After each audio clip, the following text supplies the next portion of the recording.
every day. Rule that game. I always go 100%. Start to end. To the end. Out or in. No between. You gotta go 100%. Play to win. Every single moment. Caught up in the motion. Got no use for caution. Hope you're ready for a fight. I believe it, I can see it. If it's in my sights, I achieve it. Ain't no leaving, no defeating. Show up, complete and repeat it. I believe it, I can see it. If it's in my sights, I achieve it. Ain't no leaving, no defeating. Show up, complete and repeat it. Every day, prove that game. I always go 100%. Start to end. Every single moment, caught up in the motion. Got no use for caution. Are you ready? Are you ready? Are you ready? Are you ready?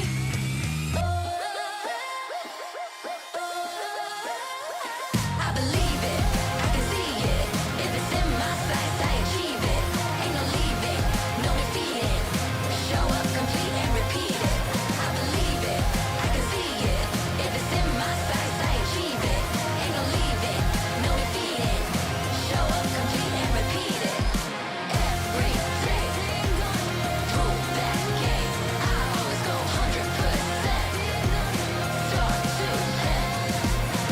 Every day, prove that game. I always go 100%.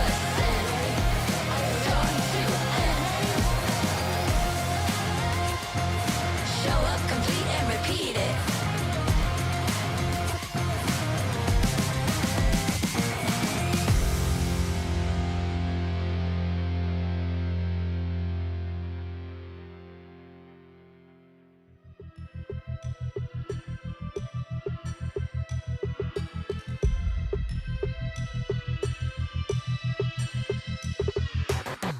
It's a madhouse, it's a madhouse. Had a lot of people showing me some mad doubts. It's a madhouse, it's a madhouse. I got love for the game, I don't cash out. It's a madhouse, it's a madhouse. Everybody with their hands up in the air like whoa. It's a madhouse, it's a madhouse. Shaking all the city, this is how I like my show. I got love for the sweat that I put in.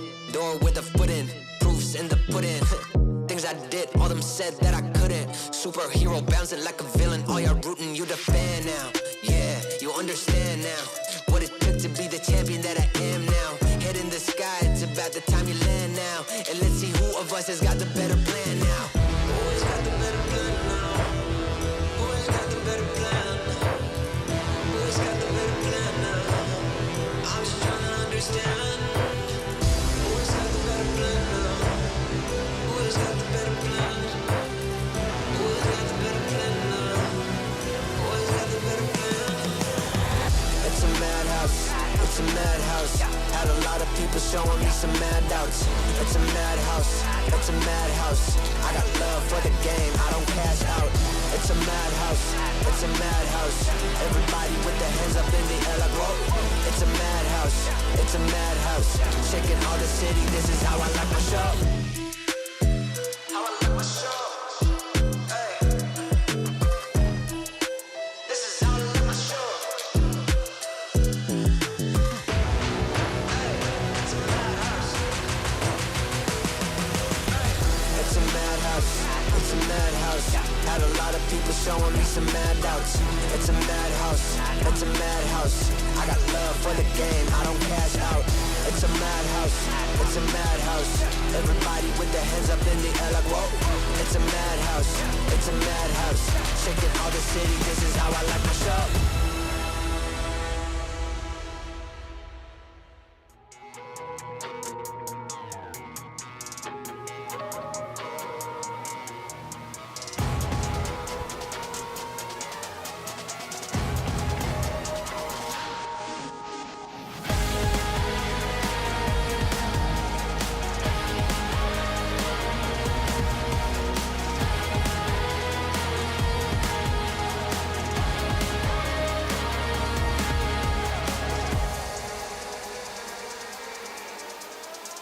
way to the top, I never stop. It's coming ready or not. Do you have what you say you got? Go till you drop. Going till we hit the spotlight. Gonna shine bright. Anything I like.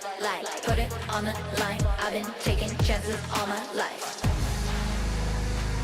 I've been patiently waiting, and we're gonna take it like that. You can't stop what we began. It's the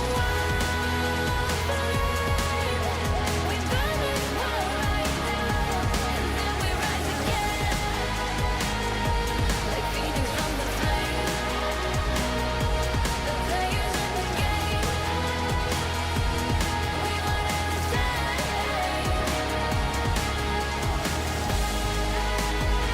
We at the finish line.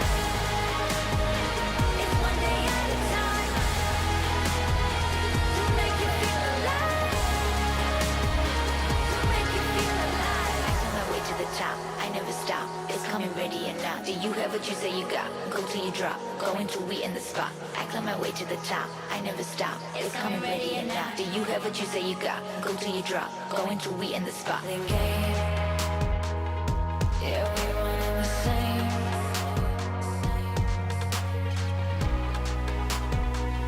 I've been patiently waiting, and we're gonna take it like that. You can't stop what we began. There's no we burn it all right down, and then we rise again, like phoenix from the flame. The players in the game, we wanna understand.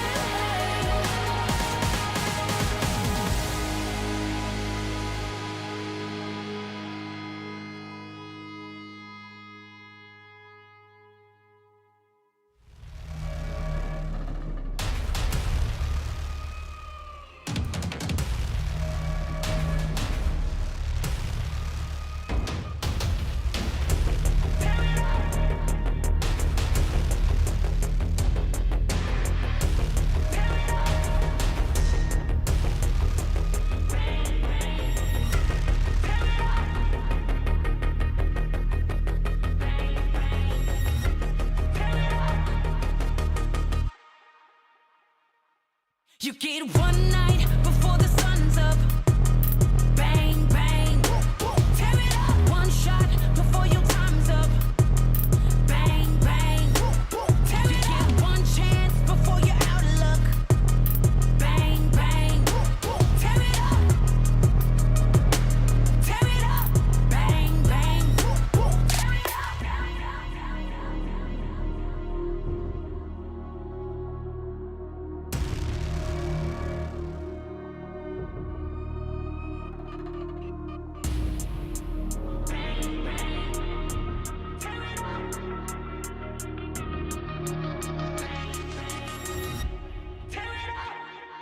You get one night before the sun's up. Bang, bang. Tear it up. One shot before your time's up. Bang, bang. Tear it up. You get one chance before you're out of luck. Bang, bang. Tear it up. Tear it up. Bang, bang.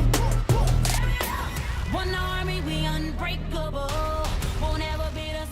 We too strong. Take a stand, raise all of your fists high. The Snapdragon Pro Series is brought to you by Snapdragon Elite Gaming and DHL.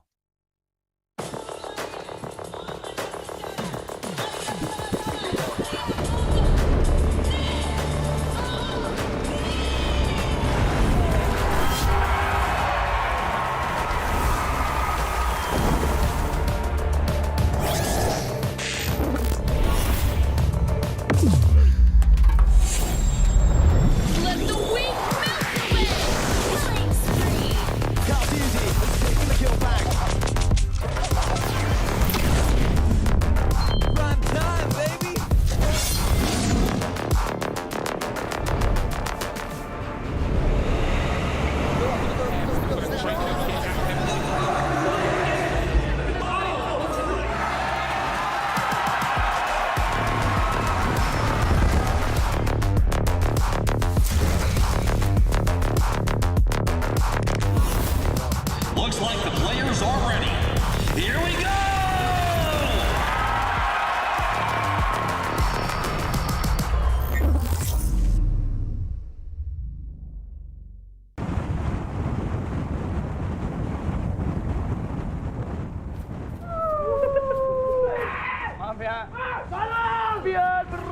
Yo, the Lord. Papa, apa sih Papa?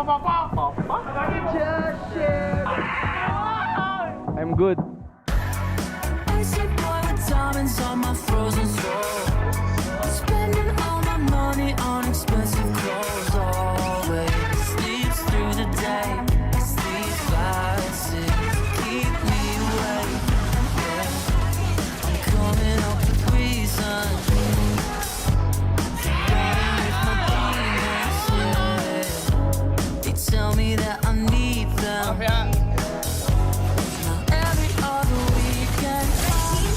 Langsung dari lu, Napel yang hadir kali dengan elektrima yang mencari pembalasan dendam Kiko. Satuin lagi dan sama tumbang. Tertangkap juga bahkan di sisi lain hampir itu menghadap Napel untuk menyelamatkan namun Napel. Just share the bed.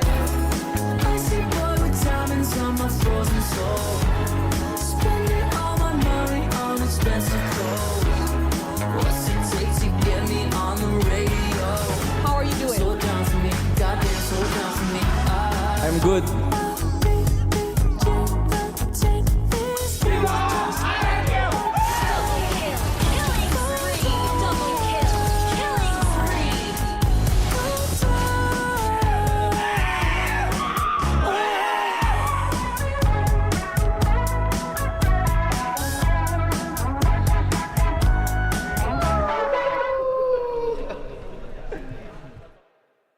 Grup stage telah selesai. 6 tim terbaik dari seluruh dunia akan memperebutkan gelar juara di Snapdragon Pro Series Mobile Masters 2025. Dan di venue ini, tenis indoor Senayan, tim Indonesia pernah mengalami luka. Dan akankah luka tersebut akan terulang ataukah Kolius? Kolius ngapain? Aku lagi syuting. Gue nyasar, mau cari ruangan tunggu talent. Kita di mana sih? Ini beda venue, ini di tenis indoor. Di tenis indoor kita udah di playoff hari yang pertama dan kita bakal lihat 2 tim yang harus pulang di hari ini.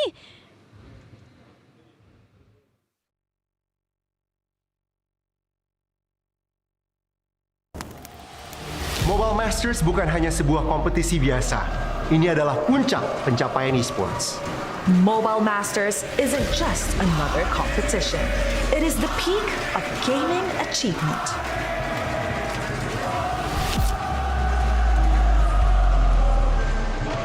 Perjalanan menuju puncak telah dimulai, namun pendakian terberat baru saja dimulai. The journey upward has begun, but the steepest climb has just begun.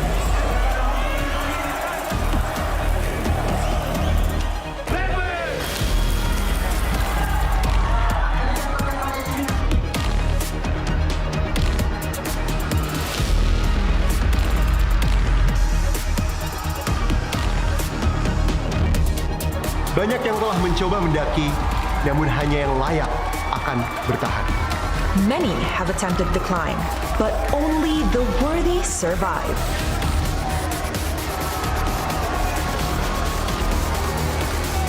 Siapa yang akan bangkit untuk menghadapi tantangan dan mencapai puncak?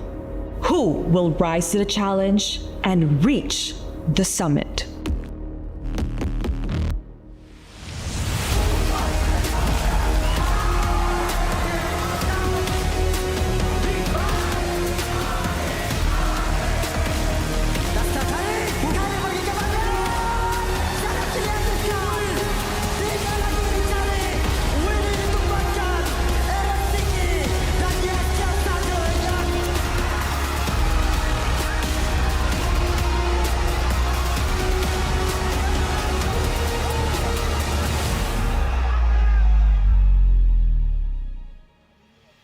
Snapdragon Pro Series Mobile Masters 2025.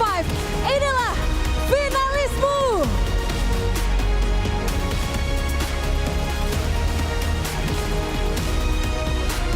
Bigatron Esports.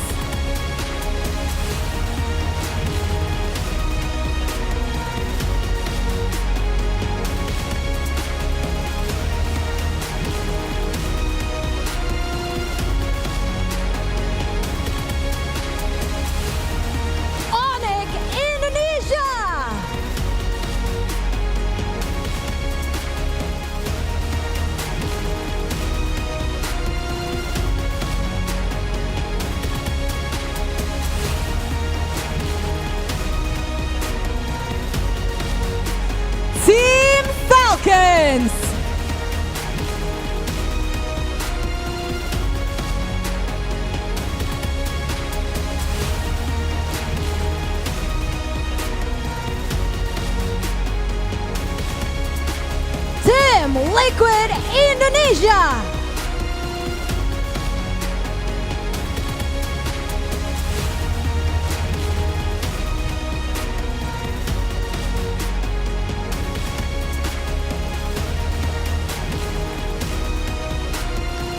Onyx Philippines.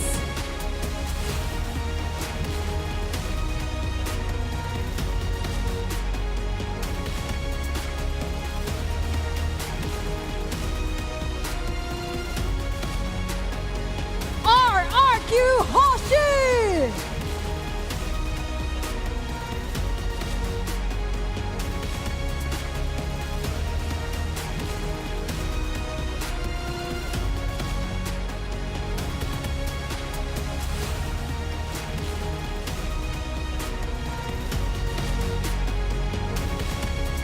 Players, it is now time to find who will claim the peak. Dan para panelis, silakan take it away.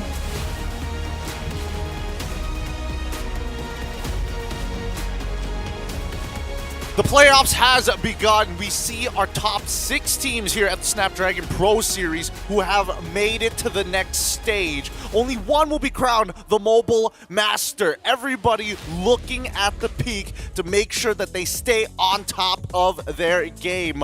Oh boy. It is time. Day 1 is underway. Welcome everybody. You're watching the SPS Mobile Masters. Me, Getting Q, and as well as LaFell, our professional analyst on the desk to make sure that you guys are informed inside and outside of the game. But that's not all. We got 2 more professionals here at the desk. It's Eterna and as well as Mirko to keep you guys entertained for the games. Boys and girls, how are you feeling after the days gone by, especially for groups? It's done. We're here at playoffs. I feel amazing! Dude! What is this? That's just the Stream A. That's the Stream A effect. No, I was Stream B, so I have no idea what's going on in Stream Don't A. worry. But I feel good. Don't you feel good? I feel great. Yeah. Maybe not that energetic just yet. Yeah, Maybe yeah. after the game. It really I depends was on how surprised big a BTR try made it before. though. What? I was surprised BTR made it. I too. was surprised Me too. too. Right? Yeah. Why were you surprised? Yeah. We're surprised because for once, it feels like this team is actually looking to play for 80,000 USD. Let's pull it up on the screen here because everybody's looking for a big chunk of the pie. I mean, I've asked these questions to these boys, but what would you do with 80,000? With 80,000 US dollars, what I would do is I would make a pie company. You would make a pie company? I'll make a pie company. And Okay. this pie is not what you would think. I see. I You would know, hope- have you ever heard? Don't steal my idea, by the way. Have you heard of fortune cookies? Yeah. Okay. Misfortune pies, where when you eat it, it will give you bad luck. Yeah, you already have the inconvenience Who of would going buy through an that? entire No, pie. you don't buy for yourself. I Don't take it steal back. my idea. Don't steal my idea. Played, I well take it played. back. That is a much better idea. I was just gonna see how many of those dollars I could fit in my mouth, but that's a much better idea. Boys, all of these games are going to be what it takes to move on to the next stage because That's good, right? since the group stage has been over, our top 6 has already been decided. And with that top 6, 2 teams have already moved on to the next round to skip a best of 5, while the others will have to face against others. Falcons versus BTR, our very first match of the quarterfinals. And after that, it's TLID versus Onyx. I don't know about you, LaFell, and the games that you were able to watch, but what do you think are the odds coming into this for the quarterfinals before anything else? I feel like Onyx Philippines and RRQ Hoshi, they're in a bad spot. They're Oh, playing yeah. less games. They're playing less games. It's true. And if you go to the gym, Oh. you know, the more reps you do, the stronger you get. So Actually, right now, between Falcon, BTR, TLID, and Onyx, Indo, they have a better chance, much better chance. I would say one of the best chance is actually Falcon because they're going up against BTR. Other than that, fair game. Okay, all right. Before I see Mirko blow his top, I mean, Eterna, you recently I actually don't mind that. You recently been getting into Pilates. Do you agree with the repetitions of game? With games, with exercises, it all builds up muscle for that big final PB at the end. Am I supposed to answer like the way LaFell answers or like how I want to answer? You can do both. You do you, man. You can answer I like a do me? politician. Yeah. Okay, I'll do me. Yeah. That's what. Yeah. Anyway, I think yes, in Pilates, repetition is important. So, you know, in exercise terms, LaFell has a point, but here I think it's a double-edged sword, right? There's one way to see it as there have more sample sizes to actually study on. So I think the remainder, the two in the next bracket, can be like, okay, so they learn more from that. I would argue you don't need to study. Oh, no studying. Okay. If you're good enough, just play like what you want to play. Just win. That's the difference between having a chemical engineering degree and someone who doesn't. No. I think that generally for BTR, it's going to be a little bit harder. Let's pull up the schedule while we're talking about this, because this is your favorite team. This is the team that you say is the best in the world. And they're facing off a well-veteran team who has won multiple championships and tournaments. They've dominated early 2023 coming into 2024.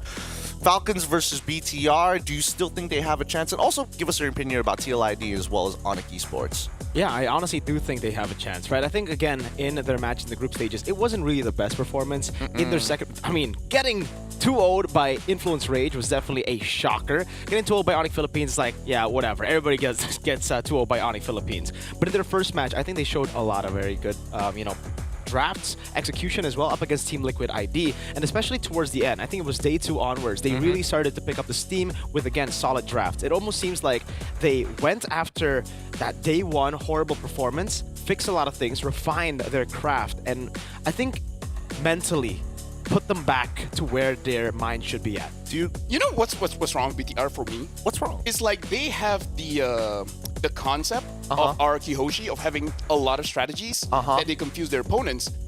I feel like they just don't have the polish. Like they have Luke as well as Moreno, huge hero pool, can play damage, can play utility, which makes the draft much more flexible. Agreed. But sometimes it's a little bit too much because I see Moreno on the Lunox and it doesn't work out. Hey. Luke on the Hilda also doesn't work out. Brother man, that's my opinion. You know what they say? Sometimes less is more. That's what I tell my wife. Not gonna go deeper into that part, but I do think there is a bit of a relation to even like TLID for a certain degree, right? You've seen this team, you've been a big fan of this team for a very long time, and we're gonna pull up the numbers here. We're gonna pull up the numbers from top 5 picks. And, I mean, there's a lot of similarities. A lot of these picks were utilized by TLID, but we still don't see that polish just yet.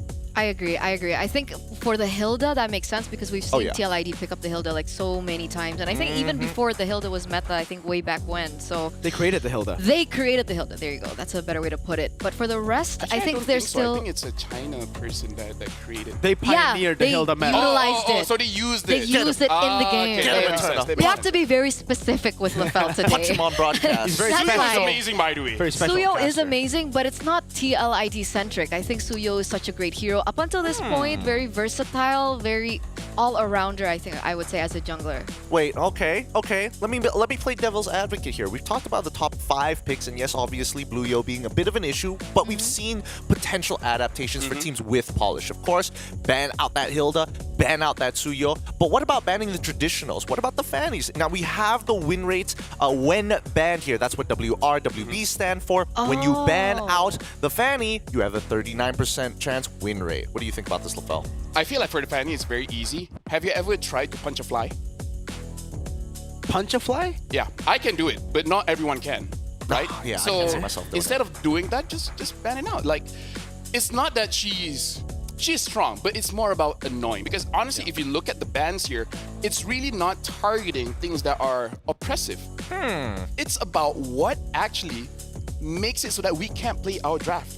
And honestly, that's why my theory is why Suyo always gets through the ban, because Suyo is not niche enough that it stops any kind of gameplay.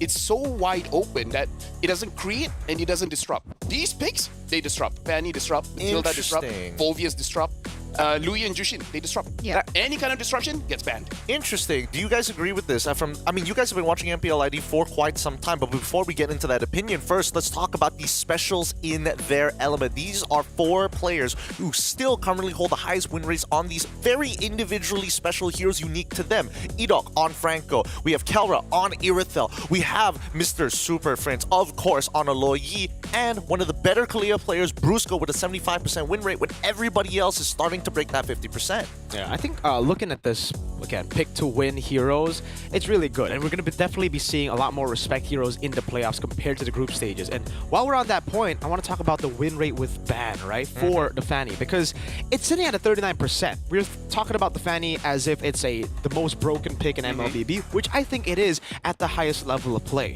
Unfortunately, in the group stages, I don't think we got to see that for a lot of other teams, right? So most of the teams who had to ban out the Fanny, they had to ban out the Fanny on blue side too sometimes. Yeah. It was, again, teams from outside of APAC. So coming into the playoffs, I think win rate with ban will definitely be, for Fanny at least, will increase by a lot, because this is where every single player in the playoffs can start utilizing the Fanny at the peak potential. And it's actually funny because I actually watched in an interview, pro players at their proest would say that Fanny has... at their peak? At their proest. Excuse me. Don't put words into my mouth. I apologize. Okay, My bad, I like to make my own words. My bad, okay, I think he's a little new here in Stream A, but pro players at their proest would like to say that Fanny has no counter. I would say right now. Yeah, no counter, despite there being Cho, Kufra, all that type of, yeah. all that type of thing, all that type of heroes, no counter. I That's feel what like they say. it's not that strong enough. Because they know, I guess, how to work around these picks that may act as a counter. I mean, it's a counter in ranked games, but not for the pro players. I think I agree with that when it comes to like having a prime Fanny, someone like an MSC 2023 Kyrie, someone like a Sky's MSC 2024. But currently, I think it's pretty counterable in this meta. Let me just pull it back for a second here, because after all these the discussion about Fannies in particular, and yes, you did bring up a really good point about disrupting heroes coming into win rates when banned. Now we need to look at these interesting picks, because I think the question is this experimentation, if not where the meta is heading towards? This could be an indicator, the Kadita being one of them coming in from Rins, and Hazel, he showed off a pretty nasty Exborg in the jungle, a pretty old pick, but old and reliable. For me, it's really the question is that what they're doing, can someone else do it better? That's it. Like, for example, the Kadita, it's about burst. Are there any better burst mages? If there are, then why would you pick that? Right? Because this is the proest of the pro. Okay? Right? Proest of the pro. Proest of the pro. Proest of the pro. And it's just a matter of power creep, right? It's like she bursts. Like, for example, if Eudora's burst is the highest in the game, despite people making fun of it, she might get picked up. I think But it she's comes not the down highest to burst right now. a lot more than just burst, right? Because again, for the Kadita, it's not just the burst you're looking for, but it's also the sustainability, that movement as well. Ways of being able to do a lot more. I'm the analyst, okay? Sorry. I've had Kadita in my games. Notice how Kadita's better. I personally Eudora. think what I we prefer saw... Kalia. What? Kalia is the better mermaid. Kalia's bad. But she's a different. She doesn't burst. She can burst if it's. Hey, you haven't tried it out. Bring up your point, Eternal, please. What we saw earlier on, I think it's just a reflection of the genius of Keskute, right? So he doesn't stray, Bruce. he doesn't have to play within the meta. He knows exactly what he needs, and it might even be a hero that's out of the meta. So we can expect really weird things from RQ, I think, today. Well, I do expect a certain level of polish, but I got to give it to Keskute. We've been giving him here on Stream A coming into the playoffs. Keskute as Batman. He is the Dark Knight. He is the I am Keskute vengeance sort of man here, and I think that Jakarta is just not ready for what he's capable of doing once he has molded this team into an executional masterpiece. I think for now, obviously, there are certain areas that they could be looking to work on in terms of adaptability, but that's why everybody's excited to see like the RRQ versus Onyx PH matchup, where it's like truly the best of the best as of right now, unless, I don't know, do you have any other teams that could kind of reach that level? Sorry, I zoned out. I don't know what he said. Do you think anyone could be on the same level as RQ and Onyx right now? BTR. Sorry. Why you gotta do that? Right? Bro. He got All right. Look, if you guys agree with that opinion, if you guys agree, let us know on our social medias. Follow us on social media at ESL MLBB. You can find us on X, the Everything app, Instagram, and as well as Facebook for, who knows, everybody out there, including the Philippines. Let us know. Do you agree that BTR is going to be making it through? This is going to be a very BTR focused stream now. I still prefer Twitter. It's the way X it's the way sounds it so is. weird. Hey, It it's does. X, the Everything app. Before we go any further, we're going to go on a break. And when we come back, our first set of games. Remember, a best of 5 for all 3 of these days, except for the last one. And when we come back, it's going to be more Mobile Legends action here at the SPS Mobile Masters. Don't question we'll it. see just be okay. you then. That's SA, man. Yeah, that's SA. That's SA.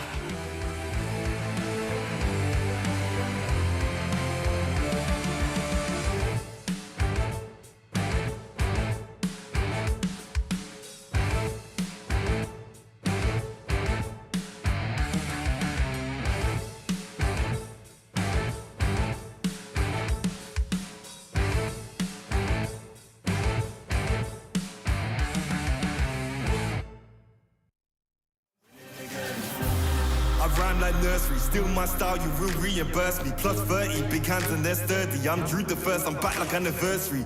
I came back worthy, like I swam in lava till it no longer burns me. I walked the desert for my ego's perjury, working for that zone where you can't outwork me. I'm a big man, but I ain't 32. I came to the front line with like 32. I'm a race, that's a shout out to 32. I'm a danger and I play 32. I'm just so 20, 32. Ahead of my time, so I'm hard like Broom. Flows the bomb like I shook the room. I stay lit like Christmas and hot like June. Winning again, I won't stop till I'm winning again. Winning again, I won't stop till I win. It's cold outside and I thought I couldn't do it again. Winning again, I won't stop till I'm winning again.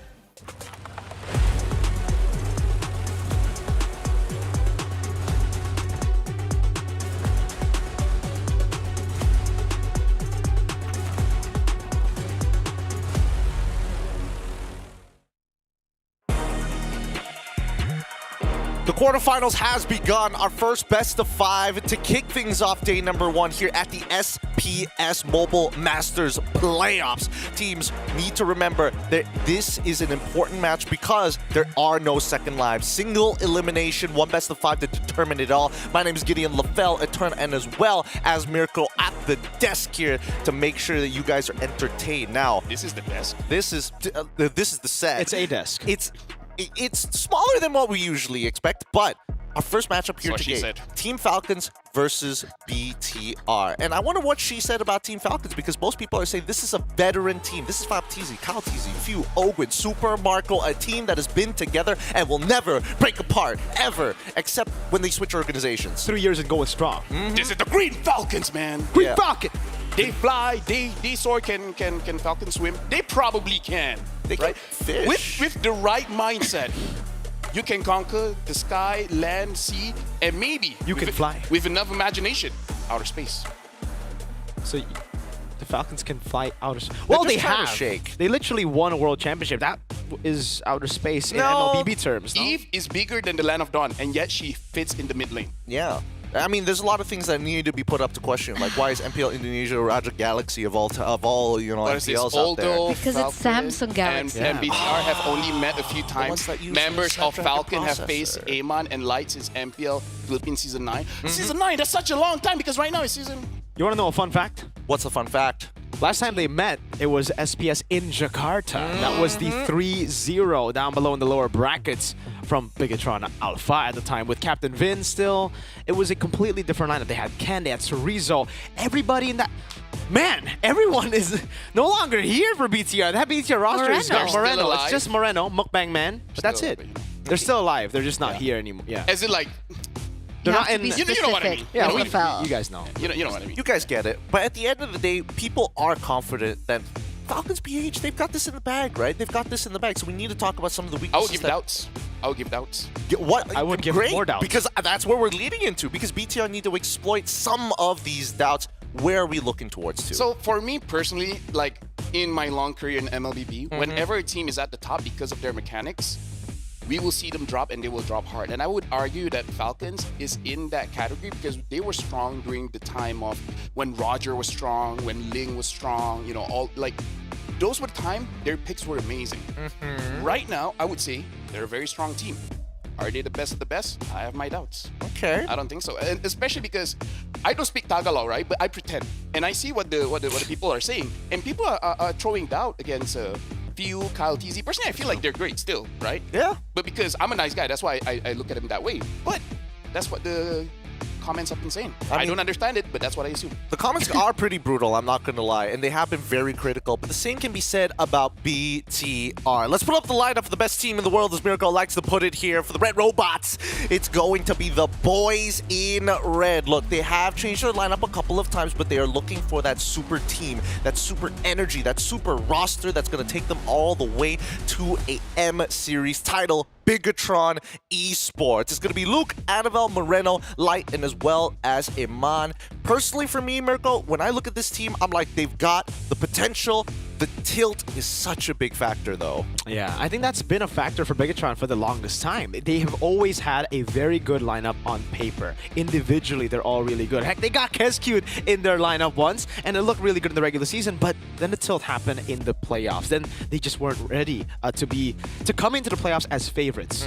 Now, it's a completely different team. We got a whole new coaching staff. We got a whole new roster as well. Only Moreno really sticking from the previous lineup, and that's the question right now for, again, all of Bigatron's fans, which is not that me, many, but you know, just me. But the question is the synergy there yet? Is the chemistry there yet? And can they finally replicate what they've been doing in scrims on stage? Because I've heard in scrims, they've been monstrous. Since what? Season 12? Well, you know, I'm going to bring that point. I'm going to round it back up in just a little bit. But first, we need to talk about Light's photo pose. The Light pose forms a P. Initially, I thought it was for Pamela, which is what he went in. But it actually represents his girlfriend's initial. Her name is Pamela. Yeah, and it's a special dedication just for her.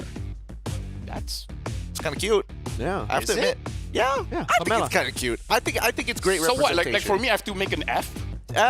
Sure. You can. I guess. How do you make an F? There. That's an F. Just looks like just do the Face Clan. Just do the Face Oh, Clan. that's true. That's The what what? it's all. The Face Clan. Face Clan, What's a dude. face clan? Don't worry about I it. mean, like You're an esports man.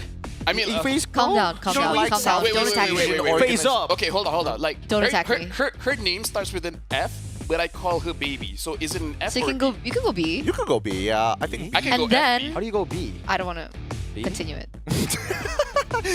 This could what lead. if I just make her father's name? What if we look You're at some of the dating her highlights father? coming in from BTR? Because as much as I would like to believe that her father's name is pretty cool, I think that BTR has made a couple of cool plays themselves, but that tilt factor here, which is why it's I need to bring you into the conversation. Which would you prefer? A team that does well in scrims but potentially tilts easily, or a team who, again, is just looking to break through that glass ceiling, something you might be able to relate to? Is that even a question? Yeah. Obviously, I'd want a team that could perform on the stage, right? Comes with its pros and cons. And- that's the thing. You don't get what you want, right? Yeah. There you go. Well, here's the thing. The thing about Bigatron is, I agree with what Mirko mentioned. I think synergy is still a big question mark because a lot of people are discussing Bigatron right now, and the one thing that everyone is saying is the fact that what is going on with their gameplay? I don't Right? know It why seems it's like they have the right idea, but when they execute it in the game, it seems like they're not on the same page. I don't know if it's a call issue. Who's IGL for Bigatron right now? Is it Light? Moreno? I think it might be Light or Moreno. I think it's either one. But from what I've heard, it's just everybody making calls as well sometimes, right? well. And that's the thing, because I agree, synergy is definitely a problem, but it's also the confidence. I think the confidence is at an all-time low for a lot of these players. Light coming off of not really the best of seasons in MPLPH when he was still part of RSGPH. Annabelle coming off probably his worst season in MPL as well when he was back in EVOs. Coming into this lineup as individuals, they're great, yes, but they're coming off of a pretty bad MPL season individually previously, and coming into this lineup with such big expectations, knowing that it's an all-star lineup, has hit them. I mean, I feel like if you want to raise your confidence, you just look at someone worse, right? I mean, yeah. That would make you feel great. They look, hey, who's not worse? me. They lost to influence range. Who's worse at this point? You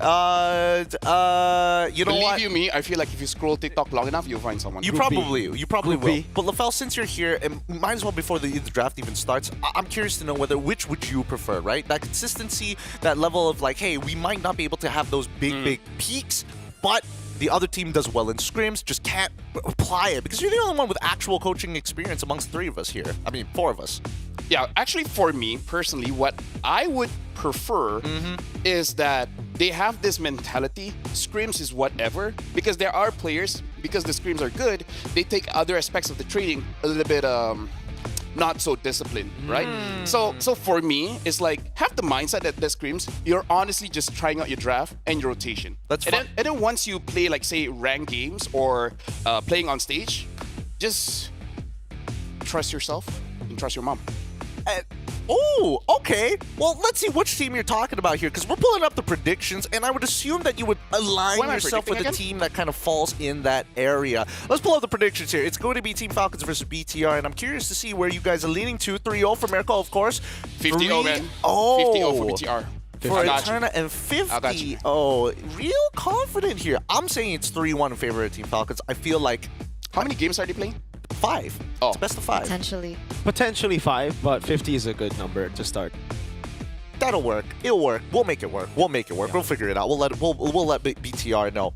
I think the way that this game is gonna go, if BTR does not find a win within the first 2 to 3 games, high likelihood they're going to get swept. If they go 2-0, I feel like it's going to be a sweep. If it's 1-1, there is hope. If it is 0-1, still hope for BTR. If they don't find a win in those first 2 matches. So you think momentum is important for them? So important. Have you seen, dude, when Moreno lost his top inhibitor to minions, I saw he was jumping. He was not happy about that. I feel like give Moreno and Light a hero that they don't really have to think about, and then they're good.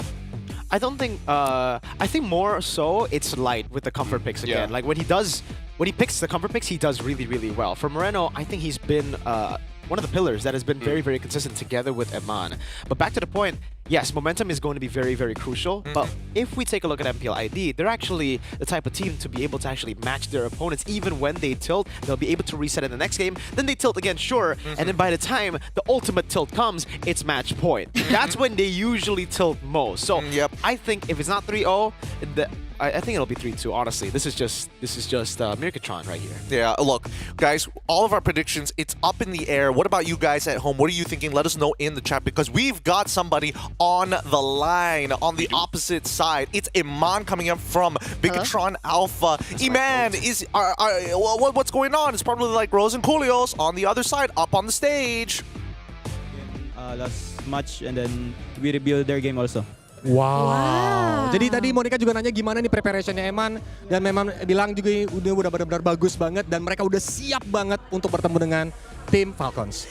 But we called you here because FlapTC just received an award. It's the best trash talker. So we would like also to give you an award, but I need you to reveal it to the camera. You reveal it on your own. Let's see it. It's valid contender. You're awarded as the valid contender. Yes. Do you agree with that? I don't know, but I would like to receive it because they give us to me. Yeah.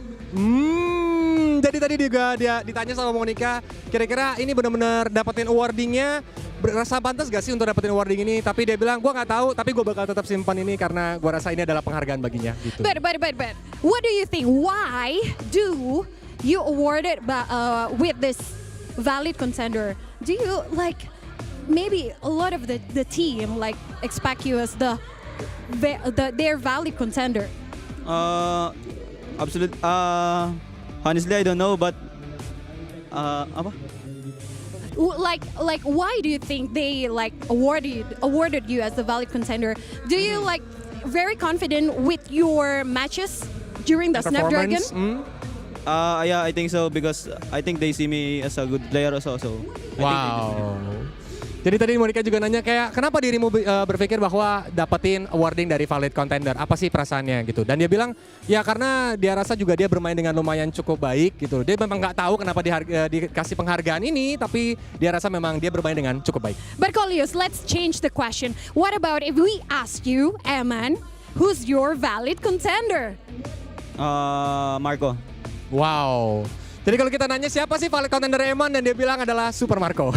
Okay, but anyway, FlapTC just told us that, okay, Moreno about the mukbang, but what do you think? Please represent me, Moreno and your team about the mukbang, the Philippines mukbang. I don't know because I'm from Philippines also, but let's see later.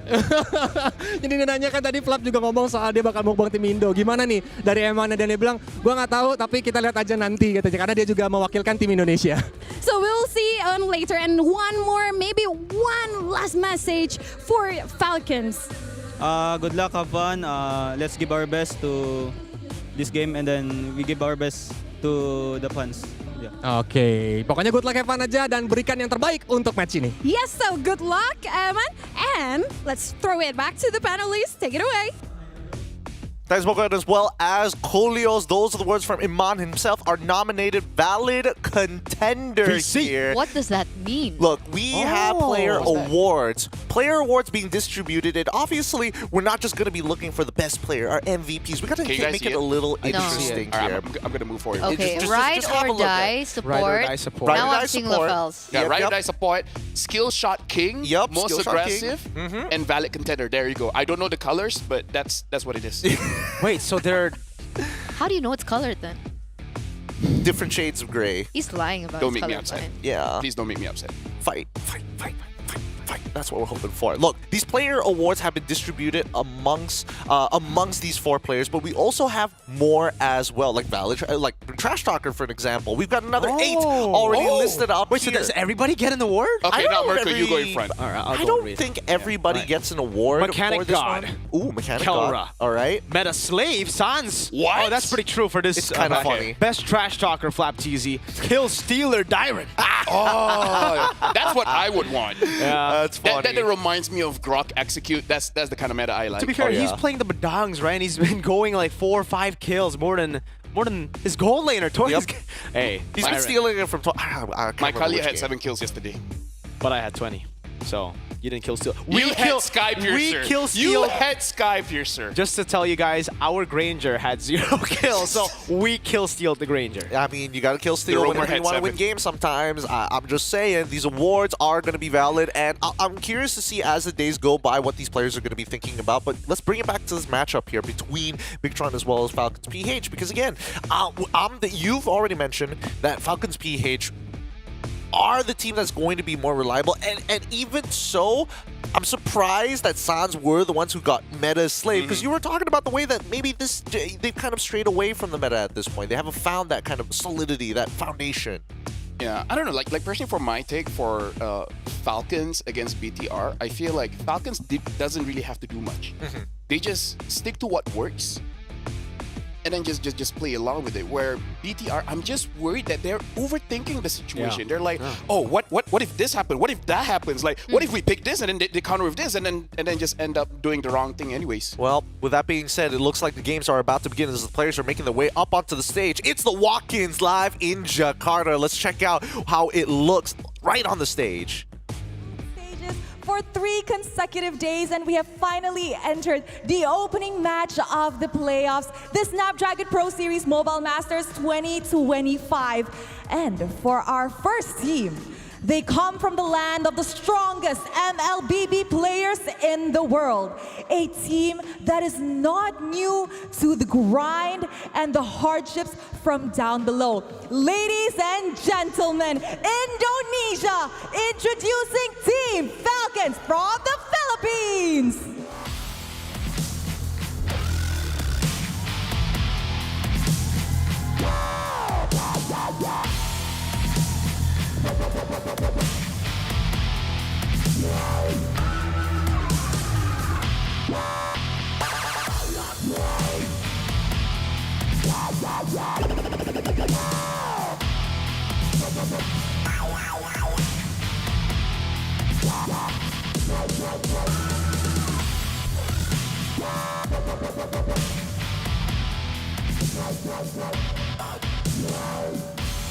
Dan inilah sang penantang dari tanah air Indonesia, bermain di tanah air sendiri Indonesia. Sang robot merah tentunya semakin terpacu dengan semangat untuk bisa bertani, walaupun di group stage harus bisa berpasrah berada di posisi ketiga di grupnya. Tapi kali ini di babak playoff semangat mereka semakin membara. Please welcome Bigatron Esports from Indonesia.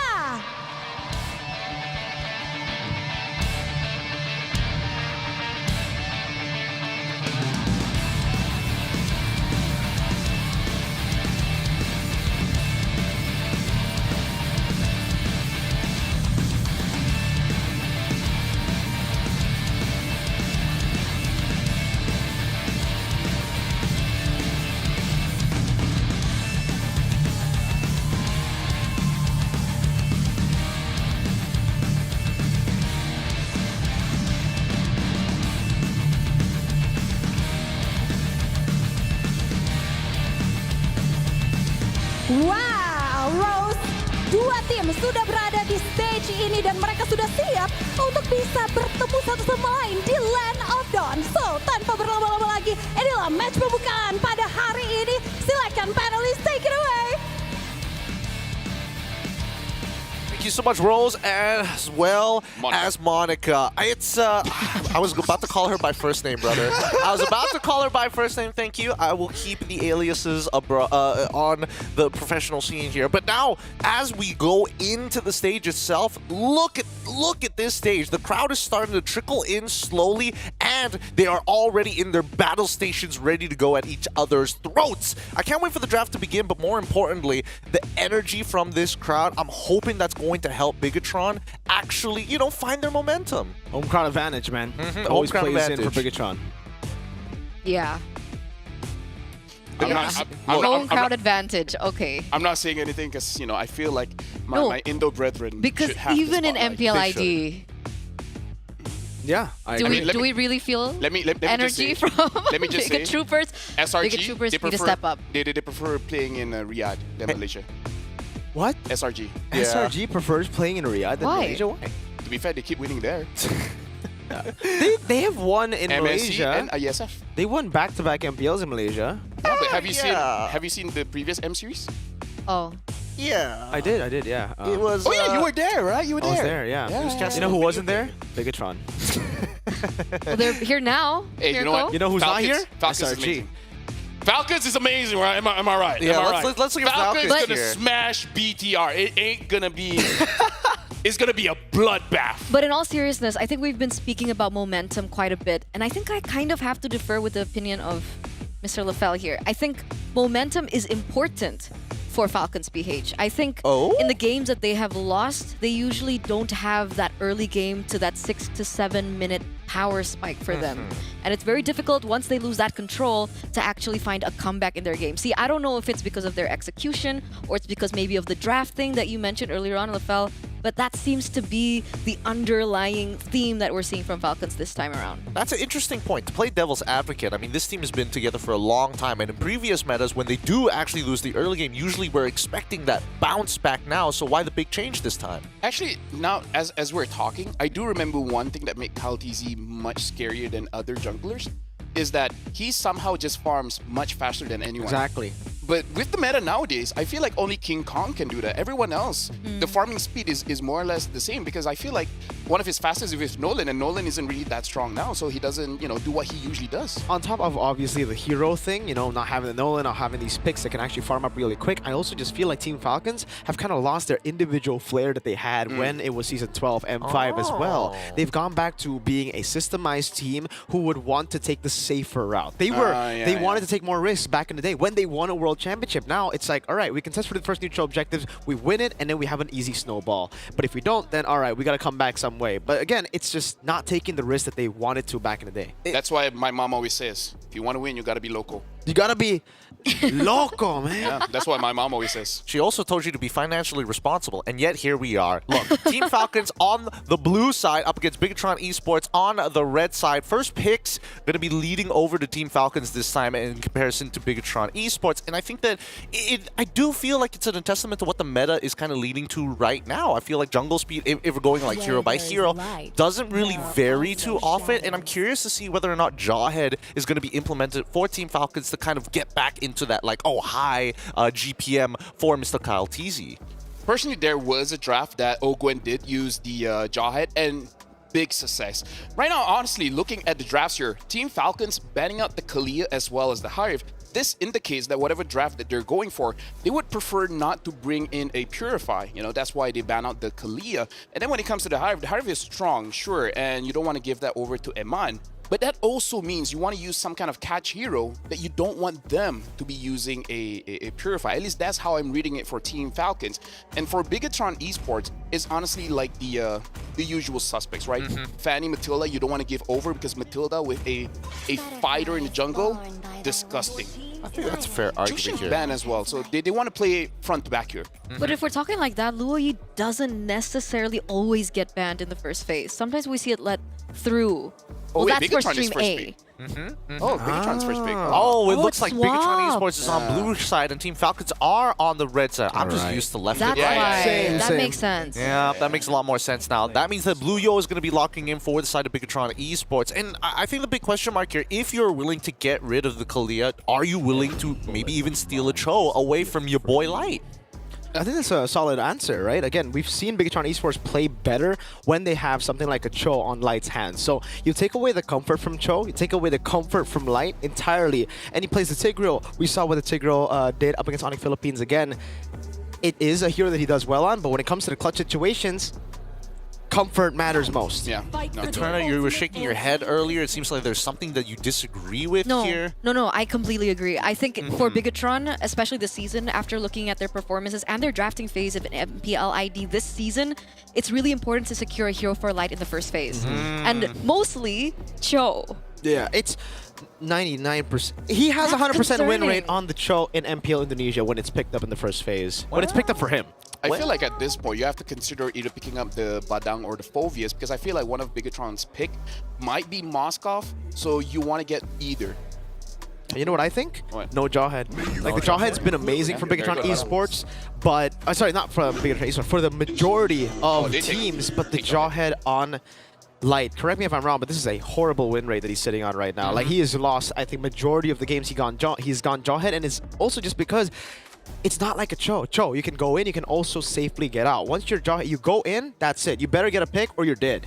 Yeah, that's the thing. If I remember correctly with the games that I casted for Bigatron Esports, it's just that when they fight, they really scatter around. Yeah. Right? So it's like a 1v1 everywhere. Exactly. So he is able to pick off someone, but the damage isn't there, so he just dies for nothing. Yeah. I feel like this is more of a give confidence to Annabelle type strategy, right? Yes. You want to put him in a situation where it's just like, okay, look, you want to build confidence, we're going to give you as many advantages as possible. At least you can do like the ultra fast clear with Light, unless they want to go for something a little bit more disruptive, but we'll see, because Lucas gets locked in for the side of Team Falcons. Keep in mind, this can be a flex pick for Team Falcons. I feel like Bigatron should look at something like the Sicilian, because honestly, their draft here doesn't really have a lot of heroes that can dive to the back. You can say that Suyo can dive to the back, but I would prefer not to. Definitely would prefer it to be like a that traditional. Sicilian. Maybe consider the Farsa. I think Farsa's okay. I'm just worried about what exactly... Actually, you know, once you have that Badang, I feel like the EXP is relatively safe. Yeah. Whether a Hilda or the Lucas, you can kind of what do they call it? Sandbag the matchup. Yeah, I think for me, it's no longer a flex pick here because of the Hilda. The Hilda, we've only seen it in XP. I don't think we've seen it in Rome a single time in Snapdragon Pro Series. I don't think I've seen it in Not for jungle. Team Falcons. No, as not well. for Team Falcons for sure. But even in MPLID, we have not seen the Hilda been flexed over to other roles. Lucas should be in the jungle, knowing that now. So it's up to the Roam and Mage as well. And Team Falcons, they're playing into it. They know they have the first pick on red side. They're going to ban as many mid laners as possible and then deny another one from Moreno. And a big one has been that Selena for Moreno. That's his signature pick currently. When he gets to Selena, he does really well. Combo it together with a Jawhead, it could work really well, but that's why Team Falcons have gone for a very beefy composition and one with CC immunity in the Lucas. I like the fact that Bigatron Esports, I mean, yes, you've already got your support locked in, but making sure you deny the Cho away from Team Falcons, because when you have Lucas, assuming that he's going straight into the jungle, I mean, all odds are looking towards that. That early game is especially deadly. Turtle fights are particularly hard to deal with if you're in Bigatron's position. But what about this, guys? Isn't this great? Okay, first of all, I call it Moscow band. But this, like, the opening of playoffs, we get to see Sasuke versus Naruto. Isn't that exciting? In the jungle. Dude, I've been waiting for the skins. In the river? The Skins river? are out? No, I've been waiting for the skins for so long.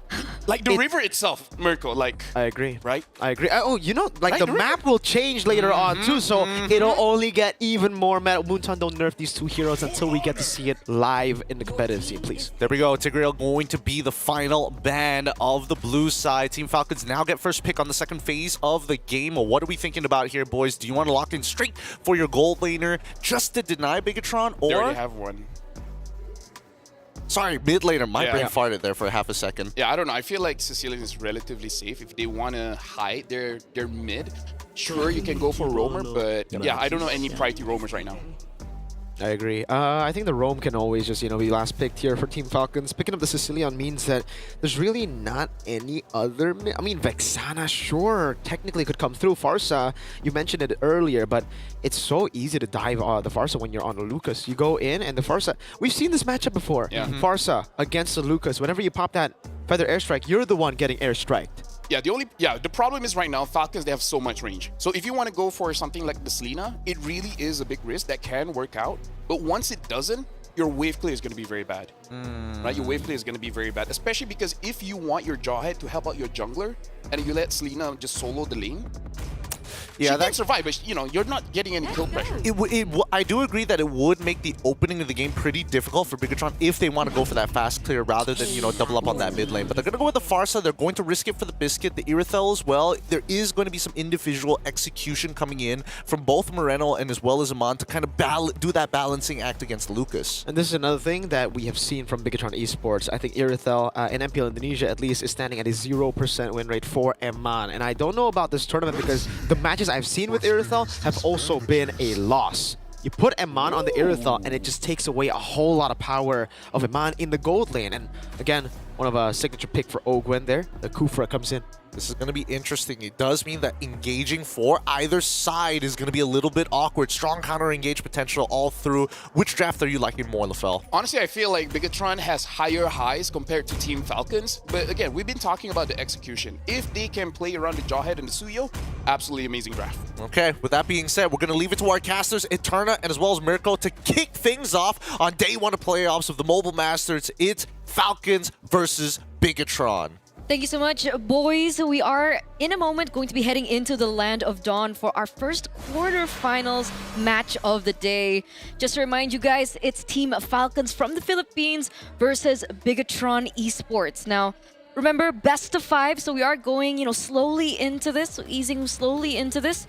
Game number 1, Mirko, how are you feeling about the drafts? Looking at the drafts, I think it's really early-centric in a way for the side of Bigatron Esports. They have the Jawhead, they have the Suyo, and the Badang too. They want to play for the early game, get the neutral objectives, and if they don't get a big lead at the start of the game, that Sicilian Granger combination might be able to outscale them by mid. That's what we're expecting, right? So execution has to be on point. You're looking right now up at the stage, ladies and gentlemen, live in Jakarta, Indonesia, as we head over for the Mobile Masters quarterfinals, day number 1. Let's head over to game number 1. Oh, early aggression already, Ogwen. Getting the knockup. Luke coming down as well. That's going to be the Blaze Surge. Locking Ogwen down for a bit. Good Sanguine Claw to disengage for Team Falcons. Bigatron Esports are back to farming. Annabelle with the killing spree. Ogwen, has already used that flick. Okay, we're gonna wait for that level 4 power spike, I think, really soon to get a little bit more of, sight as to how Team Falcons are gonna be playing around these neutral objectives. But the same can be said about Bigatron. Technically, they do have the Jawhead. We're looking at the emblems now. Does anything stand out?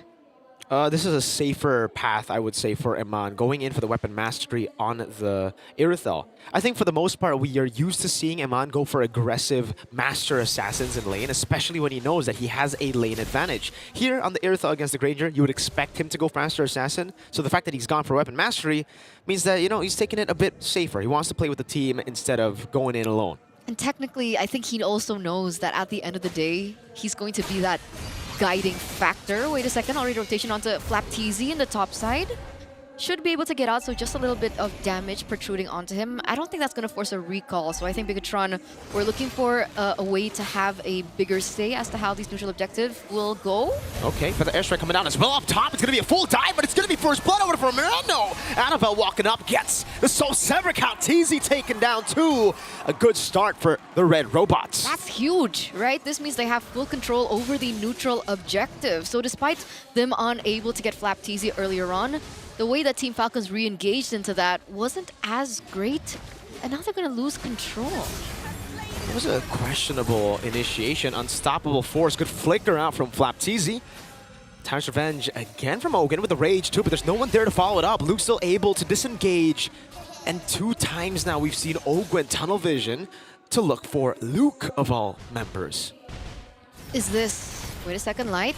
Ejector, Blade Surge, another kill to Annabelle. 2-0 up now, BTR. Wow, 1,000 gold lead already in the first 3 minutes of the game, and this is what we were talking about earlier on. For the airstrike onto Few. Oh! What? A solo kill for Moreno in the mid lane. Wow. Moreno on this Barca has been delivering 2-0-2 so far. And again, right, going back to the way that we were talking about Falcons, the fact that Bigatron Esports are the one that's holding on to control in this early stage of the game might be imperative to how BTR take this. Let's hope they don't go for the tilt. We do see a charge coming through from Ogwin. Doesn't necessarily commit onto it. They're waiting patiently though. But Bigatron still holds that 1,500 gold lead. What a phenomenal start to the game from Bigatron Esports. All of us were talking about, again, Team Falcons having the edge in this matchup, but BTR, oh, again, Luke, able to get the ejector there with the help of Light. Gets the punch down and now a kill. It feels like a completely different team to what we saw in the group stages, Eterna. They woke up and chose violence, right? They're proving everyone wrong here.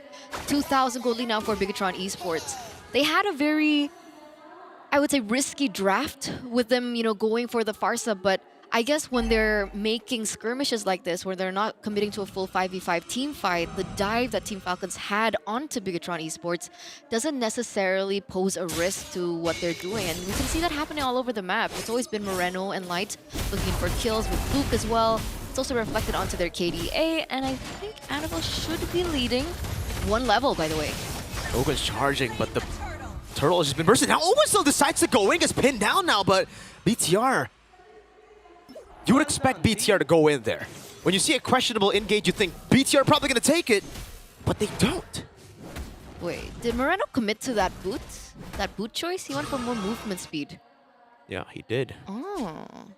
And Eterna, this is playing out exactly how you mentioned for Team Falcons. You said momentum is important. It's crucial for Falcons in terms of in-game, right? Early on, they got to get a lead. And if they don't get a lead, this is what we're used to seeing. And that's what we're seeing right now. Is Light is able to wait and in that bush for Ogwin to walk up. Luke escaping again. Disciplined maneuvers from Bigatron. I guess at this point, Team Falcons, they have to wait on Few. Baptiste onto Annabelle.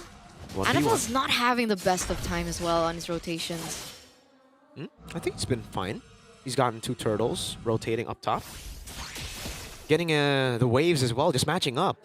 So far, I think it's been good. After the 5th minute mark, you would expect your jungler to rotate to the other side of the map to farm up while your XP becomes the secondary roamer, or technically the real roamer. Lies more to the pick-off dude. The engage will be coming through Luke. That's when you see these big initiations, and he is level 8. He is looking for that pick. He has a Thunder Belt, and he stacked it quite a bit. Okay, now we're looking at the gold leaderboard. We are seeing that Super Marco is falling a little bit behind, but not too much. Should be able to get to that power spike quicker. Eman, 4,200. It's not bad either for Eman, actually.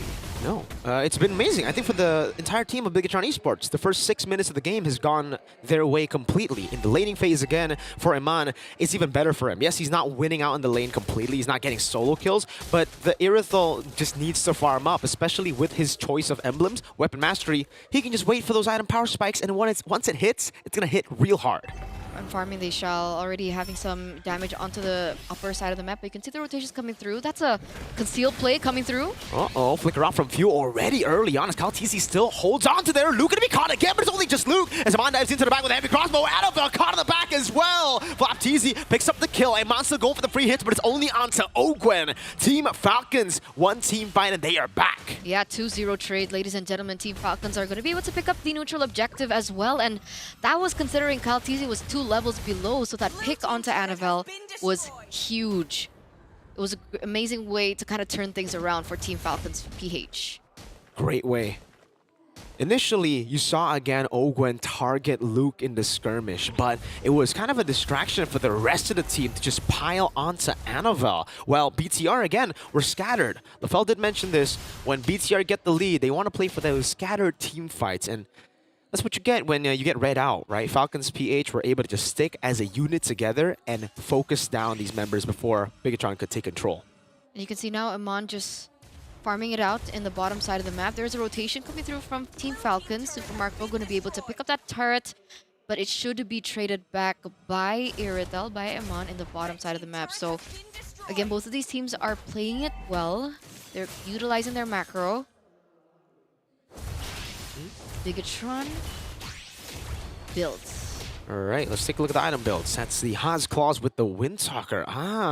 So prioritizing a bit more mobility over the usual early power spike for the Irithel, right? You would expect Haas Claws, Berserker's Fury. That's a conceal from Light. Ogwen's in the bush, reads it out, pops the conceal. Light's gonna be looking for it as well, but won't be able to find it. So Team Falcons have read out their rotation completely. Ogwen goes in for Charge Revenge. Luke will be able to go for the pin down with Fist Crack too. A lot of resources placed down the ejector to disengage. Kaltizi obliterated Eman there. And now the shots are coming down with the Feathered Airstrike locking onto Kaltizi. It's Flap going in deep to cancel it out. And that's the damage from the Lucas. This is one of the heroes that have been highly contested pick for Team Falcons. Kaltizi has utilized this multiple times, and you can see the comfort really reflected through his playstyle. Eman gets completely shattered out. Team Falcons are going to be able to pick up that turret as well in the mid lane, and they should have one member up, as they are going to be the ones to be able to get to this Lord first.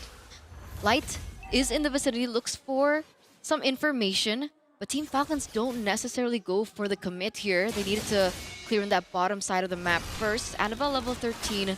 Meanwhile, Kaltizi is at level 12. So Annabelle has a little bit of an advantage when it comes down to the 50-50. And the gold lead is getting crazy for Super Marco. That 1,200 gold lead that you see for Team Falcons, mostly it's not Super Marco, who's currently 2,000 gold ahead against Eman. The Feather Airstrike gets used up onto Flap Teasy of all people. Fist Crack 2, Light goes in for the ejector. A big blunder for BTR. Ogwen walks in, Light is down. And it's Super Marco who gets another sack on the Sky Piercer. Those were a lot of resources utilized only to take him down. And Team Falcons, they know it. They were able to turn things around, take Light out. But it seems like Kaltizi doesn't want to go for it just yet. Focus on getting the purple buff first. Wait a second, that's a catch. Uh-oh, Tar's Revenge and the Rage plus everything there. Both the L's of BTR taken down Light, and then Luke, a free lord over to Team Falcons. Unfortunate stuff for Bigatron. 2,000 gold lead in the first, 5 minutes of the game, and now we're down to 10 minutes. And Team Falcons are the ones holding on to the advantage. 2,000 gold lead for them. They have a Lord on the way as well. Very, very messy team fight. And this was one of the things that we did kind of mention during our pre-show and, leading to this game. The fact that Bigatron Esports in these team fights, what's the call? They're so scattered. The allocation of skills as well has been a problem throughout the Snapdragon Pro Series Mobile Masters. And the same problem is what we're seeing here in this first game. Going into the Flap TZ, again, we saw a very clean Bigatron in the early game. Yeah. That was actually the uncharacteristic BTR, right? Now we're seeing more of the BTR we saw in the group stages. Very indecisive, making these desperate plays out of nowhere as well. And we saw that up against Flap TZ when the gold lead wasn't that far off. It was only 1,200 in total for Team Falcons. They decided to jump in and all in onto the guy the Falcons would want you to all in on. Now, the airstrike already opened up. Gonna be able to clear in the wave. There is still...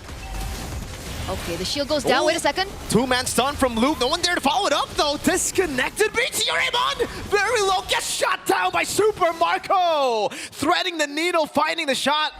Just barely out of range, but catches it with the Sky Piercer. And that's a double kill given over to Super Marco as well. He's sitting at 5-0-2. Look at the gold lead instantly go higher for Team Falcons. The charge is there. Another Feather Airstrike, this time to clear out the wave. They'll be able to do so, but they won't be able to keep the turret in the mid lane alive. Now again is Super Marco walking up. Rhapsody, that's Sonata. Another base turret falling to the hands of Super Marco as Annabelle is left to just go and clear out those waves. First Lord, 2 inhibitor turrets. Super worth it now for Team Falcons. What is Luke? Why? He was looking for a play there, a comeback play, but the rest of the team was not. It's the disconnect of Bigatron Esports. Always. We always see that happening. Either it's on Light or it's on Luke, but it's always these two players that seem to be not on the same page. Again, I don't know if it's a call thing. I don't know if it's a communication thing, but they don't commit to one another, and this is the result that we're getting, right? Very scattered team fights. They're giving over kills back into the enemy line. Team Falcons now 5,800 gold lead. Super Marco full item as well, by the way. Hunter Strikes, Sky Piercer, the Malefic Roar, and he already has the Wind of Nature to boot. That's a 4,000 gold lead for the gold lane. Well, 3,600, but what the hell? That's ridiculous. Super Marco. Wow. Wind of Nature already. Sky Piercer. 4 sacks probably already? That's a Sea Halberd and the Malefic Roar, so even the front lines won't be able to take this damage from Super Marco. At this point, Few, Kaltizi, they're just supporting damage. It's all about Super Marco as we get into the 13th minute of the game. And right now, Oman has to clear that top side turret as well. The minions are still pushing in favor of Team Falcon's PH because of the lack of inhibitor turret. Wait a second. Again, you can see Ogun walking up, able to find light there with Times Badge and the range of the back line. It's going to be a flicker up for Miranda. Luke gunned down by Super Marco. And Team Falcons get everything. Am out of the bush. Recall safely, almost got caught by a raging Kaltizi. That was so close. What? If he got taken down, this would end up much, much worse. Still though, Bigatron Esports are functioning on hyperdrive here as they have to try and look for a defense without Luke as well as Light. It's 9 seconds for him to respawn back into the game. Wind of Nature still available for Super Marco. Great response from BTR there. You saw the angle. No Wind of Nature for Super Marco, but they still have a big Lord coming down. Oakwen taking out Annabelle, finding the assassination to the side, dodging away from Sanguine Claws as well, as that's going to be the mid lane with the Lord dealt with. Bottom lane, it's a turret siege down by Falcons very slowly, but surely. 3 base turrets down, Iman going in again. Flap-TZ goes in for a bit more damage. Further airstrike, burning him down. The glowing wand tick is on him, but he gets to the bush in time. And he gets out. 1-0 trade in that particular siege coming in from Team Falcons. And Bigatron Esports are still looking for their ground, still looking for their momentum to take things back. But again, with 6,000 gold deficit on the side of Bigatron Esports, the way that Super Marco is currently farming as well. Annabelle's looking for a kill over. For information, Luke is still there, so he should be able to get out fine. What do they rely on now for Bigatron? Do they wait for the power spike coming from Iman? I mean, technically he already has 4 items. The thing is, about we gotta talk about that power spike, right? For Iman, he's already hit the power spike. He's on the way to a Wind of Nature. That will certainly help him in the late game. But the thing is, he doesn't really have a lot of penetration. So Kaltizi, Ogwen, Flap-TZ, they're gonna be big problems for Iman as we get for actually the whole team of Bigatron, because yeah, they have no way of shredding down these frontliners. What they have is a way to dive into the backline. If they do get that, then yes, that GDS with the Wind Talker for Iman will be massive in terms of being able to actually try to kill Super Marco. But if they don't get that very specific win con under their belt, I fail to see how they're going to get through this front to back of Team Falcons. I mean, technically, Annabelle is building the Malefic Roar, right? And he was the one to take down Ogwen earlier. Is that another solution maybe to Bigatron Esports not completely relying onto Iman? I mean, it's a way to deal more damage, right? I mean, more poke. You can use the Queller to poke with the Malefic Roar. You do more damage to him. But in the late game, you're going to have to rely on your goal laner for the most part to be the one dealing out damage to the front line. The fact that they have gone for kind of like an assassin build for this Irithyll means they don't want to. They don't want to go and deal with the frontliners first, which is, again, very risky. Maybe if they had a Lo Yi, could have been less risky because that's what the playstyle is. Currently, it relies heavily on execution. That's what it means. So they're looking for some sort of pick-off maybe, right, before they go in for the team fight. So far, they haven't been able to find it, but Light goes in again. Oh, great flick around. Now Luke, though, able to find them all in the fist crack. It's going to be Ogwen taken very low. Still Annabelle in the back as well. Immortality can be popped as Light gets taken down, but Annabelle is looking for the kill. Able to find Few. Gets out again. Now it's the kite back from Moreno. A 2-for-1. Few taken down for Light and Annabelle. Annabelle was trying his best, man, in the back line, looking for that kill over onto Few. Was able to get it, but the fact that he's traded back means that they don't have any retribution here. Iman looks like he's going for a re-engage. He already used the heavy crossbow earlier. Does not have the sprint. Super Marco, does he have the Wind of Nature as he jumps back forward? Moreno used the feather airstrike earlier. Flap-TZ gaining control again. No retribution for the side of BTR. Iman Trying to look for this. Calteezy is getting whipped down. Now it's going to be Ogwin with the Target's Revenge and the Rage, finding Luke to give Marco a legendary, as that's him on, jumping to the back with the Wind of Nature as well. A saving grace, perhaps, but Flapteezy is going to chase him down. Now looking for those shots onto Iman. He buys the immortality, but no one's there to save him. Further airstrike comes in, takes no one down. Super Marco with Kyle Teasy gets the last hit down on Moreno. And now it's up to Light and Annabelle. Another round of BTR versus Falcons. Annabelle walking up. Immortality down for Super Marco. No One in Nature used up as well to shut down for Annabelle. He finds the immortality in time. Jumps back in now onto Few. But the Bat Beast damage. That DOT was on it. Bad impact too. Meanwhile, the minions in the base will end the game for Team Falcons. Team Falcons 1-0 now for Bigatron Esports. Very, very messy by BTR there. Eman was looking for that hero play. It was enough for him to buy some time for Annabelle to come back in, but in the end, they were all going one by one into the team fights at the end. They forgot to do housekeeping. Unfortunate way to end this first game. Let's call back Gideon and Lafell. What are your thoughts? A messy game it was, but some interesting ideas were put into play. BTR taking the early game very, very well. A 4-0 lead for a while until things started to spiral out of control. Lafell, I felt like BTR had cool ideas. They had some great reach, but I think that Team Falcons got them right at the elbow. So I feel like what I really want to say is that I want to focus on the items here, because I want you guys to look at Moreno's items and consider this. The moment they made that mistake around the Lord Pit where they went all in onto Flapteezy on the Hilda, right? This is how you build a front line, right? You build the components so that you have enough for physical, magic, etc., right? During that time, Moreno only had the glowing wand and the magic wand. So just one full item and a component. Does not have the divine glaive. In this type, when you want to face against a front line, you need either a wishing lantern or a divine glaive. So the fact that he did not have a divine glaive and he used every single thing that he had on the front line, which mind you, heals up whenever he goes inside a bush, that was definitely a big mistake coming in from BTR, because I feel like in the early stages of the game, because of Jawhead, they have the damage. And because of that, they miscalculated their own output where they feel like they're invincible. They can take any fight and they can win all of them. That was a snap of reality where they have to understand items really do matter. Do you think the target priority could have been a little bit better here? Because I think that Moreno, even when we're talking about that, like the Lightning Trundra for an example, that could be switched out easily for like Blood Wings for an example. He could have gone, if you want to be really greedy, like a Holy Crystal.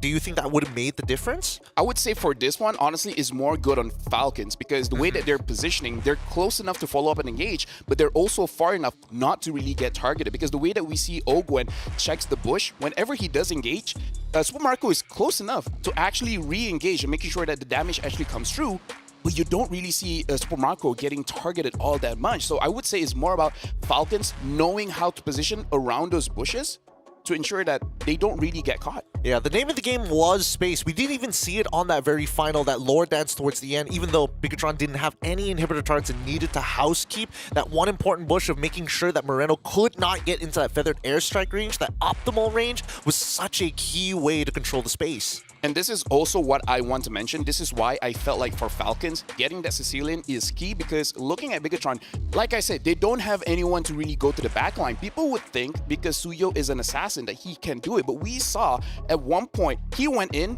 and the damage, it was there. But Few can just kite.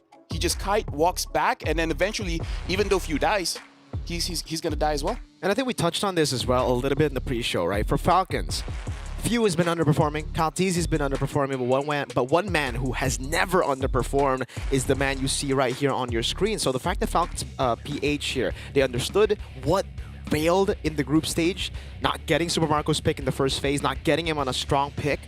They've adjusted, and you can see how much of a monster this guy still is. Oh, yeah. Yep, Super Marco, absolutely disgusting. Again, he wasn't the main target coming in from the side of Bigatron, but I also got to give props for the trigger finger himself. Ogwin, he was able to actually open those big moments to find the elbow of Bigatron and kind of snap the joint in half.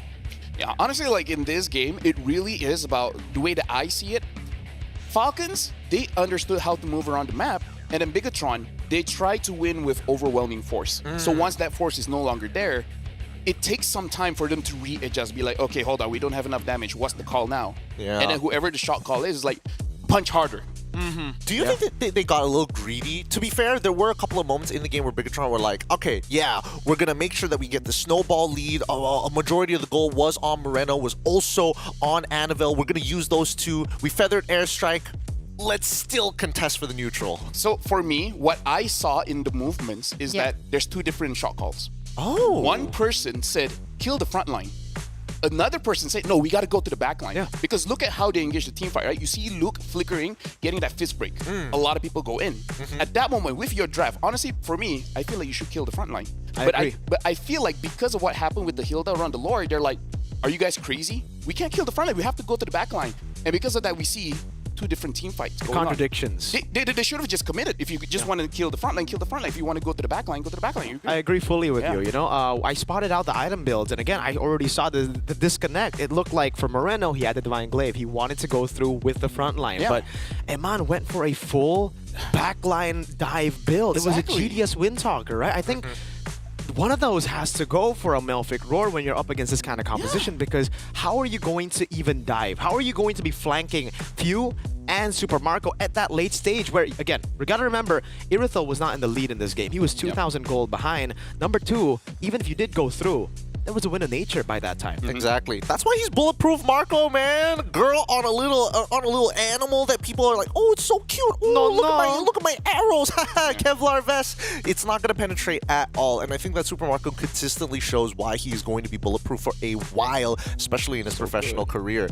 Speaking of which, adaptations actually coming into game number 2. Any thoughts on that? Where they could lean in? For me, this is out of game stuff. Because what happened in that game tells me they don't have a leader. Yikes. Right? I agree. They just need one leader, just like, okay, whatever this guy says, right or wrong, just follow him. Because you have two different shot calls. You're facing against Falcons. This is not just a run-of-the-mill team, right? So just have one leader.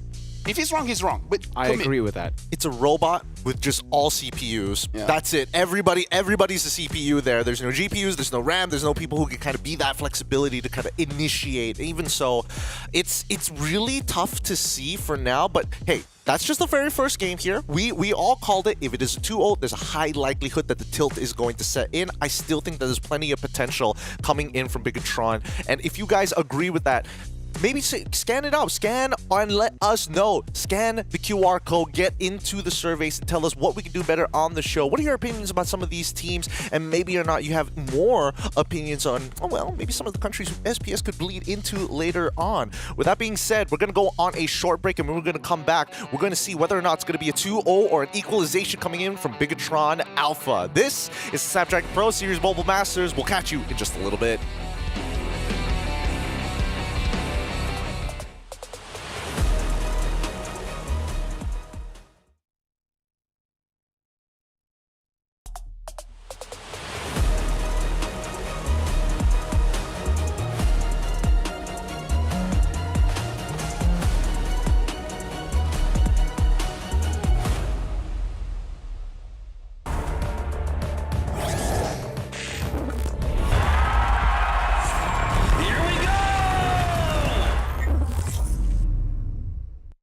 The Snapdragon Pro Series is brought to you by Snapdragon Elite Gaming and DHL.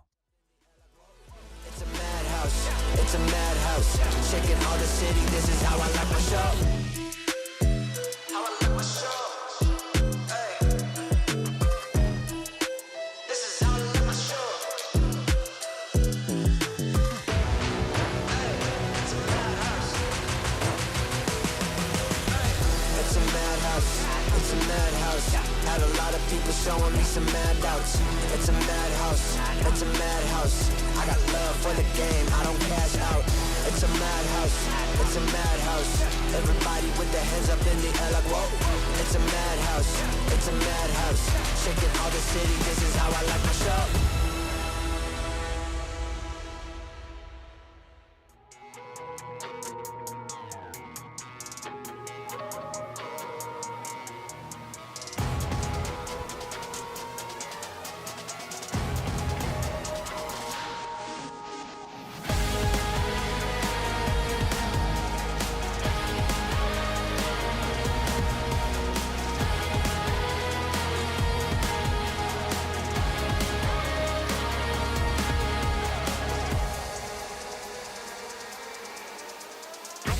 the top. I never stop. It's coming ready or not. Do you have what you say you got? Go till you drop. Go until we hit the spot. Light gonna shine bright. Anything I like. Put it on the line. I've been taking chances all my life.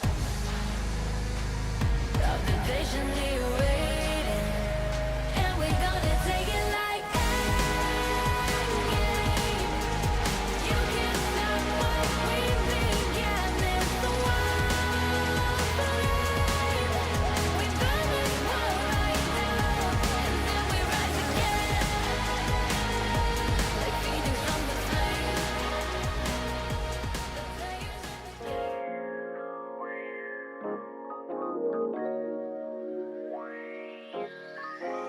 Live in Jakarta, the playoffs continues. The quarterfinals keeps on going with the first match already falling into the hands to the nest. The Falcons rejoice, but Bigatron Alpha, things need to be worked upon. The robots, they're not together. The electrodes leading to God knows where sometimes, boys. I mean, here's my opinion. How do you take down a sniper? You got to figure out where he is, right? You destroy all the vantage points. If there's no buildings, there's nowhere for him to snipe from. I don't think you can take down Lanadon buildings. So in this case, destroy the front line. Like if Marco does not have a wall in front of him, either eventually he will get taken down or he will not be able to dish out damage. I think there's something way easier here, Lafel, for Bigatron, right? I'm gonna see, I mean, like, again, from what we've seen earlier, it's like Bigatron, they don't understand themselves. In a way where I feel like the coach, again, is trying to, they really do. Maybe they need a sports psychologist, right? Yeah. But I called out Jawhead, not a good pick for BTR.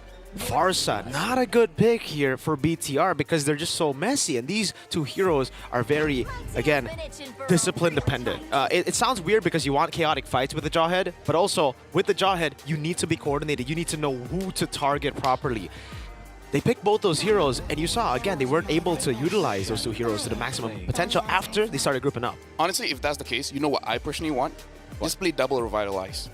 Yeah, right? That was, you know, in most of their wins in MPID, they go for double Revitalize or Light gets show. Simplify the process here. Make sure you stick together and you have tools that forces you to stick together. Now we come into the second game here. Team Falcons are on blue side, and Bigatron Esports are on red side. With the Kalia as the first pick with follow-ups of Zushin as well as Suyo. We see the Team Falcons' whole priority as Moskov has already been locked in. And speaking of which, as much as we're talking about the execution prowess coming in from Bigatron and how split up they are, I think now more than ever that Kalia falls into the hands of Team Falcons. You have to be together because if you want to stop that Tsunami Slam, just kill the Kalia midair. Yeah. Well, at least I interviewed Keyboy the other day, and he did say the reason why Kalia hasn't been like super top tier is basically three criteria. Number one, still a lot of pro players don't really utilize the passive that well, so that's number one. Number two, you need a brain using this hero, which I like the shade he throws to other people. It's like, pinapintar si is like, okay, I get it, you know?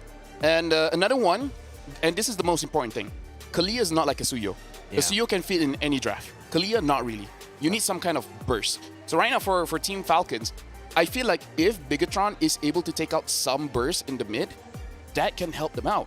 But the Joy is open, so I don't know if Bigatron wants to take out the Joy. Considering that they have a Badang, I feel like they can fight against it, but with them not really being all that coordinated, I don't know what's the call here. It's like they're running out the Eve. Yeah, no, I agree with you here. I think at least for Team Falcons, if we're talking about like backline dive, it's definitely possible, right? You have two heroes that can technically sneak into that backline alongside the clear to abuse that pass and get that double profit of the heal. But then coming into Bigatron Esports, did you see any of the games where we saw Kalia and the natural response for a lot of MPL ID teams was to be the Jushin, especially coming to day 2, day 3.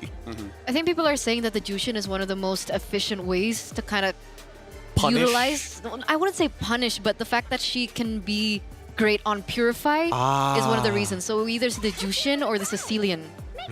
Both of which really good picks. Now we see the Eve alongside with the CC here. Team Falcons is doing a really good job at making sure that, hey, Luke, you're not going to win this lane as easily as you think it's going to be. Lucas?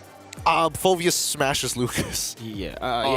But I think we've seen a lot of different matchups now. I think the main, like the real counter is the CC and the Valentina, right? The Phoveus, yes, has the advantage over the Lucas, but it's not overwhelming like a CC Valentina. So yes, it's still possible if Bigatron want to try to utilize that. Hey, look, it's Eterna, Cavalry. More so, I mean, Team Falcons want to pick up the Lucas in the jungle again, right? Hold That's on. a good point. Yeah, Look at this. Look at this. Bigatron, they're banning out control mages in mid.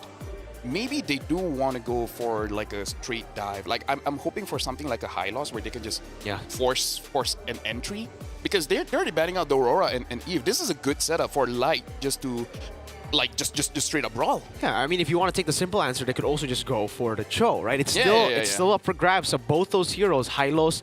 I mean, to be fair, even the Gatot Kacha would actually work out here against the Moskov. You're really good at just taking that damage. And against Phoveus, just taunt him whenever he jumps in. I think both of which are really, really good. But at the same time, I do think that Bigatron Esports might be leaning into a strategy, because we saw what the early game looked like in game number 1. They do come in with a templated plan, and then it gets a little bit messy towards the neutral objectives. Maybe they're looking to try and punish few in the mid lane where other teams have succeeded and found their series wins against them. And there we go. It's the Bruno lock-in for Bigatron Esports. Yeah, still hiding that roam pick. Hylo's getting banned out, but again, not that big of an issue, because we did talk about how there's many different roamers that can be utilized here. For Team Falcons, when it comes to the mid lane, I feel like the Farsa is still good. Okay, Liban. Selena is... it's just that I don't know if they have the wave clear to safely pick up that hero right now. Sorry, I think this Badang could still be flexed, right? Technically, the Cho could still be picked up for Bigatron. Could be, definitely. And for Team Falcons, again, the Lucas is still up for grabs, technically, right? There's no Valentina on the other side just yet, but I think that's why Bigatron are trying to flex this Badang pick all the way to the end. So in case you do go Lucas, we can still go Valentina XP, which wouldn't do too well against the Phoveus. I think that's like kind of a meh lane, but it would get a lot of value up against this. So there you go, Bigatron. Beautiful. Decision now. Do they go for Valentina, or do they concede, or not concede, but like just... Would they let the Lucas run loose again? I don't know. It's going to be pretty difficult to punish it at this time, especially since they have... Because, again, a really good synergy is Lucas as well as Kalia, because Lucas can basically anti-CC certain things, and then Kalia can come in, or vice versa. It's really nasty stuff for the early game. Honestly, Kalia just giving that heal might even be enough.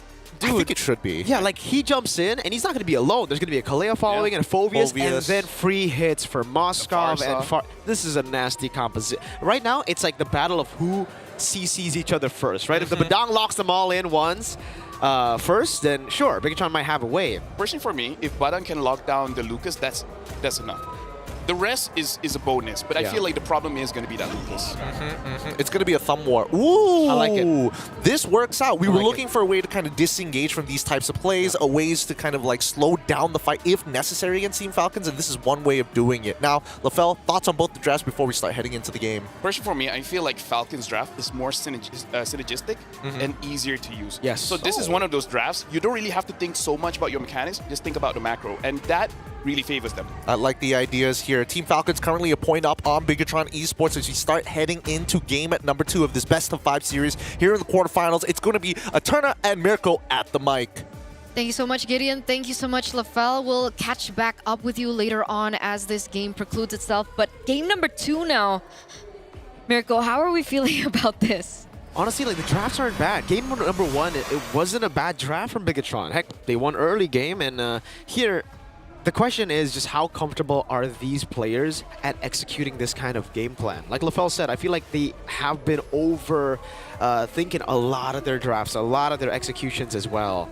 And giving them a very hard to execute draft like this kind of plays into it a bit, right? So it's either they're on point or they're going to have multiple miscoordinations like we saw in game 1. So we'll see, ladies and gentlemen, as we head over into the Land of Dawn for game number 2 between Bigatron Esports and Falcons from the Philippines. You can see both these teams starting to go on their early rotations as we get a little bit of a feel as to the spells as well as the emblem choices for both of the teams. Still the killing spree from Annabelle. Again, I'm all in for the killing spree, you know, but up against these kind of compositions, especially last game, I think the MP range is still better. You need that sustain. You're not going to be killing a lot of dudes or getting a lot of dudes low initially. Annabelle walking up straight. Oh, getting the blade surge down. Oh, going to be taken very low. Forced to flicker out. Again, it's BTR with that early aggression. Still able to get out though. So Team Falcons have a little bit more of a say in this early stage of the game, especially that they do have heroes like the Farsa who can wings by wings, rotate fast, clear fast as well. I think a lot better than Moreno should be doing on the Jushin. We'll see how that goes to play, especially on these side lanes. Kalti's already with a rotation to the bottom side of the map. Luke, though, goes in for this 2v1. Light is there as well. Uh-oh. Doesn't get it. Yeah, tries to go for the shove, a cheeky shove there. Good moves by Kaltizi. Walking in, going back in, right? Going back out, actually. Moreno putting the damage down on Kyle, putting the utility. Good poke by Annabelle into the mid lane. Ogwin looking for that slam. Good body block from Light, but Annabelle takes a big chunk of damage. Yeah, he's really low right now. So what is going to be the call here? I think he's going to try to clear in for that, because going back now would means that they would let go of the neutral objective taken. I don't think that's the plan that they were kind of willing to go for. He focused on the purple buff first. We see Flap TZ opening up the map, giving information for his team. And it looks like Annabelle is done first. Let's see if he's going to be able to get this neutral objective uncontested. Let's see. Good Lantern Flare over Flap TZ. Displacement from Luke as well. No passive just yet. Infernal Pursuit not going to be used by Flap TZ. Annabelle's looking for the Queller. Owen doesn't read it right there. Oh, look at the dive of the Sacred Beast! Light able to get that implosion down, but that's going to be first blood. Is now Super Marco! Dives in as well. A full dive, and this time it's Team Falcons that start out with a 3-kill lead plus the neutral objective. Yeah, that should propel them to maybe a 1k gold lead in this first few minutes of the game. The way that they layered their skills is something that I want to see from Bigatron. Meanwhile, top lane. Uh-oh, Eman trying to save the Purify earlier. One last spear to the heart of Eman up top. It's another 4-0 for Falcons this time. So to make things worse, with Team Falcons holding on to everything on the map here in the first few minutes of the game, they're also going to be able to take down Eman as well. The one anchor that Bigatron Esports have been able to hold on to. And Team Falcons, they know it, right? They're going to make him really struggle. They're going to make him suffer for it. Oh, and oh, that's the damage again. No, Purify him unable to escape still. But that means say goodbye to the entire wave up top. He decides to stay. This might be a costly one. No, Light's still there. Oh, down below, fist crack. Luke forced to flicker out. No trades on the board for BTR. Falcons reading BTR out completely. Zero neutral objectives, zero kills.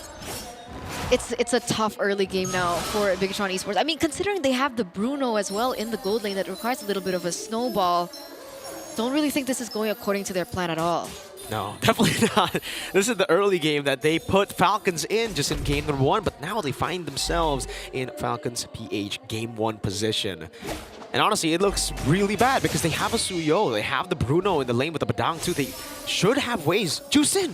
Yeah. They should have ways to actually control the early game up against this composition. You wouldn't expect the Moskov to get that much value in the first 4 minutes of the game. I think putting it simply, that right there. The Moskov has this much, 2 kills early on already. This is Super Marco! You give him 2 kills at the start. You know he's going to be Monster Marco soon, right? 2,000 gold lead, almost, for Super Marco again. Yikes. Erosion Scythe, 2 kills. And this is on a late game hero that requires a little bit more time to get to that power spike. So it is something that Bigatron Esports really need to consider now. Do they want to go for the 50-50 contest again? Uh-oh, Tsunami Slam, Implosion, and the Fist Crack combo together! That's the combo they were looking for! And this time they find it, but Super Marco is going to go in as well with the SOD. Lifted up in place again, has the Purify, gets out, but they want to go for the chase. Moreno still on him, Lantern Flare! Moreno gets a double, and BTR are back. Wow, just like that. Just like that, off that entire team fight that was, created by Luke as well as Light. This is what happens when this team is on the same page. We get to see that brilliance coming through. They have a little bit more space to work with. Eman gets a little bit more gold in this mid lane, also able to take that turret down. Honestly, they turned it now. Now I'm thinking the 2,000 gold lead at the start is a curse, like Bigatron got a 2,000 gold lead in the previous game. Then they initiated on Flap TZ, the frontliner. We saw that here again, Ogwen went for the Tsunami Slam on Light. That put him in prime position to go for a Flicker Implosion. Without a Flicker, he knows there's no Purify, and he gets another. Decisive. Another kill over Flapteezy. No, now it's Flap walking up again. He doesn't have Flicker to escape this time. He goes back in and gets quelled by Annabelle. You know what? I think you're right. 2-0 trade right now. A little bit more for Bigatron Esports to work with. 1,300 gold lead. What's going on with Team Falcons? They're going to be able to pick up yet another turret in this top side of the map. Super Marco luckily gets that second item, so he is on the way to the Holy Trinity of attack speed. But here we are, Bigatron holding on to control once again. At this point, give your opponents the lead at the start of the game. We don't need it. No one needs it. Falcons didn't need it in game 1. Seems Bigatron are fine given the 2,000 gold in the early game. It's an odd day for MLBB, but it's oddly entertaining. You can see now, Flapteezy again was in a weird position earlier on. I think he was trying to, delay the take from Bigatron Esports to get the purple buff, but I think he was positioned a little bit too forward, was taken out before they could go in for this team fight. Again, Flapteezy. This time jumping on Flapteezy again in the bottom lane. Super Marco able to take out the turret now, as that's going to be the dive. Feather airstrike coming in with SOD2. Annabelle in the midst of it all jumping in. Now gets shot down. Annabelle will be clawed down by Ogwen. Now Moreno is able to hold up. That's Crimson a pause. Beacon. That's a pause. That's a pause of the day. First pause of the day. It's a pause. Hey, ladies and gentlemen, please do be patient with us. We're seeing, oh man, the crowd now has joined in. You can see everybody already here. Hey, are they having a Mobile Masters Day? Whose side are they on, though? That's a big question. I see more red than green, so in that shirt. That you might be colorblind then. Oh, Lavelle, welcome back. No, you're colorblind. Wait, can you guys even hear me? Gideon, are you here? Yes, we're here too. We're always here for every technical pause, boys. And I think it was very obvious that BTR definitely was experiencing a lag spike that Annabelle walking into the wall. Yeah, that was unfortunate. Yeah. Unfortunately, Annabelle got taken down. But while we're here, I might as well do the analysis about the 2K gold thing. Yeah. Okay. Because twice now we see the Farsa is like betraying herself of what she's supposed to do. Okay. Because we saw in game number 1, Farsa went all in onto the Hilda, and this time it went all the way into the light. Yeah, Tigreal. Yeah, don't walk into the light. That's what people say, right? Yeah. Now here's the thing. Why I say depends. No, this is why I say like they're betraying themselves, because if you look at the items, Phil built a Genius 1, which is amazing against squishies, but not really all that great against tankier guys. And even if you look, if he wants to deal damage to the front line, it should be an Impure Rage. Right? So that's just what I'm saying. Is just like you can deal damage against the front line, but the way that you're building this Farsa is like your coach is telling you, deal damage to the damage dealers, not the front line. So I feel like, a bit of not disciplined moment by both mid laners happened in game 1 as well as game 2. And now I'm jumping back. Okay, we're jumping back in. Thank you, Gideon. Thank you, Lafelle, for accompanying us for just a bit. But here we are back into the game, ladies and gentlemen. 7 minutes have elapsed. Bigatron Esports still hold on to control as they are now contesting for the next neutral objective, which is this turtle. You can see Moreno opening things up, looking for vision. But I think Team Falcons, they're kind of far away. Are they in a position to contest? I think they're in a position to just stay in it, right? Like, the Suyo's not there, so technically for Bigatron, they're just buying time for Annabelle to walk back up, and now they have Annabelle over the turtle. Now Falcons PH will just concede as a turtle. It was too risky for them to contest, but without the Suyo, they were just hovering around in case BTR gambled it. And I think Team Falcons was looking for a trade down bottom, so we did see Super Marco looking to get some damage onto the turret, unable to get it. He did go for the clear though, and he is on his way once again, like we mentioned earlier, onto his third item of this game. I think things could really change when he gets that Holy Trinity. Sky Piercer for Moreno. You know what? I'm glad we see the Sky Piercer back on the Juice In. I think the group stages, we just rarely see the Sky Piercer on ESA. We've just been seeing a lot more utility Juice Ins for the most part. So now back to the killer, and I think it's good timing too. He's had 3 kills so far. It'll add up more as he gets more Sky Piercer stacks. Super Marco, always active on the map. I think they also know that they need a little bit more damage, right? Eman, as sole damage dealer, has been a problem in these team fights as he gets taken down. 1v1. Anapel! Oh, not going to be solo killed! Try to go for a fight in the end, gets soloed, but he did buy a little bit more time for the rest of the team to try to go for this pickoff, even though I don't think Marco will stay that long. Anapel. Interesting. Looking for that 1v1 kill over to Super Marco. He has a lot of disengage as a Moskov, so that's something that Annabelle will remember the next time they see each other. But Feather Airstrike opened up here. Some damage given over to Moreno. But all the while, things have slowed down quite a bit with no objectives on the board just yet. Yeah, it was very, very weird there from Annabelle. Walks up to his demise. Near a wall too, right? So it wasn't particularly the best place to even look for a fight against Moscow. But Bigatron still hold the lead. But unfortunately for them, Super Marco is online. 8,000 gold already. 3-item power spike. Thank you, Annabelle, for getting that early golden staff now for Super Marco. Ouch. We did mention that this is a huge power spike for Team Falcon, so coming into this next neutral objective take, we need to keep an eye out for that. Bigatron, though, still the first one in the vicinity. Moreno looking to clear that wave in the mid lane, but remember Team Falcons having the Moskov means that they do have a little bit more pressure onto the far lane, so it's another headache that Bigatron Esports have to deal with. All he needs to do is SOD back. Exactly. He gets a turret for free. They are getting out macroed right now, BTR. That 1,000 gold lead is an illusion.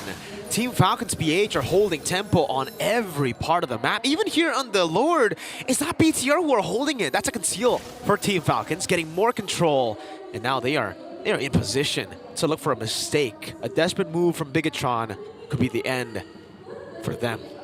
I think Team Falcons have an idea that Eman is not necessarily in the team fight just yet. He was caught in the top side looking for the clear. Super Marco is still there as well, though. That's a rotation coming through from Bigatron. But they're still opening up the map. They don't know. Super Marco should be able to recall. He's tapping it slowly but surely here because if it's just Eman, he wants to pick up a fight. If it's more than just Eman, he wants to recall. He notices, you know, they're off the map. They've not been seen for such a long time. They are probably up top. So good call by Super Marco there. Decides to recall, following through to the recall. Now it gives Bigatron Alpha, or esports rather, more time, a window of opportunity. Good feeling. But he should be able to replicate that same thing that he did earlier on. But the difference is now, Lord is already at quarter health. Annabelle looking for the red tree right now. Scout-Easy walks in. Annabelle still picks it up. Now Slice able to get the shove down on the flat, but Annabelle will be disintegrated by Super Marco, who landed the SOD. Light falling as well to the claws of Scout-Easy as Luke is left to fend for himself. One straight push into the mid lane. 20 seconds on the death timers as Luke is brought far into the enemy lines. But it was Bigatron Esports to pick up the Lord, but I don't think it's going to be enough time. They're going to go for the end here. 12 minutes. That's it. 6 seconds on him. On a wipeout will do it. Team Falcons now on match point, flying high in the sky. No Lord, no problem. This is match point. One more game away of stepping forward and eliminating the red robots out of the Snapdragon Pro Series Mobile Masters. Oh my goodness, Team Falcons, nicely done by them. No Lord, no problem. In game number 1, they broke them right at the elbows. Now they're going for the shins. The red robots need to recover because it's starting to break apart for them in every aspect of the game. They had the lead. It was equaling it up, but even that just was not enough. Yeah, because I would say this game was all Falcons. When they got the lead is because Falcons made a good play. And when Falcons lose, it was them making a bad play. So it wasn't really about what BTR did right or wrong. It's all of Falcons. Falcons decided everything. Even when Falcons lost the team fight, it was their own mistake, right? It wasn't BTR that, you know, flickered in, crazy, engaged, nothing like that. They were reacting, and they won through reacting. They won through a mistake from Falcons. I agree.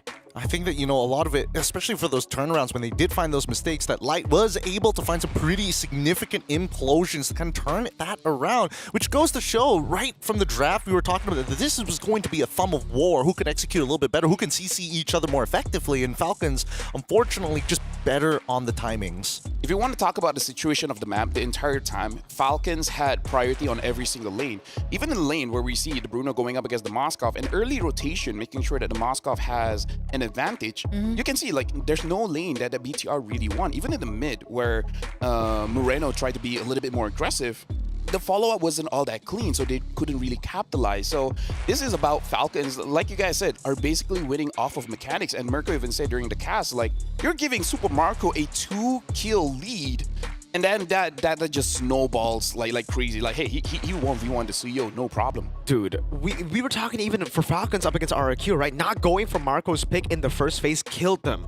This is what you get when you actually play for the best player on your team, and Super Marco is by far, I think, the man on Team Falcons PH. This guy's phenomenal, man. He's so reliable. 2 successful team fights after the 5th minute of gaming, and you can just see the EXP and as well as the gold dramatically drops. I mean, as much as we wanted Bigatron to kind of turn that around, it just was not enough because Team Falcons, they are very good at taking their time with things, identifying the situation and punishing them. Although I will like to mention for Kalia players out there, Oguin was making sure that his passive was constantly up. It's just the micro mechanic here, whether it's, dropping his first skill and then sometimes even just punching the air to trigger it once more. It was the brain power you said, that Keyboy said, you need to have when you play Kalia. Exactly. So what he's trying to do is making sure that his enhanced basic attack is always there, so he can use that to engage first, and then can apply the heal instantly. But yeah, honestly, in this game, I don't want to target one person, but I really feel give Light something that he's really comfortable with. Because for both games, I'm not feeling it. I'm not feeling it. Yeah, Joe, please. I said it again right earlier. When they picked up the pick, I like it. The draft, I like it. But is it a Light pick? Exactly. Yeah. No, not really. It's a Light if he had synergy and communication sort of pick, my guy.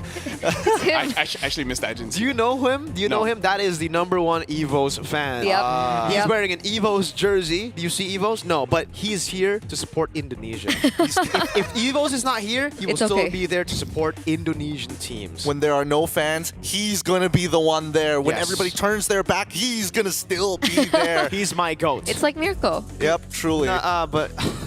I mean, at this point, Viva RQ, right? Hey, I've always been an RQ fan. Season 13 was... season 14 when Kescu left. My GOAT, Kescu and Emet. Hey, we're looking for that. We're looking for that shirt to be made. I'm so Kingdom right now. I'm so Kingdom. At this point, your worst nightmare just happened. We already talked about the momentum, what would happen if Falcons got a 2-0, and now we're here. Yeah. It's about to occur. Here's my prediction for game number 3. Bigatron, they're going to go all comfort picks all across the board. BTR force a 1-1 tie. Guys, we're living in a different world. Whoa. No? We're getting the lower thirds. Don't tell them. Production is trying to be nice to Mirko. Thank you, Ted. Thank you, Zipper. Thank you. How much did you pay them? Don't. Dude, a lot of money. Honestly, too much money. Honestly, just some coffee, and then they're cool with it. That's okay, Zipper. For me, if I want something from production, I give them donuts. Zipper, is this true? That's all? I gave him money. I gave him straight up cash, man, for that 1-1. Yep. You know what they say? Is the thought that counts. And they thought that money was good. Look, Zipper is, dude, I don't want to call him a racist, but... What? Wait, where did that come from? Whoa. Do you want to talk about Bigatron or Falcon? Let's choose one. I'm going to go with the Falcons on this one because I think in this particular game, the way that they were looking to actually engage in their fights was actually pretty intelligent. But at the same time here, I think they became very aware after 2 botched fights down at that 5th minute, which gave Bigatron the lead in the first place, right? They're like, hey, keep your eyes on Light. Make sure he doesn't find that counter-engage implosion. Also, I'm not feeling Annabelle. You're not feeling Annabelle? He was lagging, to be fair. You saw him lagging. He had a 2-level lead over Mr. Kyle. I don't know. I haven't been feeling Annabelle for quite some time, bro. Yeah. This season. Lucas as well. You're talking to me? Yeah, big a trooper. I'm Kingdom right now. Oh, sorry. He's so I'm so Kingdom. I need to update. Dude, that Lucas though, it's like Kyle just waiting. It's like, okay, once someone is close enough to be in a relationship, he comes in and disrupts that. Like, do you not see that the position of everyone? Exactly. Like you see, like, oh, I see the Suyo here, and then I see the Jushin. This is where I come in. Look, we're gonna do you bring not up. see that? Yeah, I get it. We're gonna bring it up to the moniker committee of MPLPH to see whether or not we can give him the moniker of home wrecker when he plays Lucas. But we're gonna go on a short break, and when we come back, a potential conclusion of this quarterfinal, or maybe a chance for Bigatron Alpha. We'll be back with Mobile Masters. At least we'll be done quick, right? We'll be back with Mobile Masters right after these messages.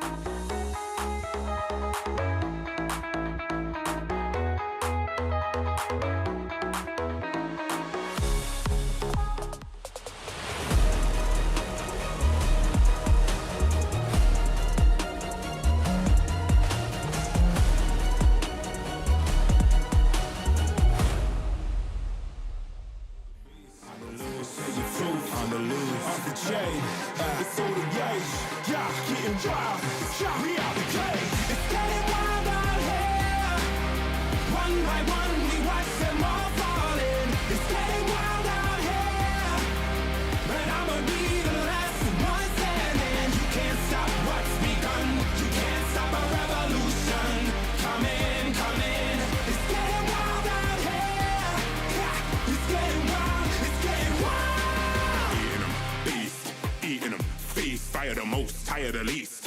See them admitting defeat, and they so useless. I'm so ruthless. New phone, who this? Give no reply to excuses. Got no bite, man, a toothless. Living a lie, and the truth is, got this power, bringing it. Play my anthem, singing it. Every mountain, ringing it high. I soar, I rise, reborn. Shocked, I'm back like never before. Taking my final form.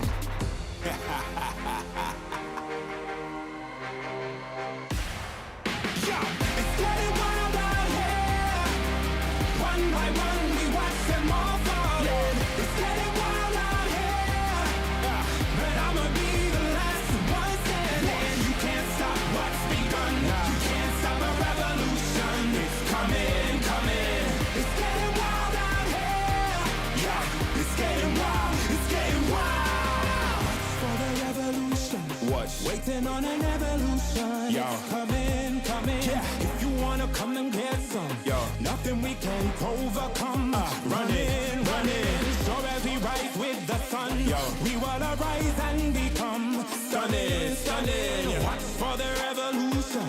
You can't stop what's begun. It's coming, coming. Wait. It's coming, coming. Wait.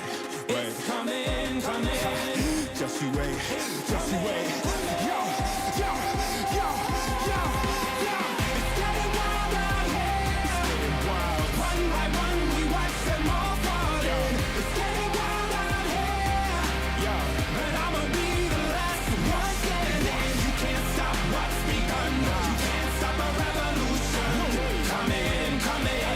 It's getting wild out here. It's getting wild. It's getting wild.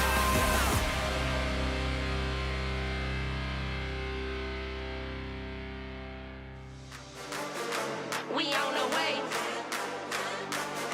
We came to play. We on the way. Showtime. Let the games begin. You can't stop us. I came to win. You can't stop us. It's only us in the end. You can't stop us. We the best in the world, and that's a promise. Let the games begin. You can't stop us.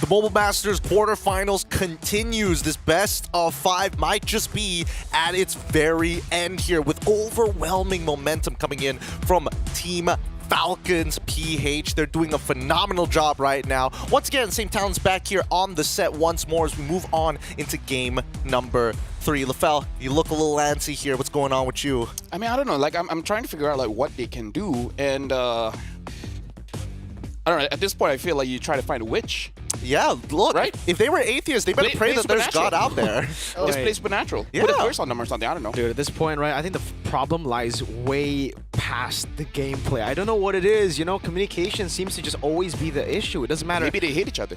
Maybe they do. Honestly, at this point, it feels like there's a bit of internal problems because the miscommunications are uncanny, brother. This is what Coach Age said in an interview last night. Coach Age? Coach Age. My goat? Yes, from Who Evos. betrayed us? Yes, the betrayer. So what did he say? He's like, it's not about the mechanics of Bigatron. It's more so how they're able to put 5 star-studded people into one and get them on the same page. And the fact that they lost someone like Vin and Key, who, well, Key can arguably still be said that he has really good mechanics. But for Vin, even with the not as high mechanics, he still was that leader. The leader that they needed, and it looks like Bigatron severely need one. I agree. I think on the topic of just all-star teams in the past, we saw it from Echo, we saw it again on Philippines. We've always seen, most of the times, the good side of all-star teams. But this is the reality of, again, a lot of the criticism sent to all-star teams when they are built. Sometimes it's just 5 individuals who are amazing individually, but don't work as a team. That's why we saw Iman doing his, hero play, and then someone else comes in. Annabelle does that thing that he did earlier on. It's just like, guys, you are playing a 5-man game. Yeah, personally for me, the last time I drafted a team was for the SEA Games. And I legit chose 3 players that have 0 communication. They just shut up and just listen to what someone says. And then I drafted Chiku, and then the entire team worked wonderfully. They just listen to the man. Exactly. They're like, I won't give you my opinion. I'll just do what you say. And then they did it very, very well. And on Falcon's got a Lu Yi. This is going to be very risky coming in from Bigatron. Maybe fight the Suyo with the Lucas now, because it has been shown. Naruto is better than Sasuke. Oh, man. Yeah, even with the 6 paths power, with everything against a weakened Naruto still won. So that's true. Maybe Lucas is the key. We'll see, because right now it just feels Never like... mind. Kakashi. Oh, wait, no. Kakashi. No, Itachi, yeah. Yeah, Kakashi. Yeah, Kakashi. It's, again, as predicted, Bigatron Esports, it feels like they just go to comfort picks, right? Go straight into the comfort picks. It's all about super plays. But it's going to be hard with Team Falcons who like to shut down super plays just by being observant and communicating well. Let me ask though, like, how is the matchup between Hayabusa and Suyo? It really depends. It's kind of like a skill matchup. I think it really depends on how far ahead you are on Suyo or Haya. But if it's equal, I think the Suyo has a bit of an advantage because in a 1v1 because you can always just blink out of the shadow kill. Yeah. Yep. And not to mention, at least for Hayabusa, you can just be like, nope, don't want to fight. Yeah. I'm out of here. So it's like a non-confrontational 1v1. It's like, gotcha. Well, yeah. Gotta spook him up. But this is a very fast draft as we go into the second phase. Keep in mind, it's Team Falcons on the red side, so they will have first pick in the second half of this draft, and Bigatron Esports on blue side. Fovius going to be the first ban here in the second phase. Makes sense. I think Cho should be the next ban from Team Falcons. Yeah. Not just because of light on Cho, but also because they committed to a Selena into the mid lane. I think they need a little bit more clear power, but they go for Badang instead. Let me just say, this is kind of like a little bit off topic, but I feel like with Lu Yi being as good as she is now, maybe buff up the Terizla, because before this there was that interaction where she wanted to divergent away.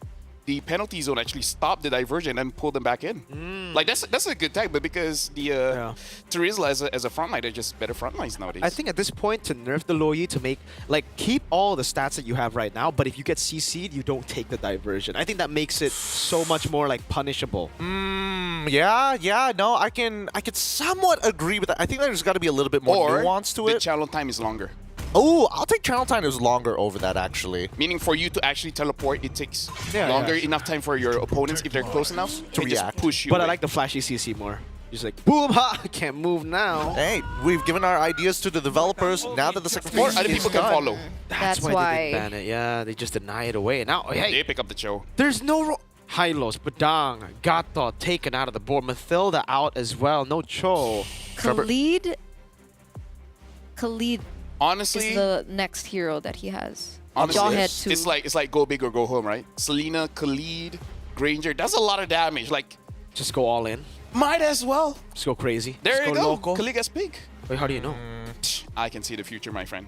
Hey. Oh, it's the Eternal skill. Yeah, it's the Eternal Lafel superpower that we're unaware of. I'm pretty sure an Edith will come in as well. Oh, man. For BTR? Yeah. You're making some hard sells here. You're making some hard sells. I don't know if I buy it just yet. Let's see. Is Bigatron 6 seconds left on the clock, and it's going to be the Khalid locked in. That's one. That's 1 out of 2. You can't convince me unless you get 2. Whoa!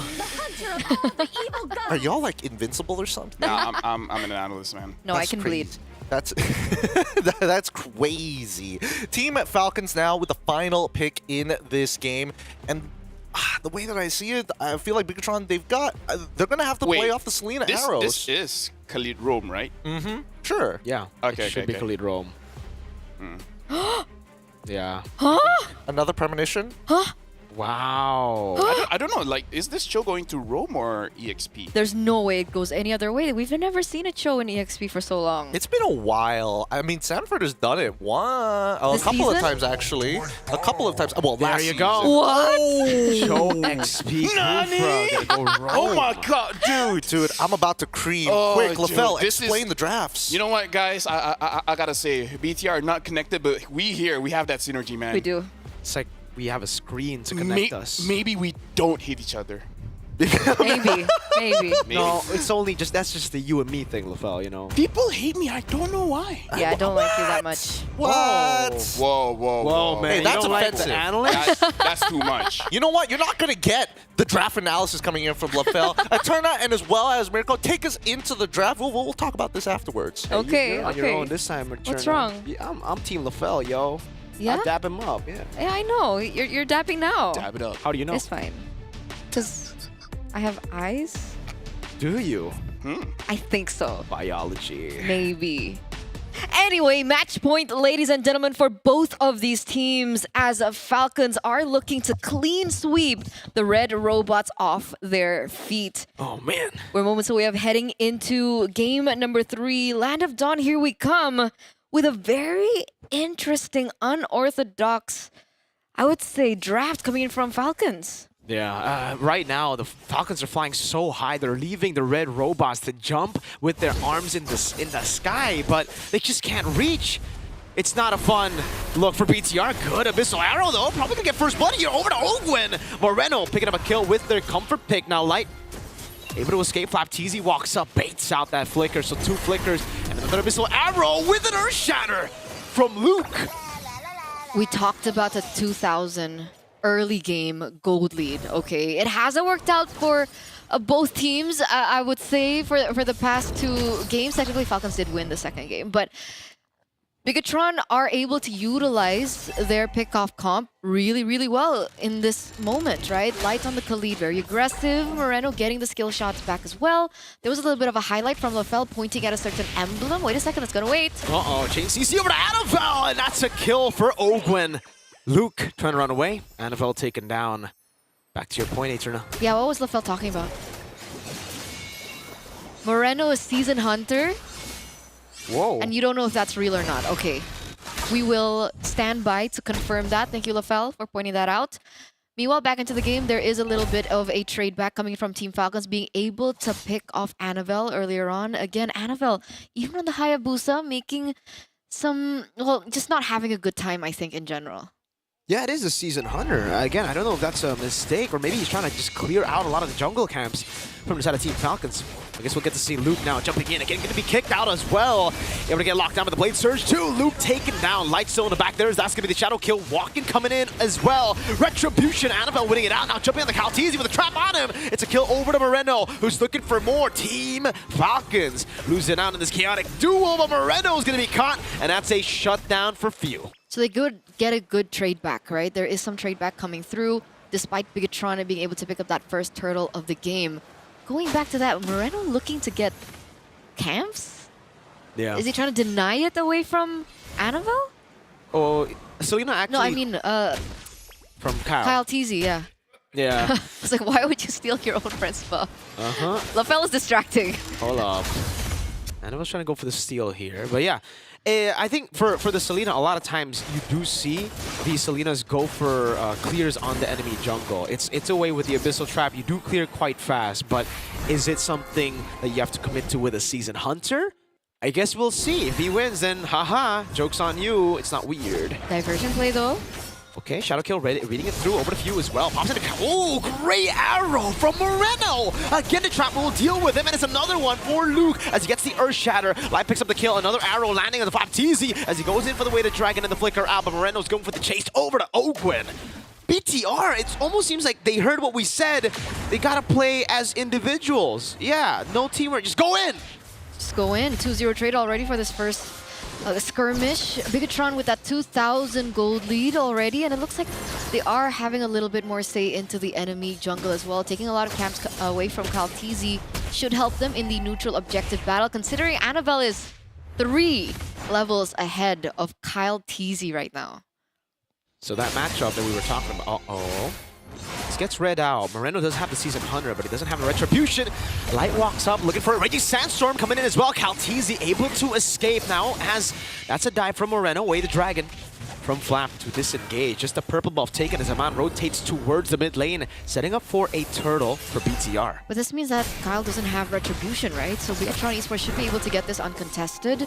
Annabelle's Retribution is up, and you don't see that rotation coming in from Team Falcon. So they are going to be looking for something elsewhere. The SOD lands, but they're not going to commit onto it as Moreno picks up the Starlium Scythe on the Selena. Even more damage. If it wasn't obvious enough early on that they are just playing as individuals now, trying to just out-mechanic Team Falcons, now, again, it just pushes that even further. That idea of going in up against this team in a 1v1. Flapteezy down below. Annabelle still able to receive the Quad Shadow. Blade Surge. Annabelle walks away again. Baits out forward to the bottom lane as that should be free. Moreno landing the Abyssal Arrow. Recalls on Team Falcons. Another one landing as well. They are keeping Falcons at bay in the bottom lane as the Granger gets a turret up top. Very distracting for Team Falcons, and I think they are going to be feeling it. That turret in the top side does collapse in favor of Bigatron Esports, and the fact that Moreno has been able to get these skill shots down, how in the world? By the way, Flapteezy on the Cho, did they go for this double, CC-centric heroes to just purely shut down Annabelle, or is this a good lane for a Cho? Dude, at this point, they're looking for everybody. No one has Purify, so technically... But they haven't found anything. It's just because Bigatron have been the ones aggressing every single time, right? So you don't have a way to react, a way to go for those proactive moves. And for Bigatron, they're fighting the CC coming in from Team Falcons, not with Purifies, but with more CC. Luke on the Earth Shatter. So let's say Cho goes in, gets a Jikudo on anyone, it's going to be an instant Earth Shatter Flicker, an instant Abyssal Arrow. There's a Raging Sandstorm there as well. The idea is you look for a pick, we go and all in your team, and another Abyssal Arrow lands on Marco. I guess things can change once we get into a later portion of the game, like we saw in game number 2. Is that something that we're looking at? Holy Trinity for Super Marco? Yeah. I guess we're waiting for the item power spike, the attack speed Trinity, but it's not as definitely not going to be as fast as he was able to take it last time. And unfortunately for Falcons, if they are trying to play for Super Marco, BTR will have such a significant lead by the time he gets that. Yeah, that's a diversion into the back. Annabelle reads it out. Phew! Takes it all alone. Flickers out. Now Luke's looking for the play. Has the Earth Shatter. The trap on Ogwin now is that's going to be Light jumping in on a Flapteezy. Luke able to get the Ogwin. Ogwin going to be taken very low. Raging Sandstorm over to 2. Phew, very low and immobilized down by the Primal Wrath as Moskov gets a turret down below. But that's about it. Annabelle wants to look for that sweet vengeance, but won't be able to get it. Another turret falling in the mid lane. 3-0 trade plus this turret taken down. Bigatron, what happened during the break? If they do win this, or if we do get a chance to talk to them, we have to ask what changed, what swapped for them from game number 2 and game number 3, because this is a whole different Red Robot that we're seeing right now in this third game of the series. A 7,000 gold lead. Imagine that as we take a look at the instant replay. Look how connected they are. Beautiful Raging Sandstorm by Light as well to follow things up. Is this the hero that he needed all along? Eterna, it really is about the hero here, right? I think this is something that we have been assuming as well for BTR. You go for these meta picks, Suyo first, yada yada. It's not BTR. You are a team that has been reliant on Eman. You're a team that's been reliant on Moreno on the Selena, on Luke on a playmaker, on Annabelle on an assassin hyper carry. Play into that, and that's what we're seeing right now. Bigatron, they're not playing a standard composition. this ain't the meta, y'all. Maybe aside from, the Granger, all these picks aren't really top picks in the meta. They're not banned heroes.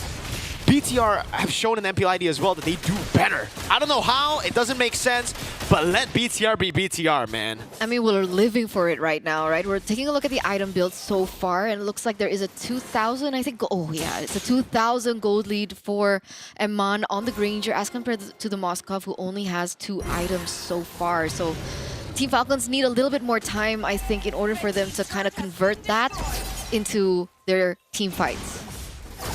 This team is so weird, man. Team Falcons are looking to go for this fight light again, zoning them away. Looks like this Lord should be taken for free. Another Abyssal Arrow landing. Good Shunpu over Ogwen, charging up. Luke catching in midair with Earth Shatter. Now the Shadow Kill to the back, raging Sandstorm, and another Abyssal Arrow landing. The Flapteezy gets the Shunpu down again. Free Lord to BTR, no trades on the board. Super Marco unable to get a tier 2 down below. Yeah, no casualties, but they do lose the Lord. So unfortunately, Super Marco will have to recall here. Look for the proper defense against Bigatron Esports Siege. Constantly aware of Moreno and the fact that he's been able to hit these Abyssal Arrows. Constantly considering Eman on the Sky Piercer as well. What's his KDA right now? 102. So it's not max stats just yet. But the fact that they can utilize that combination, the Selena Eman range, is going to be a problem that Team Falcons will have to face as they go in for the Siege. It's a Lord enhanced. Well, the first Lord, it's always enhanced now. It'll charge in, but they haven't dealt with the Holy Defense yet up top. So Team Bigatron, it's still going to be very strong unless they just deal that much death. 1 Death Sonata. Whoa. It's quite a bit of damage in the mid lane. Should be taken down. Almost a read from the Abyssal Arrows. Ogwen gets read out by Light. Tier 2 taken down. Raging Sandstorm not landing. But they will deal with the Holy Defenses here. Another Abyssal Arrow forcing Kalteezy to walk back. Boom. Holy Defense in the mid lane. Now looking for the bottom lane. Swap goes in a bit. Oh, there's a kick. There's a Spear of Misery. But NFL had already tapped that Quad Shadow. Yeah. They don't lose any inhibitor turrets just yet, but there is still a wave marching down in the mid lane. Seal? Hold up. Kalteezy's charging again with the Blade Surge. Flap is looking for a play. They've already done and taken out a lot of the Holy Defenses. Oh, the Abyssal Arrow dodged away by that tap of the Blade Surge. BTR, they know they can't do it. Not just yet. They have to wait for a Lord. Oh, Flapteezy? Diversion to the back. Do they read it out? Luke sees it. They go for the purple buff, not for the kill. Abyssal Arrow lands on Super Marco. No Purify on Marco now as Light walks in again. Earth Shadow, Raging Sandstorm. View able to flicker out to safety, but Flapteezy going to be caught by the trap now as Annabelle walks up. Doesn't get a Shadow Kill still. Whoa. All-in aggression from BTR. Yeah, they're not letting Team Falcons breathe at all. They're stuck in their nets right now. What? Earth Shatter Flicker! Luke finding the kill onto Marco. Flapteezy goes for the way to drag him, but now gets gunned down by Eman, who's looking for another. Kalteezy falls as well. Bigatron Esports have wiped Team Falcons out 11 minutes, and they are on the board in this best of 5. Speaking of revenge, ladies and gentlemen, it was up to match point. Team Falcons had 1 game away of going forward in the Snapdragon Pro Series Mobile Masters, but Bigatron Esports on their comfort say otherwise. It's 2-1 now between both of these teams. Great equalization, but still one more is all they need to truly bring it back for the Indonesian fans here in Jakarta. LaFell, walk me through this. We didn't get your opinions earlier because Perna was throwing some shade. Hey, it wasn't me. It was a lot of shade. Yeah. It wasn't. I love LaFell. Hey, that's what. we don't that's forget. That's not what you said earlier. That's not what you said. We don't forget, brother. Yeah. But break this down for us. What exactly happened? Because even in the back rooms, I was talking to Midnight, and he's a little critical on particularly the Kufra coming in from Ogwen. But for me, I was looking at that show. I was like, was that necessary to throw him into the EXP?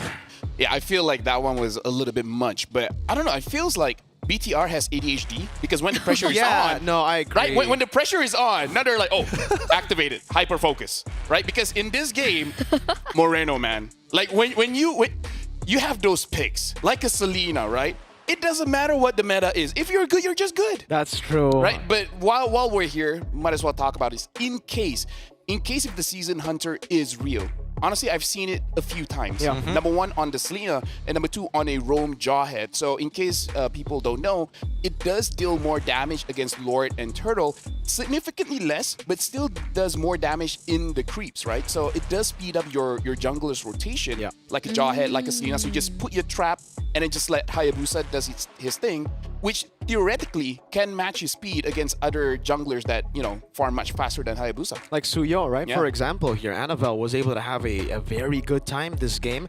And it's not just the pressure, but it's also just the ADHD of the players, I feel. I mean, like, they need heroes like this. They need heroes that just constantly arrow, quad shadow. It's always give them some dopamine. They need a lot of dopamine, and they got a lot of dopamine. So you're just like too slow. Honestly, they need to check BTR for performance enhancing drugs because it looks like they took the Adderall and now they got that hyper focus. Oh my! But I will admit that this lineup does feel a little bit better when they can fight on a dime, right? I think that's the significant difference rather than just waiting for big ultimates. At least I hit an ability, we go in. That's how we want to play because again, the mechanics were looking great for Bigatron Esports, and I think for Team Falcons as well. Did give a little disrespect, threw a little shade in the draft towards Bigatron Esports coming into Game 3. Yeah, again, I just feel like it just overwhelmed them with damage because honestly, this is what the draft is about, right? Just having the Khalid and Selena is honestly enough for you to really influence the entire map. Honestly, like everyone else is supplementary, and now the MVP Emma, like you said, Mirko. He's an amazing player, so how about just let him be amazing? It's just like what we saw for Super Marco, right? Pick him a Granger, pick him the Moskov. It's the same for Eman, but actually maybe for everyone on Bigatron. Pick their comfort. At this point, the meta is comfort for Bigatron. I'm sorry to my boy Faraday. He's been telling me in my rank games, yo, just give me my comfort picks, yo. Don't force me on meta. I'm not good at that. And then he becomes Der Standor on the meta picks. He does really well on comfort picks, so I think he's BTR. He is him. In the first game, he was on the Irithel. Second game, he was Bruno. Not good. And now he finally gets his Granger, which he's found a Savage on multiple times. Comfort. I'm just happy that Light got something like a Khalid. He did. Like how many? He and landed Luke a on lot. Edith, bro. Yeah. He landed a lot of skills. Like Eterna said, that team fight, it looked like they were a team. Finally. They landed their abilities on who they should land it on. They're opportunists, and they really know how to capitalize. I mean, one of the key things that BTR is really good at is punishing opponents, and then after that, finding the big conversions, whether it be turrets, whether it be objectives, just ways to actually play the game. But Eterna, do you agree with everything that has been said here? At least not 3-0, brother. At least not 3-0, brother. No, you are not. You are not a part of that just You are yet. not. You're not a trooper. You didn't want Bigatron to get 1 point. You're a leader, like TL leader. Eterna, I will give you some space to maybe correct yourself here, or maybe look for Big Trooper supporters out in the motherland. But tell us, do you agree with the opinion in this game, whether or not it was Team Falcon's game to lose based on the draft, or is it just this is the Bigatron way? I would agree. I concur. Wait, you agree with what? What? I concur with everything that Mirko said. What? But you can't just do this. You can't sit next to. No, I'm mad. I'm mad at you. You need to talk what? I'm mad at him because he was distracting me in the game earlier. She's face her back to him. She's Face her back to standing, him. and it's not that different. Look, hey. See, that's so mean. That's brutal. why he's so mean. Yikes, Zipper is gonna have a couple of. He's so. Dap it up, man. Dap it up. I don't know whether that coffee is good, or the coffee or donuts is gonna be enough this time round. If you want to bribe Zipper anymore, Lefel. I mean, this time. Zipper, it's I request donuts. something bad about Lefel in the bottom part. Whoa. How much money did you give him? I request. She doesn't need to do much after everything that's been on it. Hey, anyways. Nice light, by the way. This does mean that we will be going to a game number 4. And I mean, adaptation is one of the things that I like bringing up time and time again, but I do think that Trebor is going to be looking at that draft and be like, okay, guys, that's enough. It's not playtime. We need a break. We need to end this series. We need to go straight into that break. Speaking of which, we're going to be going on a short break ourselves here at the SPS Mobile Masters. And when we come back, it could be the conclusion of the series or Bigatron bringing back hope for Jakarta. We'll see you in just a little bit.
Where are we right now? It's Jakarta, indoor Senayan, where these games are being played. Don't mess up my intro right now. It's 2-1. Falcons on match point, and BTR looking to equalize. My name is Gideon. This is LaFell, Eterna America. All right, you can come on, LaFell. Honestly, He's not in the mood anymore. I love our conversations during the break. Chat, if you guys want to know what we talk about during the break, you can't. I thought he was gonna say like membership. Oh my god! Fun fact, LaFell is colorblind and ADHD. That is shade, bro. See, I'm telling you, ladies and gentlemen, all this time I've been trying to convince you that the most evil person on the desk, on the panel, everywhere when you see MLBB esports is this woman right here. You don't believe me? Who would do that? W Zipper. W Zipper. W Zipper. But L8, come on, I didn't man. think that he would actually do it. PewDiePie did the same thing. He got canceled. Hey, as a guy, let me tell you, don't challenge us. The more you think we wouldn't do it, the more we would. Yeah. Okay. Oh boy. Look at BTR. Look at BTR. Yeah, you're like, true. oh, BTR That's gonna get true. 3-0'd. That was That's true. That's true. Hold my socks. man. 2-1. That's not what people say. Yeah, no, that's Hold totally my what people. socks? Yeah, never heard of that? Where are the socks? They do say it. They do say it, Mike. No one says that, bro. Shut up. You guys don't know. Is that a Malaysian thing? I said, let me hold your socks. You want to hold my sock? I said, hold my socks. Don't worry about it. Let LaFell do his thing for Wait a now minute. because we still have a game to discuss. It's a and- long one, so it's like, it's fine. Oh my goodness, it is going long there. We're gonna deal with this while we throw it over to Kolios, and apparently he's got a fan. I wonder for who? Yes, he's right here. We're not jumping into the game? No, Jakarta, right now, to the stage. Wow! Hi, Kolios. Alright, and now I'm with one of the Bigatron fans. Oke, jadi siapa namanya nih? Natasha. Oke, Natasha, gimana perasaannya ketika Bigatron menang di game yang ketiga tadi? Gila senang banget, berarti masih ada harapan buat besok main. So, she feels very happy because Bigatron just won on the third game. Natasha, kira-kira bisa nggak nih Bigatron reverse sweep nantinya tim Falcon dari Filipina? Insya Allah bisa. Okay, so I'm asking her that our Bigatron have the chance to do the reverse sweep, and she said that, amen, Bigatron can do it. Okay, can you do the cheering? Bisa nggak nih kasih semangat buat tim Bigatron? Bigatron win. Alright, let's throw back to the panelists. Take it away. Oh, it's showing full. I already took off my shoes. Hey, look, don't worry. That's why I laughed. I was like, oh no. I thought we're jumping straight to draft. I was already getting ready. I'm already like pulling out my shirt and everything. Well, good thing that you mentioned it because we're going straight into the draft right now. And with the support from the Bigot Troopers, Sergeant Natasha herself, Team Falcons on the blue side, and Bigatron Esports on the red side. Hush, hush, guys, because the draft has already begun. The bans are through, and now first and even going into second, third picks are also confirmed. Marco, it's a good thing that I'm from Malaysia, you're from ID, because if we're in the same server, man, it's... Dude, MPL, whatever, if we are like together, would be ridiculous. At least it'll be fun. Yeah. Right?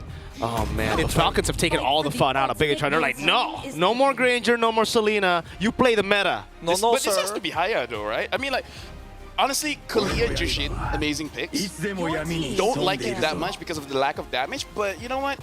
With a Hayabusa, it can work. Okay. Team Falcons, they're going full meta. Team Suyo, Falcons. the Harry, Hilda, all the top 5 picks, they picked it up. But say goodbye to Moskov and just Moskov, right? The Moskov pick that you would expect Bigatron to go for instead of the Hayabusa. Now they prioritize Hayabusa, so Evan's going to be back on a pick that maybe we're not really... Beatrix? Do you really want to go Beatrix against this composition? Hey. I mean, Don't go meta. Don't go meta. You know what? Hey, we were destroyed by Amiya. Let me just remind you. Wait, who was destroyed by Amiya? I mean, we still won, but a Granger got hit a lot by Amiya. If you remember that, it was just yesterday. Oh yeah, that Granger did not want to hit the turret. That's a Beatrix ban by Team Falcons, so they're still respecting. Stop talking. Stop talking. They're listening to you. I mean, like, you guys gotta trust me, man. We do trust you. They trust you a little too much, as a matter of fact. And I think that Team Falcons, especially for Turbo, he's thinking ahead here. It's not now. No time to disrespect. You already dropped one game. We can't let them get that momentum back. But they leave the Moskov open if they don't ban it here. They have to ban, like, if they want to ban Beatrix, they got to double down and ban out Moskov too, right? Because if they ban Beatrix and then leave the Moskov open, which they do. Wait, what? Wait, hold on. I think the Moskov is more of a threat than... Yeah, no, here's the thing. You ban out the Phobias, and the Phobias can match up with the Moskov, so this is like double dipping in problem. I do agree that it is double dipping. It's not completely answering one big problem. It's kind of, getting discounts here and there. Okay. Although I do say, like, the Kalia works best in a burst environment, and there's a lot of DPS here coming in from Bigatron, so I'm not so sure how the synergy between these 4 heroes is going to be. For Falcons... More so, what is Light going to play at this? Oh, sorry, not Light. But what is Luke going to play at this point? Now that, I mean, I feel like in these scenarios, Badang as well from Falcons. I still think Edith would work now, especially considering again there's a Badang coming down, the Hilda, the Harith. Edith still works with this composition. You need a steady front line that will just stay in front, have CC, have a little bit more damage as well. You already have a lot of physical. You're actually Edith even more now. Yeah, I'm not too big of a fan with this Pyramus pick. It's a deterrent for Glue at least. Yeah, they're expecting Gluck, but I don't think Bigatron Edith gets more value now. No, I mean, like, you know how we're saying, like, you're overthinking it? this looks like they might be overthinking it. At least that's where. For Team Falcons. Yeah. I mean, that's why you're seeing Few just literally just eyes glued to the phone right now. He does not want to make a mistake at this point. He's locked in, as kids like to call it. Bigatron with the very final pick here, 16 seconds left on the clock, and it looks like you boys have called it correctly here, as they should be locking in the Edith very shortly. And that being said, LaFell, sum up the draft here. Which are you leaning into a little bit more? So for me, honestly, looking at both, I would say in terms of synergy, Falcons definitely does have more synergy. But it's just that Bigatron, they have answers against their picks. So personally for me, you know what?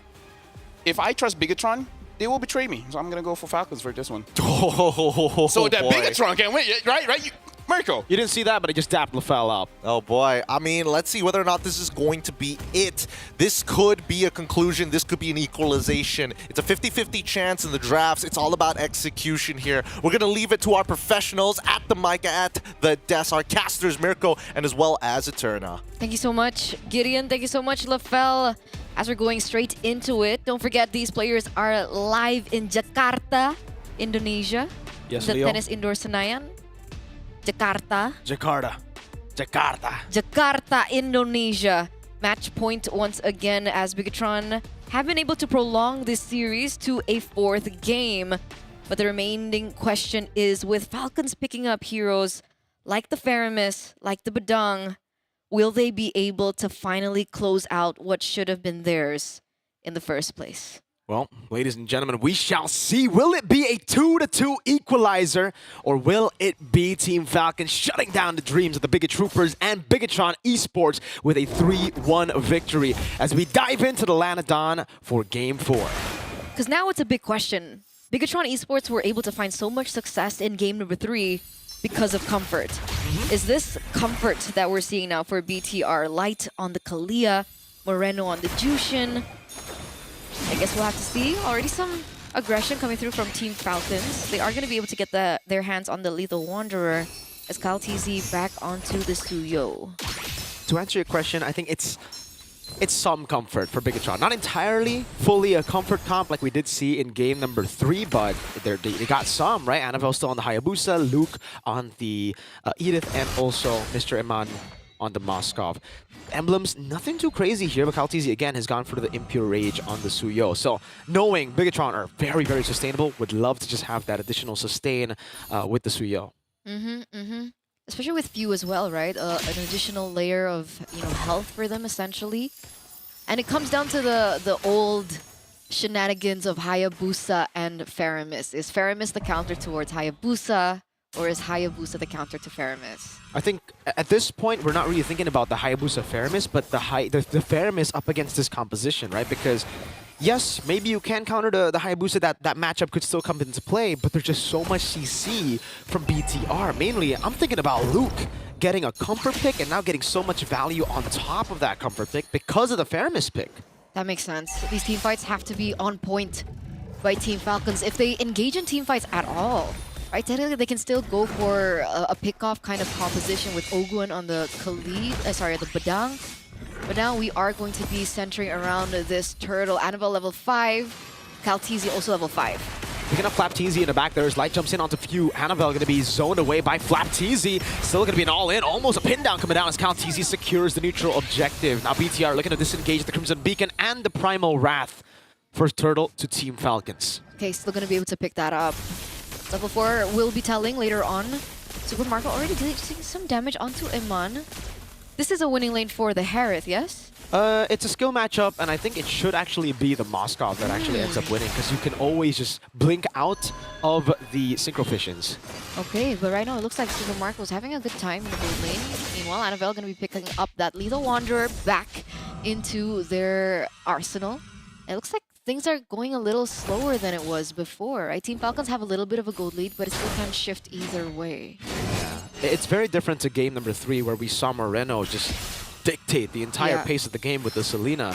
Now he needs to respect his opponents, because he can't just land Mid-map, ooh, like to be caught, able to flicker out. Luke, all alone, Primal Wrath won't save him here. He will deal a little bit more damage, as now it's that Nether Realm that comes in. Annabelle taken low. A Blade Surge coming down, Annabelle running away. Open, one punch over with the flicker. Shadow kill from Annabelle. Oh, it's a big mistake from Annabelle. It did not follow through, and now Team Falcons have that 1.3k gold lead. Yeah, Shadow Kill onto the minion. Wait, that's a boom a la boom. Yeah, Tsunami Slam, Flapteezy taking down Moreno, picking up the kill. Another one as Amon lands the SOD from downtown. Okay, 2-for-1 trade there. Annabelle gets taken down, but Team Falcons were, punished as well, right? Flapteezy and Ogun both go down. Luckily, it was on their, essentially frontliners, so it's not as bad. As we take a look into the instant replay. Boo, what great spacing from Ogwen too. He knew what was coming as he saw the retry. He just walked away and knew, all right, you're going to tap that thing and you're going to get that green camp. It sucks. And Ogwen, he literally just walked out of it. I mean, poor green camp, man. You're thinking of Annabelle. I'm thinking of green camp. He did nothing. That's and true. he got killed by Shadow Kill. That's like Chidori 9 times if you see the new skin. It sucks. It sucks. It sucks. But again, both these teams on the next neutral objective. This time, though, Kyle Teasing has a level ahead of Annabelle. Let's see if that plays into account here. Yeah, it's going to be very tough to walk in. Kyle, Soul Sever, and the retry. Luke pinned down. They're all going to be all hitting over to Luke. No Primal Wrath available. Team Falcons 1,800 gold lead now. Okay. Team Falcons looking for a little bit more as well. And it's intelligent, right? Because when we were thinking about Few and his ultimate, they've been utilizing it really well. They're waiting for the resources. Wait a second, though. Moreno's not waiting. Uh-oh, pinned down again. Annabelle unable to go for it. Moreno going to be caught in the bad spot there. Light walks in, but Flapteezy just flickers out of it now. Possible re-engage. Tsunami Slam coming down, but it's only onto Flapteezy as Luke walks up with the Earth Shatter. Nether Realm coming down too. Luke, does he have the Primal Wrath? Does he want to utilize it? Seems like it's just going to be a disengage, and Super Marco will be able to take a turret down below with no traits available. Annabelle walks back up, pops into retry, and the Shadow kill Luke! 3-man Earth Shatter. Instant Purify from Few as Kyle is able to escape. Now Zeman walks back up against Ogwen. Pinned down one more time. Spirit of Misery, and Zeman picks another up. Super Marco coming in for the clean out. Zeman force Moreno taken down. No way. Another one for Marco as he looks for Eman. Few gets a shutdown. Annabelle unable to get the kill. Only just a shutdown onto Few. 4 for 2.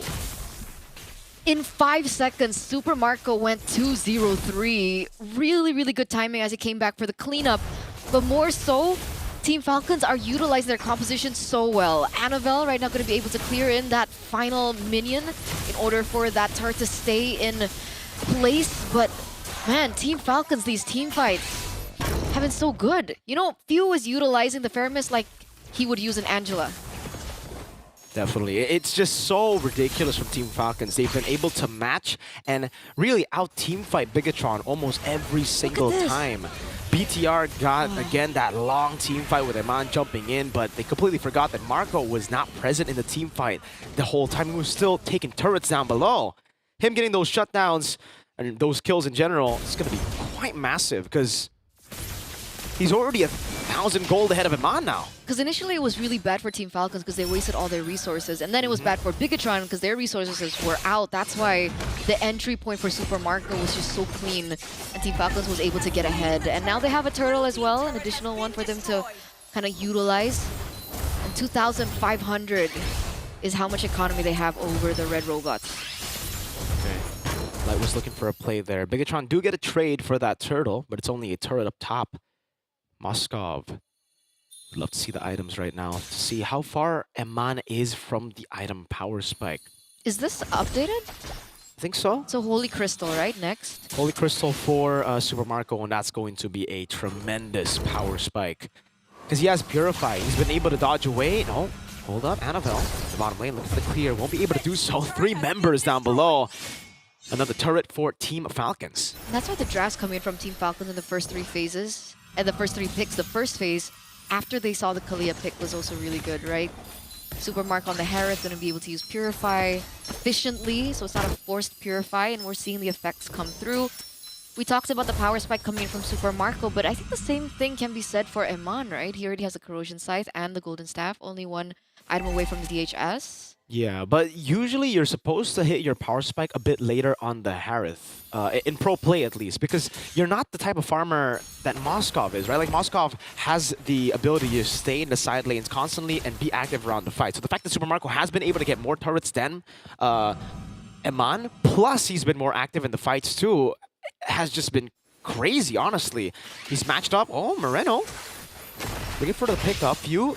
Gonna be brought back by the team there. Has the Purify. Will be able to escape. Super Marco now gonna be caught in the shadow kill. Annabelle just a little bit of poke. Not enough to all in. Meanwhile, turret up top taken down. It's an all in with the fist crack from Ogwen. That's Annabelle taken down. Light walks out. Tsunami sniping down. But another realm is right there. Iman piercing through with the help of Luke's Primal Wrap. But Calteezy comes in for the side. An all in from Team Falcons. Ends up with a 2-0 for them. Okay, Iman's still doing damage onto Calteezy in the backline, but he's still able to get out. And there it is, the Holy Crystal built in by Super Marcos, who was already doing that much damage before the Holy Crystal built in. And now he has it in his kit. Free Lord given over for Team Falcons in the 9th minute of the game. And Bigatron, how do they play this, right? Because the resource allocation from Team Falcons has been so intelligent. They're utilizing the Netherrealm at the final moment. That kind of creates a tough situation for Eman to have to really burst through that, plus the initial HP that the team's Falcon actually has. That goal lead is getting to a point where it's going to be just almost impossible to deal with, because again, these are some snowball heroes that Team Falcons have got for themselves. Suyo, Badang, I mean, everyone in their composition really is going to be online in the mid game. Is that Holy Crystal for Few? Is that the next item? Yeah, I think so. He's already building towards it right now. Could be 2 components for like Divine. Oh, hold up. Calteezy up top in the 1v1. It's Annabelle bonked and taken out by the Queller of Calteezy. Annabelle down. A Lord down below. Dealt with by Eman. He already has that Holy Trinity of attack speed items, but I don't know if Bigatron can survive without their jungler. Another turret in the mid lane taken down. Again, right? 3 games in a row, Annabelle gets taken down in weird situations. He does it again here in the 3rd game, or 4th game, rather. That shield bursts bottom lane, shield in the mid lane also gets taken down, and the final one also gets extinguished. So Bigatron still have their inhibitor turrets there, but it's still something that Team Falcons can utilize to their advantage now with the next Lord push. What do they do at this point, right? It's really just... It's Team Falcons' game at this point. Yeah. Like, Bigatron are just waiting for a mistake to come through. Maybe they get their item power spikes again for Iman and he is able to turn the game a bit, but I think Falcons, with this kind of composition, with a snowball that they've built, this is where the Netherrealm is in prime position, right? Like, even if BTR are somehow able to get some of these members low, the Netherrealm acts as a second HP bar, and then they can continue to fight with that gold lead, with the Divine Glaive in the 11th minute. This is usually where the Harith gets the Holy Crystal. He gets a Divine Glaive. Marco! Oh, this is... It just went from hard to almost near impossible to come back in this game at this point, right? He's farming out of his mind right now. On a Harith. On a Harith. What are we waiting for? Because technically, even in neutral objective take, sure, you can go for that 50-50 cheeky Sneal by Annabelle. But he's like, what, 3 levels below of Calteezy right now? It's if there's a way to take Annabelle, to take Calteezy out, rather. How? At this point, it's all about Eman free hitting. Like, that's the only angle I see. If they can somehow create space for Eman to free hit, then sure, win condition, one of the win conditions is there, but I don't see how they can do that. They're all so underleveled. Annabelle, it's not just underleveled, he doesn't have gold. Free Lord for the side of Team Falcons. Nothing Bigatron could do there. Forced error again. So much control, so much tempo by the Falcons. But this time around, they didn't go for a hero play like they did. Remember when the Irithel jumped in from the back line? So maybe there is some fighting chance, fighting power. Technically, Eman also has a Rose Gold Meteor built up as well to kind of stave off that magic damage as well coming in through from Super Marco. But clear is not going to be as great as well for Bigatron, right? Because Moreno's on the Jushin. It's on the Moskov. It's the same thing here as well. Clear is going to be on the Moskov. You can see Iman already dealing with wave up top there. Baptiste gets popped in. Open goes up to the crack, but it's only onto Luke. Shadow kill as that's going to be like popping a Tsunami Slam. NetherRealm already dealt with as Luke pops into Primal Wrath. As Super Marco dashing in again. Luke forced to flicker out as the Lord continues the charge. Kaltizi gets that Blade Surge down. Moreno's looking for the play. Won't be able to find it. Lord in the bottom lane, marching into the base. That's Kyle over to Annabelle, who's going to be taken down. Light walks up, flickers out, back to safety. Base is open. The Cannon dealt with again, and Mon sliced. Blinking out. Wave up top, another one. Concentrated energy for Marco. Okay, there's still a wave marching down in the top lane. They're gonna get that turret as well. Annabelle is down for 20 seconds. Can the rest of the Bigatron members defend this? They're looking to clear the way. So far, Blade Surge! Luke able to flicker out the safety. Fist crack there. Super Marco on the base. The minions are all crashing down. Even with the Primal Wrath, it is all over for Bigatron Esports as Team Falcons fly past this stage to the semifinals. And that's GG well played for Team Falcons. PH taking a clean victory over Bigatron Alpha. Oh my goodness, what a game we got to witness here today. And now, if we're talking about comfort picks for the side of Bigatron, Team Falcons felt as comfortable as ever, especially with the lead we saw coming in from Bulletproof Marco himself. I mean, I don't know. Personally, for me, every single member of Falcon just to gain an opportunity is like, okay, enough playing around. Now it's time for us to be real here. And I gotta say, Faramis, I'm a Faramis lover, but I was skeptical on that pick, but Few made it look amazing. And maybe it's just the Selena that Moreno could really take control of that game, because this time in game number 4, because I did say it's a little bit anti-synergistic when you have a Kalia but you don't have follow-up damage. As someone that loves to play Kalia, that looked, I don't know, a little bit out of comfort for me to see a situation like that. It's kind of like you pick up a Kaja and a Jushin. Yeah. It doesn't really make sense. Yeah. Well, I mean, it's one of those scenarios where you're hoping that your team actually has the economy to make something like that work. And unfortunately, the side lanes did not have that economy. I mean, the most you could depend on would be Luke, but even then, it's not enough. With that being said, let's go into an interview. Esports, please welcome, congratulations, Team Falcons! Wow. Okay, that was an amazing 3-1. Now, Ogwen, I just want to ask what happened in the third game. How did you guys even lose a point? On the third game, we are shocked at the Selena pick, and we struggled in the early game. So they punished us in the early game, and we just lost. We didn't make it to the late game. Oke, jadi Rose bertanya apa yang terjadi ketika mereka kalah, tapi ternyata memang di early game kesulitan. Jadi seperti itu ya kalau kata Ogwen. Wow.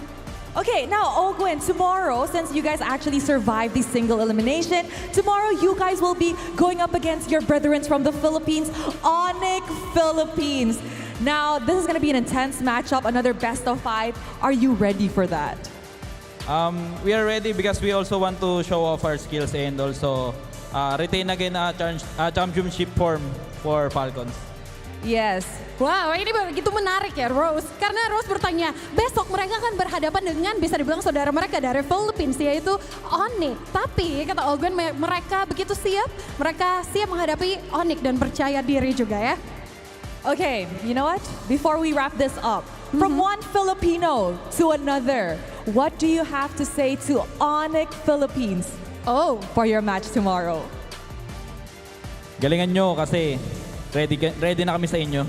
Okay, he said, you guys better try hard and do good because we are ready for you. Wow! Jadi Monica terus saya, ini kalau Rose nanya besok mau ngomong apa buat Onyx Philippines, katanya pokoknya lakukan yang terbaik karena katanya tim Falcons udah begitu siap untuk menghadapi Onyx Philippines. Jadi kita begitu siap untuk melihat besok bagaimana pertempuran antara sesama saudara. They're brothers and they're going to match up at the land of Dawn tomorrow. Yes, it's gonna be intense. It is gonna be super duper intense. And with that, thank you very much to Ogwen. Congratulations on your win today. And with that, let us throw it back to the panelists. Thank you so much to our hosts, and those are the words coming in from Ogwin. He is excited for the upcoming matchup here, and especially with the amount of confidence that he has gotten facing off against BTR, it looks like they're starting to add the extra bit of polish. Yeah, and honestly, looking at the analysis for this game, I just really feel like they just outmuscled BTR. Like, you guys keep on mentioning how Super Marco is doing more than what he's supposed to do. Yep. At a point where he's supposed to get a Holy Crystal, he got that Divine Glaive. And at that point, it's like, what do you hope for? Do you hope for your front line? You can't hope for that because the Divine Glaive. What are you going to do? You're hoping for the Moskov to make an amazing play? Super Marco has that Holy Crystal. He's going to one-tap the Moskov. Like, there is a point in MLBB where it's checkmate. Right? And I feel like Super Marco being one item ahead of his usual timer, that's a big checkmate. It's signature Falcons. When we see Super Marco do so well in the early game, you know it's over, because usually he would struggle in the early game. That's your win condition as as Falcons opponents. So the fact that he's one item, a whole item ahead of a Moskov on a Harith, that's not supposed to happen, my friend. Moskov is supposed to at least, like, even if he's losing, be able to match up against the gold of the winning team. We saw that even from Marco just earlier. Especially if you consider the items for a Moskov is a bit cheaper compared to Harith, because that Holy Crystal is the most expensive magic item, and yet he finished it before Eman completed 3 items. That's why that rotation he made to the purple buff, I think that was a big turning point for Falcons. Oh, absolutely. That was a huge turning point. We'll see the gold graph in just a little bit, but give it up for a few. Literally, man is the doctor here, holding up, coming in with the emergency card whenever necessary, making sure that Annabelle didn't get as much value as I would have imagined on that shadow kill. But generally, the team played very well. Ogwin having some really nasty engages, man. That fist crack. Oh, how do you play against it? And few in this particular composition, he has more risk to fail than to succeed because of how much CC tools that I think Bigatron Esports had. So when he popped in the Netherrealm, it was really just on point in terms of who he does it on, when he does it, so that Bigatron Esports can't utilize it to their benefit in these team fights. That's why I said it's like he's playing it in the early game like an Angela. Yeah. Oh, not to mention that again, he's not being in line of sight of Bigatron, so that Annabelle can't force it out of him as well. The crazy thing is, like, he gives a lot of utility, but at one point of the game, he has the highest damage. So it's like he's basically doing it all. Yeah, because it's just also because Bigatron were just clumping up so much. Yeah, right? So that's true. They were playing into the Ghost Bursters, and when you would think, well, if you would look at Bigatron's composition early on, you would think they would want to go for pickoffs more, you know? Yep. And they just went in for more 5v5s than pickoffs, really. That ultimately ended in Falcons getting the value out of this composition. Yeah, our MVP. It's going to be few out of the kids. 5, 1, and 6 scoreline with an 85% kill participation rate. Again, he does like to have that Wilderness Blessing, but he also made sure to have just a little bit more armor and MR. Yeah, having that firmness, usually I just go full, like having the agility instead of the firmness. But yeah, I guess, especially when you use your Shadow Stampede, you do get more defense. So maybe, firmness does make sense on a fairness. By the way, I think this is really cute that he gets MVP here, because amongst all the heat that he's getting right now from everyone around the world, he once again proves that he is still capable here in the Snapdragon Pro Series MM. Like I said, as a guy, the more you doubt us, the more amazing it will be. How many people doubt me? Brother, if that was the case, Bigatron would win. You know how many doubters they No, I feel like you're supporting them too hard. Oh, look at that. Oh, look at that portrait. And even look at the MVP portrait. He's just look at this house the size of my brain. Doesn't matter how much heat you give me, it only gets bigger. I've been playing since season 1. Unfortunately for us, it's like, look at how big my forehead is. And it's like the recite, Brother, don't you dare. We're talking about foreheads here. I'm the king of that. I got a landing do I do it here, sir? Do I do the punishment now here? Oh, that is right. BTR's playoff runs ends and the punishment begins. What's your punishment? I got a plank right now up until the very end. Do it. I'll join you. I'll join you. No, you don't have to. You don't have to. No, it's fine. It's fine. You don't have to. No.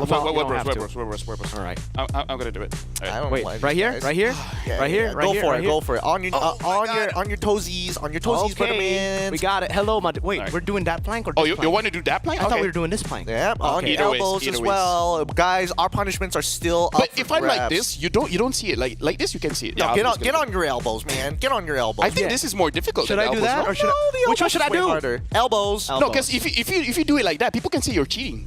No. Oh, I mean. Yeah, look at the screen. So do I just have to do this? Yeah. This is not as hard, but okay. Well, At least you can see. At least it's visible. If you want it harder, then you just lift one leg. 3, Sure. Oh, yeah, this is so 4, hard. 5. Actually, how long are we supposed to do this? Until the countdown ends. I don't think we do two with one leg off. 9. I'm challenging myself. I need to I'm gonna lose take fat. these shoes off, man. These shoes are 10. leather You shoes. can call it quits if you want to, but with that being said, this best of 5 has come to an end with Falcons taking a 3-1 victory over the Bigger Troopers Bigatron. You know, I'll do Alpha. all the punishments. With that being said, we are going to hop on over to the updated brackets now. Hey, stay on that plank if you want to. It's up to you. I've already given you your 10-second countdown. Now, the playoff brackets as of right We're gonna now stay is on it. looking good Yeah, because it's all right. Falcons We can tank it. will now have to face off against Onyx PH in the semi-finals. They're happy to meet their brethrens here, Eterna. If I was them, I would. I was distracted by what's going on I here. was I'm happy. sorry. Hey, I mean, there's a lot of... Brethren, TLID, and Onyx. Is that what you're Don't look talking at my about? butt. That, I mean, I was talking about OP but Falcons, but we can talk about TLID Oh, as okay. well as Onyx. Clearly, both of them have plenty of cheeks. Yeah, this is a matchup that we have seen in the past, but this season in particular, I honestly This is can't much tell tougher you than I thought. what to expect. Yeah. Because I think if it was a season ago, I'd be like Maybe 3-0 Onyx. cheated, a little bit. Yeah. But this season, Hey, boys, we're in the middle of a conversation. Let the grown-ups talk here. Honestly, maybe the leg thing is a bit too much. Maybe we don't do 2 legs. this off. is chaos. It is chaos, but I do agree with you. I think that Onyx in that rebuilding phase, usually playoffs is where you see them kind of like connect and kind of like trigger that, you know, we're going to go into the next phase. We're going to the next dimension here. And I think that Ryota should be able to bring that team together, considering that TLID doesn't have that polish that we were hoping for based on what we've seen during M6. Hey, adults! Sorry, kids, quit it. Adults in the middle of it. Now, as we are potentially going into our next best of 5, Eterna, I'm curious to know, you have to make a decision here. You still sticking to the TLID or are you taking the Onyx I route? went 3-2 on TLID, sorry. Wow! That was close. 3-2 TLID, but from my Maybe you can heart speed and it my up. brain, I honestly don't know which Just say TLID, will man. go. Wrap it up. We'll take our time with this one. Hey, Mirko, By the what are way, what did you thinking? eat for lunch? Oh, dude, I had a great lunch. I had a Oh, you haven't. What about breakfast? The I know you like breakfast, right? breakfasts are a great time here. Oh, Henny gave up finally. Hey, Finally. I was on one leg. Eh. I was on one leg. Could have been more impressive if you held it the entire time. Oh, With that man. being said, we're going to go on a short break. Miracle, keep it up all until we're out of here. We're going to go on a short break, and when we come back, the next quarterfinal match is here between TLID versus Onyx Esports from Indonesia. We'll catch you then.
Ready for the gamble.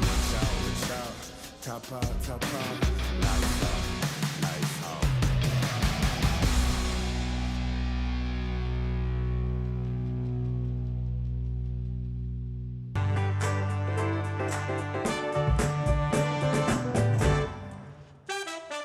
Hello everyone, I'm Colius and now I'm with the Alpha 7 team from Brazil. Right now they are gonna try the Indonesian food. So we have 4 or 5 different food in the tables and they're gonna rate the food. So first of all, what do you know about the Indonesian food? So I know some foods. I know satay.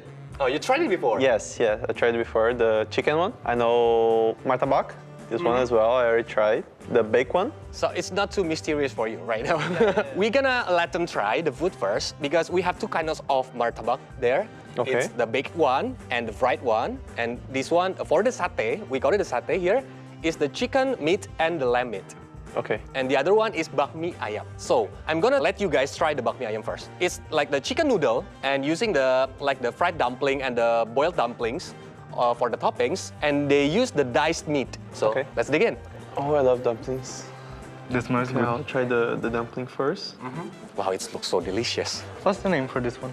Bakmi ayam. You love it? Yeah. So you try this one? Okay. Yeah. That one is the fried meat, and so they have the diced chicken meat. Okay, I'm gonna try the noodle. So good. Usually for Indonesian, they eat the bakmi ayam with this soup. We call it bakso. So you must try the bakso first. Okay. The soup with the fish ball. It's a bit like salty. The fish ball is really good as well. Does Brazil have similar food like this? The bakmi ayam? We have like the meatballs, like with the cow meat with the tomato sauce. Yeah. Yes. It's a very different, and I think the consistency also different. How Yes, the the meatball. consistency. Wow, I see. Yes. So on a scale 1 to 10, how good is the food? The bakmi ayam? 10? Yeah. 10 out of 10? Yes. I give 10 Wow. also. I would eat this like all day easily for dinner and lunch. Next, I'm gonna let them try the satay ayam and kambing. So, satay ayam is a chicken skewer burned above the charcoal using some of the seasoning, and usually they use the peanuts butter, but this one they use the sweet soy sauce. This one is the chicken, and this one is for the lamb. I'll try the lamb. I'm excited for this one. I like this one. I already tried like it it? before. Yes. Really good. I think I want one more. Just to get more taste. This one is too good, to be real. Oh my god. On the scale 1 to 10. I'll give the satay. I always give the satay like a 9 because I'm not a big fan of sweet and salty food together combined. In Brazil, we always eat only salty food. Yeah. So I'm going a 9 because I really like it, but I'm not a big fan of salty and sweet food combined. I see. How about you? I think for me, like, it's very rich, the flavor. I really liked, and I give 1,000. For me, it's 1,000. So this one is your most favorite food so far? Yes. Okay, for the dessert, we have the martabak here. We have two kinds of martabak. This one is the baked one. Yes. So it have, later you're gonna taste how it tastes. And this one is the fried one. Okay. So which one do you want to try first? The baked one or the fried one? The baked one. Okay, sure. Basically, they just use the flour, and for the toppings, they use the peanut, they use the chocolate sprinkles, and they use the butter. This one's so good. In Portuguese, delicioso. Delicioso. Muito bom. I'm gonna steal this plate. I think it's similar to something that we eat already. Pancakes? Right? Yeah, But I think so. More thicker than pancakes. Yeah, Yes. pancakes with like the walnut cream, you know? This one's a bit different, right? Yeah, that one is like fried. Usually they use the egg for the base, and they fried it using the minced chicken meat inside. Okay, so this one is salty, right? Salty. Okay. This one is salty, and you should try the pickle and of course the chili. The green one is like the most spiciest chili at Indonesia right now. We call it cabai rawit. Yeah, in Brazil we don't eat spicy food. Wow, so it's a challenge for you. Yes, it's really a challenge. Okay. Usually you take one bite, then bite the chili one. Okay, this one? Okay, yep. You can hold the chili and you can hold I'm a bit afraid. Okay. I can do it with you. Do we have drinks here? Oh my god. Oh my god. You can bite the martabak first and eat, then bite the chili.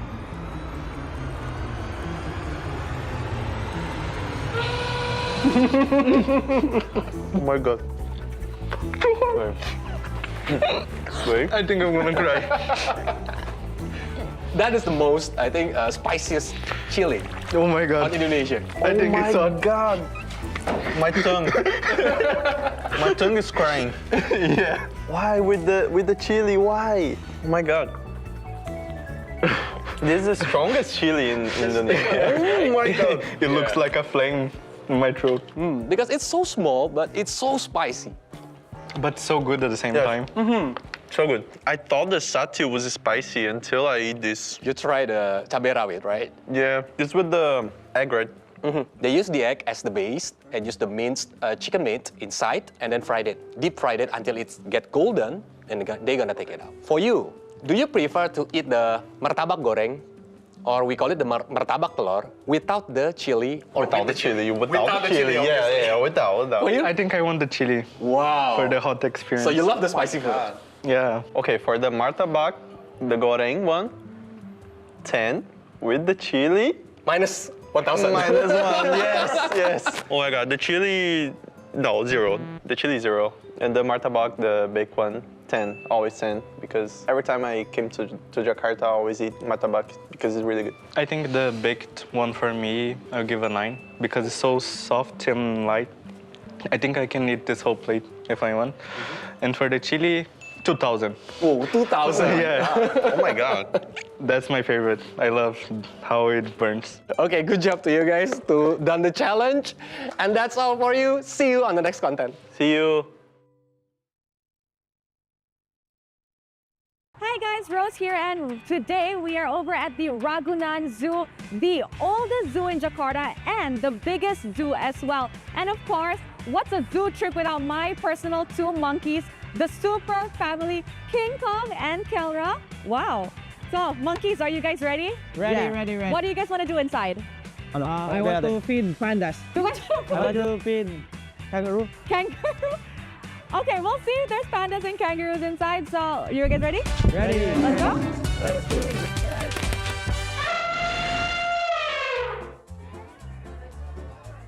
Okay, so right now we are at point number 2. Guys, amongst all the animals on this on the board, where do you guys want to go? Jaja. Well, elephant. You want to see elephant? Elephant. Elephant. Okay, let's go. Elephant. Elephant. There. Elephant. Walk. Yeah. Go. Walking. Hop. King Kong, what's your favorite animal? Favorite animal, panda. Panda. Why pandas? Because they are very goofy and they're very cute and they're very careless about themselves. Oh yeah, I agree. Okay, now did you know that actually in Indonesia, most famous animals are like orangutan. Now it's also famous here, as well as the Komodo dragons. What's Komodo dragon? Dragon? No, not really a dragon. It's just called a Komodo dragon. Okay, I know you guys want to see elephants, but I actually just spotted a giraffe over there. Giraffe! Wait, don't scare the giraffe. Don't scare the giraffe. Let's go see giraffes, okay? I want to ride the giraffe's neck. No, don't ride the giraffe's neck. King Kong, that's dangerous. Oh my God, it's huge. Very huge, like a dinosaur. Like, where's the dinosaur? There's no dinosaur. Do I have a T-Rex here? Dude, look. Giraffe. Oh my God, look. First time ko lang nakita niyan. It's your first time seeing a giraffe? First time. This is my first time. Oh. First time ko lang di makapunta na zoo. Okay guys, fun fact, this is actually Kelra's first time visiting a zoo. So it is also his first time seeing a giraffe in real life, and as you guys can see, he is very, very intrigued. The baby looks like a goat. The baby? Oh, no. And as you can see, that's actually like, that's their height. Height. So they can go up to 7 meters. Huh? Yeah. So very long. Very long, yes. Right now they're like what, 4.5 meters? Yeah. The tallest I think is around 5 meters, but they can go up to 7. And in some cases, if I'm not mistaken, they can go taller than that. Goated, that is goated. Goated height. That height is goated. Is it Sigma? Yeah, Sigma height. Can you maybe Sigma to the camera? Sigma height. All right, guys, so the animal that you guys actually have been waiting for is right there. I can see the elephant. Where? There. It's huge. So big, dude. Like another dinosaur. What dinosaur? As you guys can see, it's gray. It's big. I can see one right now hiding behind the tree. Let's go. Can I ride it? You cannot ride it. Sorry. Dude, the trunk is actually very strong. Lucky. Yes. There you go. See, it's eating. It's eating. Sumpahin ka ng ilong yan. So, you finally see what you wanted to see? Yeah, I want to get inside. You cannot get on top of the elephant. Get inside and touch No. What about you, Kelra? What do you think about the elephant? Well, gusto ko rin siya puntahan. You wanna go to it? Okay, let's go. Let's walk. Let's get inside, guys. Let's get inside. Alright. King, Kel, do you guys know that that's the poop of the elephant on the floor? Looks yummy. Yeah. And that's the elephant. So I think they only have one adult elephant here, or maybe other. Sometimes they're sleeping, sometimes they're hiding. Oh, okay. Yes. Harmless ba elephants? Harmless? If I'm not mistaken, they are harmless, but if enraged, they will get dangerous. Oh. Not make it angry. Paano magagalit yan? You disturbed it. Just like any other animals, once disturbed, it will get angry. Oh my God, guys. Ostrich. There you go. It's an ostrich. So as you guys can see, that's an ostrich. And apparently the name in Bahasa Indonesia is burung unta. Burung is a general name for birds. Ibon. Ah. Yeah. So burung is ibon. Then unta is, I guess, ostrich. Yeah. Can I run inside and let them chase me? Yo, you have very weird ones. By time. No, so as you guys can see actually here, the mating season for ostrich is in between April and March. April and March. April na. Yeah, so it means it's their mating season. This is when they mate and make babies. Yeah. Now that it's the Mobile Masters, what are your expectations this season? We expect to have so much fun in every game and to work as a team. Do you guys think that winning again is possible? Winning again is always possible. Wow. Every single game, it is possible. Okay, now you guys are actually like doing really, really well ever since M6. You guys won and everything. You guys won the Snapdragon Pro Series in JB. Now we're in Jakarta. I have a question. Do you think you guys could be the team to achieve the Golden Road in MLBB? We think that there's a chance. There's a chance? We can't tell that we're going to claim it. Okay, you guys are still being humble for now. Yeah, we're gonna work very hard for it. What about you, Kelra? You've won MSC before now. Ayun nga, sabi ni King, talagang paano namin, pagpupursigihan namin. Humble muna. Humble muna. Wag munang work hard, play hard. Okay. Work hard, play hard. I love that. Okay, now, speaking about play, let's go find some orangutan. Let's go find some gorilla. No, orangutan. Let's go. Walk. Okay. Okay, guys, so right now we are over at the Orangutan Kalimantan. Now, I can't see it because it's raining. Maybe you guys can help me find it. Let's find it. I want to see it badly. Go on. Is it hiding? I don't know. Please find it. It's hiding. It's hiding. Eating bananas. Eating bananas? I can't see it. Do you guys I still see can't it? see it. Do you guys see it? No. Oh, wait, I found it. Where? These two. You guys are orangutans. Can you do the King Kong thingy that you did before? There you go, guys. Orangutan in the flesh. Okay, guys, how's the zoo? Very, very nice. Very fun. Sobrang saya and very nice. Okay, I wish it wasn't raining. We could have done more, but you know what? I think that's pretty good for now. So thank you very much to my two orangutans. Thank you to my two monkeys. And to everybody watching, thank you. We will see you guys on the Snapdragon Pro Series Mobile Masters. Bye! Hello guys, ako si Kyrie Rice del Sol. Ako ang jungler ng Team Onyx Esports. Ngayong araw tuturuan ko kayo paano mag-jungler patting at mag-gank. Okay guys, pipili natin hero ngayon si Nolan dahil isa siya sa mga pinakamatuloy na mag-farm na jungler ngayong meta. So red 3, ito yung emblem natin. Okay, dito start tayo, level 1, in a blue buff. So start tayo ng blue buff. Pagkatapos ng blue buff guys, start agad tayo sa red buff. Muna diretso tayo sa red. Kailangan mo natin pagpa-level 4 guys para makagang tayo sa gold lane. Okay, level 3 na. Kunin muna natin to. Pagkatapos naman nito, dito Wanderer. Pag ganito guys, low na yung kalaban, pwede agad kayo dumiretso. Tulad yan. Kapag offside sila, kahit di na kayo mag-level 4, basta kung feel nyo na makakagang kayo, pwede nyo agad sila patayin. Tapos kapag wala namang roam yung kalaban, pwede kayong magabang dito guys. Abangan nyo yung gold lane ng kalaban. Kung tingin nyo mapapatay nyo, pwede nyo abangan. Tulad ganito.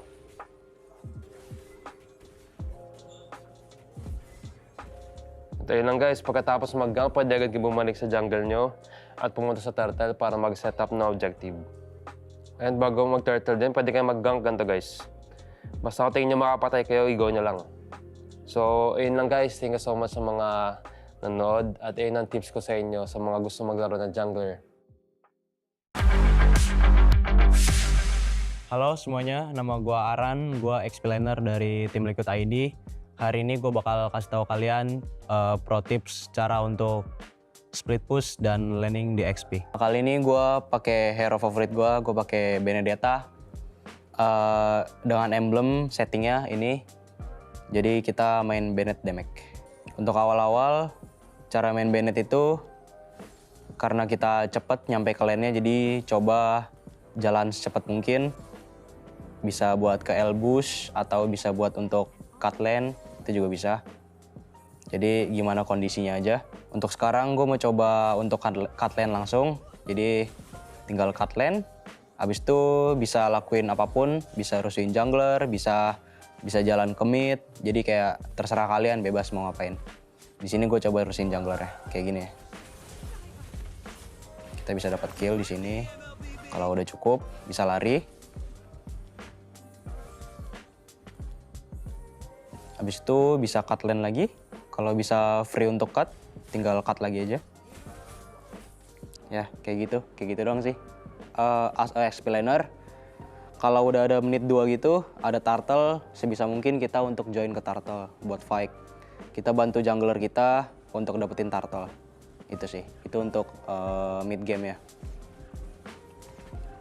Jadi kesimpulannya, sebagai XP laner itu sebisa mungkin bantuin jungler kita untuk dapetin objektif. Jadi kayak dari early game-nya, dari landing phase-nya, abis itu di menit 2 ada turtle, kita join turtle.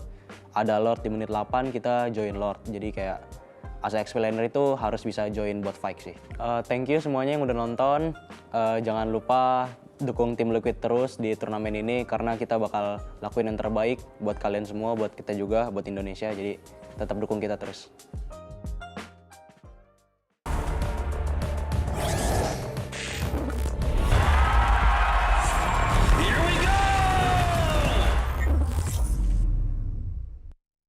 The Snapdragon Pro Series is brought to you by Snapdragon Elite Gaming and DHL.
go 100%.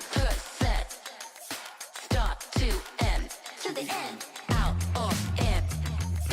No between, you gotta go 100%.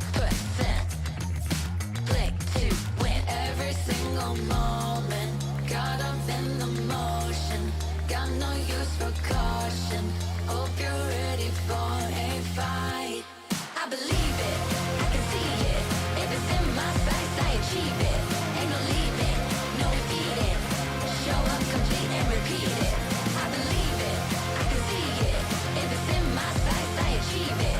Ain't no leaving, no defeating. Show up complete and repeat it. Every day, prove that game. I always go 100%. Start to end. Every single moment, caught up in the motion. Got no use for caution. Are you ready?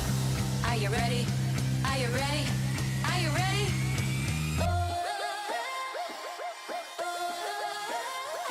I believe it, I can see it. If it's in my sights, I achieve it. Ain't no leaving, no defeating. Show up complete and repeat it. I believe it, I can see it. If it's in my sights, I achieve it. Ain't no leaving, no defeating. Show up complete and repeat it. Every day, prove that game. I always go 100%. Start to end.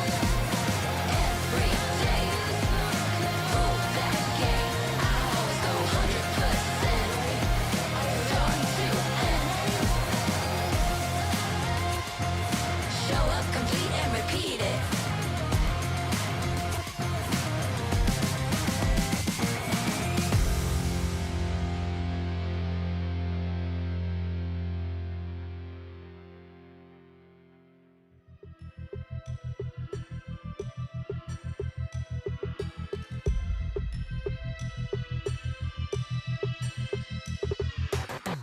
It's a madhouse, it's a madhouse. Had a lot of people showing me some mad doubts.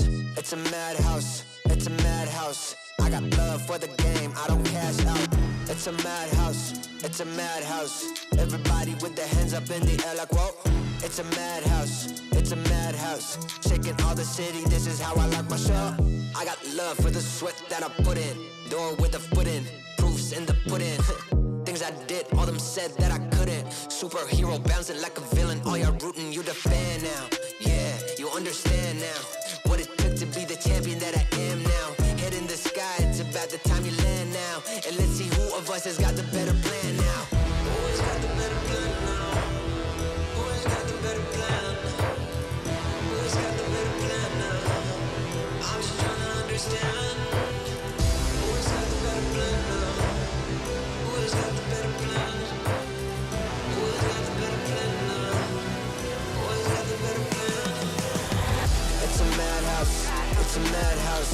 Had a lot of people showing me some mad doubts.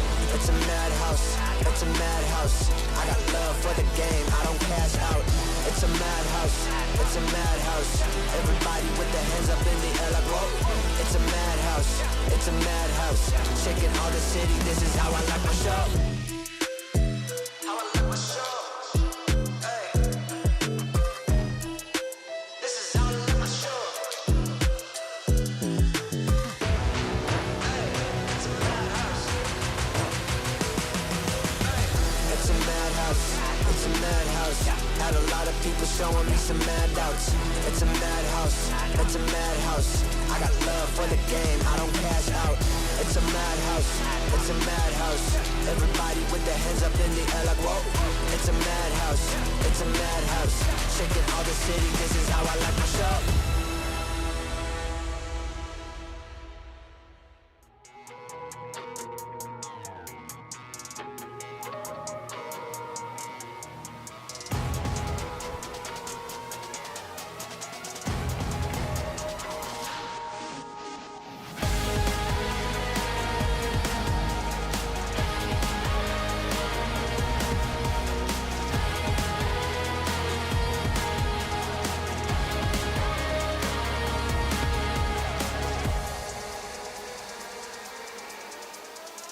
Way to the top, I never stop. It's coming ready or not. Do you have what you say you got? Go till you drop. Going till we hit the spot. Light gonna shine bright. Anything I like. Put it on the line. I'll I've been taking chances all my life. I've been patiently waiting, and we're gonna take it like endgame. You can't stop what we began. It's the wild parade. We're burning one right now. Snapdragon Pro Series is brought to you by Snapdragon Elite Gaming and DHL.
We are back, baby. The Snapdragon Pro Series continues here today with the second part of the quarterfinals. It has been a long time coming for this particular match, and we got plenty to discuss here for the Mobile Masters. It's TLID versus Onyx Esports. My name is Gideon. This is LaFell to break down the action for you guys once the show comes to its post-match. But two more professionals do enter the set this time around. To keep you guys company, it's going to be Leo and as well as Husky at the desk. Welcome, boys. Technically, it's someone different. Not a desk, but we are we can on with board. this. We're on the desk, On the and now desk. we're in. Oh, wait. Let me On just. the desk. Oh, my favorite god. He's fixing his sit already. He's fixing his sit whenever he can. Boys and girls, this particular matchup, it's going to be interesting because, again, it's two Indonesian teams. One of them will have to go home and lose their representation for Jakarta. And honestly, I love both of these teams. But what about you, LaFell? You got to see a lot of Stream B. How were their performances when you did catch them?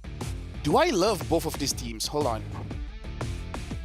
Man, are you choosing between your children? What's going on here? I feel like I like TLID just a little bit more because there was this one time I was in the lift with my wife, and I think it was Fabian doing his laundry. He was sick, but he still took the time to talk to us. I was like, yeah, I think I like them a little bit more. Did he go for the? But Onyx doesn't talk a lot, and I like people that don't talk back.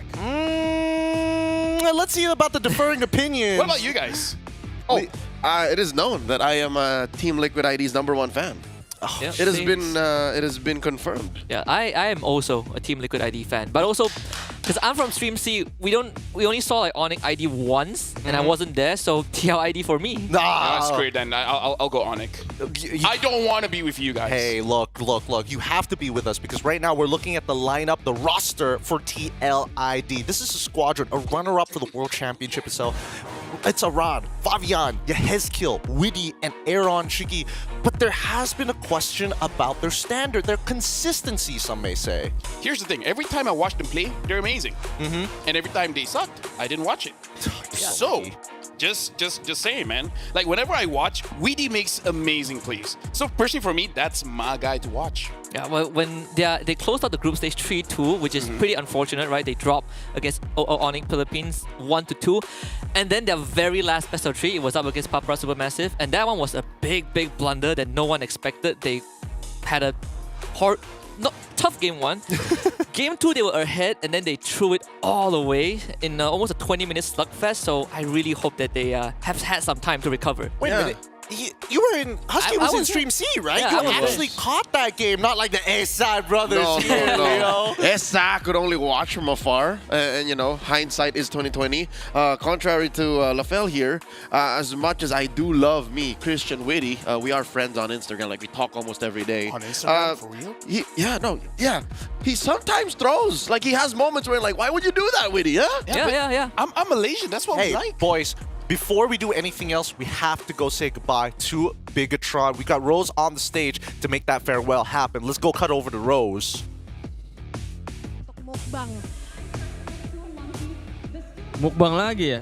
Ya mungkin buat hari ini mereka lebih baik lah. Falcon lebih play better than us.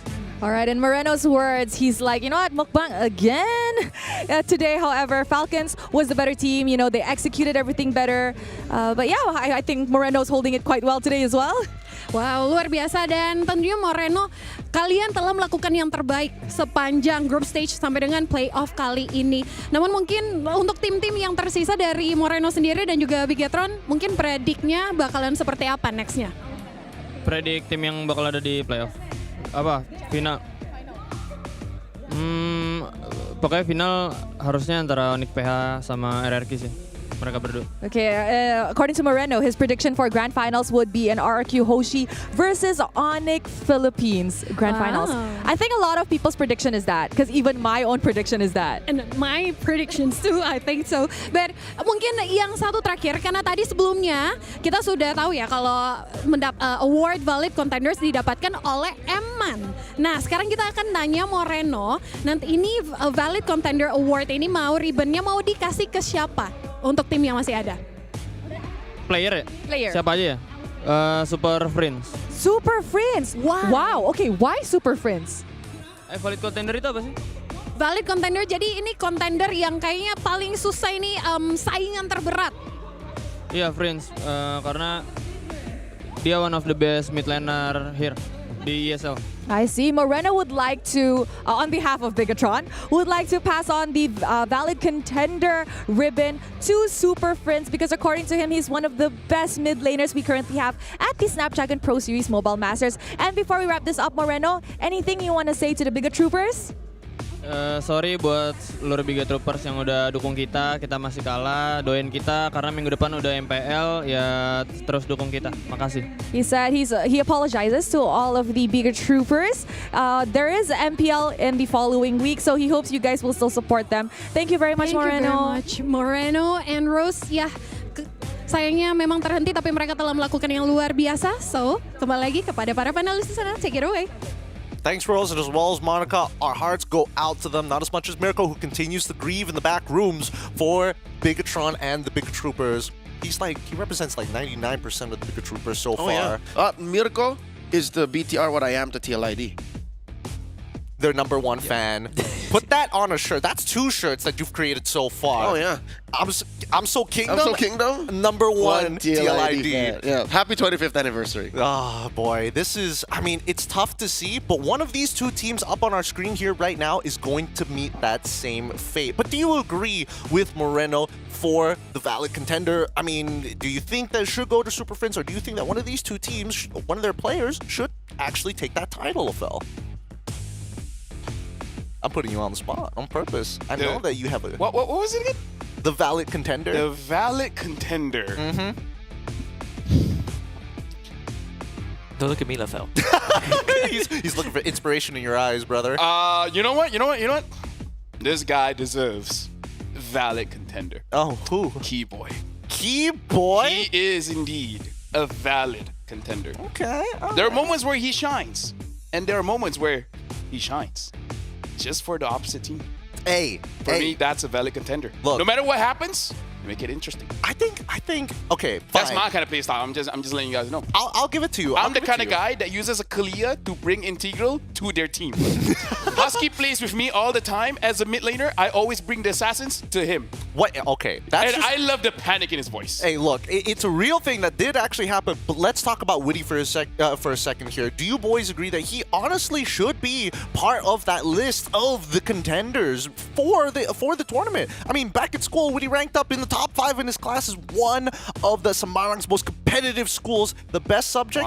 History. This guy's got the braids, clearly. They don't call him Witty the Wise for no reason, right? Wise in-game, wise academically. I agree, I think he should be one of the contenders as well, just because, first of all, he's the runner-up at M-Series. Second of all, he has made some pretty amazing shot calls, even though when they lost against Papara Supermassive, it was also partly due to Witty. But overall, I think as a player, I would put Witty on top of that list. But that would show how amazing he is, right? It would. Even when they lose, it's because of him. I think it's a fair argument, but what about you? Do you think that Mr. Christian Witty himself should be part of that list, or is there a better moniker? I think Witty, if he does get his act together here, because again, I gotta be real with you, Christian. The group stage wasn't your stage, man. Like, he could have done so much better, so much cleaner, despite you entertaining LaFell to no end, the same way Keyboy does in the recent years. I love roamers. But, you know, him in Season 14, the twilight of that season, him in M6, like, that's the Witty we want to see. So if moving forward, we forget more of his Papara Supermassive performance, and we see a Witty that you know, is top in charts the way he did back in school in history class. Then, yeah, he should be up there, at least top 5. You telling me that Christian Witty is straying away from God right now? He's moving away from the path, and he needs to come back to the max. He is, and the only one keeping him together is the Usurper. I'm sorry, I gotta be real with y'all. It's either the Usurper or the Ghost that's really keeping them together. I don't know. Boys, do you agree with that? Because I think that even for like Yehezkiel's performance, he has kind of been put in some awkward positions, like the Farsa, for an example, just going up and trying to set up for, you know, Aaron Cheeky. Again, let me remind you guys, every time I watch TLID play, they're amazing. So whatever you guys are saying they're Detroit, I'm like, what games were you guys watching? Oh boy. It wasn't the games I watched. It definitely wasn't Stream Street, that's for sure. But let's bring the conversation over to Onyx Esports for a second here, because this is the rebuilding phase that everybody's been talking about. And they've been rebuilding for quite some time, and people have been giving so much shade. Let's introduce the roster here for Onyx Esports. They have done so many things, accumulated so many accolades in their competitive careers individually, but now with a couple of rookies at the helm here, and one import to hopefully pull their EXP together. It's going to be Ryota, Kyrie, Sans, Keyboy, as well as Severo. I like that he said one import. It's like Kyrie is already Indonesian at this point. But honestly, like for this lineup, Severo! He's that guy, man. I love that as a rookie, rookies always make mistakes. His mistakes is that he wants to dish out damage.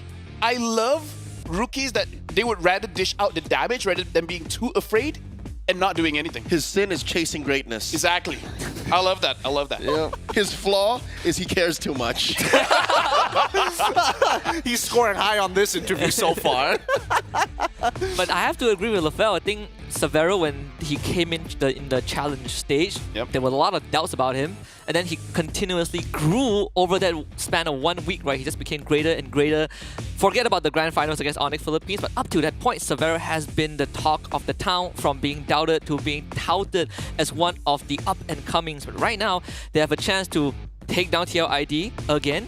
And you look at the brackets, we might see another Onyx show match in the grand finals if they make it all the way. But it's a long ways there. You know, not to downplay how amazing Onyx has been even in the rebuilding phase. The reason why I don't talk about them too much is, as a Filipino, saying you love Onyx, watching MPLID is like asking, do you breathe air? You know, is the sky blue? People just love Onyx, and I do now more so because there's there's just because of that new import they have. Their only import, Ryota, right? Actually, I wanted to talk about their import just a little bit more. Obviously, there is Mr. Hydra wife, Hydra kids. You might take them all on. Breaker of Chains, ultimate jungler of all time. Hey, look, you got to hide them all because Kyrie Targaryen, he's already got the Indonesian pass. So, talking about Ryota specifically, right? You've seen his competitive history before this. What was missing and what does he bring to Onyx? the new general, the leader of the Riot army. He's a frontline general is what he is. He likes to take things from the front and then let everyone follow through or take advantage elsewhere. So for him to be in a good team, for you to say that his team is making the most of him, they have to know the role and do it well. And I think that's exactly what Onyx is. He loves that missionary, you know? He likes being the person to conquer, but also make sure that he's leading from the front. The missionaries, yes. Like, he's been on such a long journey. He's a journeyman. One of his peaks was M3, was at a world championship when he played in the SEA Games. You can count that, right? That's part of his journey. That's part of his mission. And now he's here, that much closer to another major international win. But again, there's a lot of teams standing in his way. There are a lot of teams. Now, Lafel, you've been in the SEA Games itself. I mean, you got a little taste of Ryota sometimes. What do you think about him as a player in his competitive history? Oh, he's good. He's pretty good. Yeah, I would agree with that as well. I mean, this is like his way home, right? Started with Onyx Philippines, went on a whole conquest. You know, he's like what's the name? Christopher Columbus, you know, went on that full voyage. Now he's back. He's like Odyssey. He's like, yeah, went to the whole Odyssey. Is he the good guy or the bad guy? He is the good. He's the good. Well, it depends on which. Are you Christopher Columbus? Look, maybe you have to ask Christian Whitty. He knows his history. Yeah. He knows history. He knows his history better. But I do agree. Yeah, it is a long time coming for him to fit that puzzle piece that Onyx was looking for in their EXP, especially in a meta like this one that's so snowball heavy. I mean, these two Indonesians are titans in their own respective rights, and not to mention in MPL ID, they're looking to get more. But we got to talk about from MVP MDL to MPL. I have to give credit for Onyx Esports and especially MPL ID for coming up with the MDL. We've seen so many superstars grow from that grassroots scene. Yeah, the only player to have won Finals MVP in both MDL and MPL. And I gotta say, he was impressive in the time where Kyrie was in his prime. Like, I feel like that in itself is so impressive because when you say Hayabusa M4, you know Kyrie, you've seen the plays. But throughout the entire Onyx journey, we've seen multiple times how fast is an Arlet final slash. He's able to winter that. Sans, his reaction, Godspeed, man. And if we're talking about Kyrie in his prime, Sans, when he was playing in MDL, was a jungler still. True. And when he went to the main squad, he's like, oh, this is Kyrie? All right, I'll take mid. Oh, no. There was a small window of time where they actually were enemies. M3. Oh, they played against each other. There are moments in my mind. Was that the right matchup? Yusunshin versus Lancelot. Kyrie and Sans would weave through walls. They would fight between walls.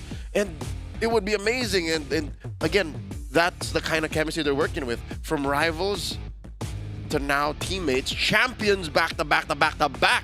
At that, this is a Gilach player in mid. I don't know how the Ghost is going to match up now to come think of it. That and also they also have tasted what it feels like to almost touch the trophy, right? They came so close, and yet they were not able to kind of step through the finishing line in that Game 7 just, a couple years ago. And they experienced that again in the challenge stage against Onyx PH so many times. And right now against TLID, the runner-up of M6, this is a big proving ground, I think, for Onyx. I mean, just to touch on Leo's point, I feel like Ezekiel can fight against Sans because Sans is getting old, right? Yeah, he's not getting that old here. I mean, that's a factor, though. It's definitely not a few That's what I tell myself. Wow. I'm not as good as I used to be. Oh, well, that's a fair point. But even so, these youngins are doing a lot of work. And I mean, if there's only one thing I had to criticize, it's not his age. It's the hero pool that we are seeing from Onyx Esports as of right now. His best performing hero has been Sicilian at this point of time. But then prior to that, he was an absolute beast on everything he touched. Exactly. What has changed? Honestly, personally for me, like I said it as a joke, but it's true because I do watch a lot of Onyx ID games, and there are moments where I remember Sans used to be able to avoid this. But nowadays, it does seem like people are able to catch him because there are moments I'm like, he's gonna winter this. He didn't. And then when I checked, he had, like, the cooldown was there. Like, he can use it. So I do see that Sans, he is still, like, when it comes to the macro, he's still there. But there are moments where you would, like, few months ago, he would be able to avoid this. Now, not so much. Maybe it's also just the speed of the game. Like, the game is very in your face now, Exactly. Jawhead is one of the more in-demand roamers. Hylos is super in demand. Gatot, Badang, like these are heroes that live in your face. So I'm guessing maybe it's just time that Sans flex more than just his mechanics nor his macro, but maybe his reaction speed, maybe his use of his teammates. Well, speaking about reaction speed, since we are in Jakarta, TLNID as well as Onyx fans have come out in the masses here. We got Monica at the helm to talk to actually some of the fans live in the arena. Let's cut on over and see how they're doing. Hi, it's Monica Ko here, and right now I'm with the fans of the two teams who's matching up at the Land of Dawn. It's Onyx Indonesia and Team Liquid Indonesia. So let's hear from them what they want to say to support their favorite team. So we have, what's your name? Joe. Joe, and you? Zora. So Joe and Zora, I think I would like to ask Joe first. So how do you see Onyx performance during the group stage and maybe your prediction during the playoff? Jadi bagaimana kamu ngelihat performance dari Onyx di group stage dan gimana prediksi kamu selama babak playoff ini bakalan seperti apa? Gimana ya? Kayaknya kalau di babak playoff ini sih Onyx bakal ngeluarin apa? Bakal lebih kuat lah kali ini. Ya. Dari performa kemarin-kemarin tuh udah sedikit turun kan. Nah, semoga kali ini bisa naik lagi. Pede lah menang kali ini. Pede ya, menang ya. So, Joe mentioned that, Onyx performance before it's not really that good, but he thinks that right now Onyx performance should be better, and he's confident that Onyx will win. But what about Team Liquid Indonesia? Because Onyx will be facing the team from Indonesia too. It's Team Liquid Indonesia. So how do you see Team Liquid Indonesia's performance and your prediction if matching up with Onyx? Ya, walaupun kemarin di grup stage sedikit ada kekalahan pas lawan Papara, mungkin di playoff saat ini mungkin Liquid bisa mengasih yang terbaik dan bisa memenangkan match saat ini dengan skor mungkin 3-2. Okay, so the prediction from Zora, it's 3-2-2-3 for Team Liquid Indonesia, and he's confident that Team Liquid could win the matchup with the Onyx. But ini mungkin tanya buat Zora dan juga Joe. Mungkin kalau menurut kalian kan, ini performance mereka belum menjadi yang teratas di grup masing-masing kemarin di group stage. Apa key to victory yang harus dilakukan oleh Onyx dan juga Team Liquid Indonesia? Kunci untuk menang ya, lebih kompak aja sekarang sih harusnya. Kompak? Ya, harus lebih kompak sekarang. Apa lagi udah? Kunci Iron Shiki. Okay, so the key to the victory, if Joe said that, okay, they need to be more, the teamwork should be better, and also they need to lock up Aaron Shiki. What about Zora? What do you think about that? Aaron Shiki, Onyx katanya mau ngunciin Aaron Shiki. Ya mungkin Iron bakal lebih mengobrak-abrik lagi sih di God Lane nanti, dan mungkin Widi bisa lebih nge-backup lagi jadi bisa performan yang terbaik. Okay, so Zora mentioned that Aaron Shiki could do better, and what's also important is the backup from Widi. So we'll see later on how the matchup of Onyx Indonesia and Team Liquid Indonesia. So thank you very much and enjoy the matchup. So go back to you, the panelists, take it away. Thanks, Monica. Again, they've got the booth setups. They've got everything, all the space there and all the merch. God, the merch. I can't wait to get my hands on some of that. But the fans are going to be a little indifferent. They're always going to be leaning into their favorite team. So we're going to bring up the predictions for you guys up at home. Let's see who predicted who. It looks like Husky is with Onyx 3-2 all 5 matches. TLID, of course, for Leo. 4-7. Wow. 4 for LaFell. Well, Onyx prediction matchup. All right. And then obviously 3-2 coming in with TLID for me. I got to stick with the with the TLID boys. But we all somewhat predicted a close to 5-match game. You guys want to go home late? Look, it's not that we want you to go home. What? You put 7 Oh, you know what? Yeah, you know what? I take it back. I take it back. Do you want to go home I'm late, the worst. LaFell? I'm the worst. Yeah. Walk me through the predictions here, because again, you and me, Husky, we think that it's going to go all 5 games, with Leo being the only exception here. We'll get into your opinion in just a bit, but Husky, why do you think it's going to go all 5? So I was thinking from 2 different perspectives, right? Both teams at their best and both teams when they're shaky. I think when both teams are shaky, if we take the group stage as a point of reference, I think Onyx gets it together slightly better than TLID, because with TLID, when they start falling behind, it really feels like they kept sticking to the same game plan, even though it's failing, because in their mind might be the only way to win the game. But for Onyx ID, you can kind of see the readjustments every here and there. So I think in that sense, Onyx might have a better chance. But at their best, I think right now, Onyx is mostly riding on that momentum a bit more compared to TLID. Okay, interesting take. What about you, Leo? TLID, but 3-1? Yeah, I'm putting this into a larger scale narrative. I'm thinking, yes, Onyx is on a rebuilding stage. They have been for the past 6 to 9 months. But TLID, in the span of a quarter, they have failed so much. People have been doubting the young stallions and saying, oh, they're washed, that's it, they're hit their peak at M6. And folks, they know this. Fabian, we talked to him a couple days ago, he's like, no, I'm still better than M6. So something tells me the bigger the wound, the better the lesson. And I think here in the playoffs, they're going to show us exactly how they learned that lesson, and they will go back to their peak form. It's a little bit of cope, but again, take it from TLID's #1 fan, like, it's gonna happen. It's gonna happen, and it's gonna start here. Fine. Deferring opinion, LaFell. I mean, clearly it's a best of 13 here. Yeah. I want to know why Onyx and why 7-4, even if it was a best of 13. I don't know why. Whenever I see Onyx, I have the sense that they're just a little bit hungrier. A little bit hungrier? Yeah. I don't know why. Maybe because during Johor, I was able to walk past them, feel the vibe, feel the energy. To be fair, during that time, TLID was sick, so they weren't feeling their best. But it's like, of course, everyone there wants to win, wants to become champion. I don't know, because of the inclusion of Ryota or Severo that really wants that champion, where everyone else like Keyboy, Kyrie, and Sans, they already felt it, right? Maybe just bringing in this new blood reinvigorate them to chase for that championship. And then for TLID, they're all starting at the same point.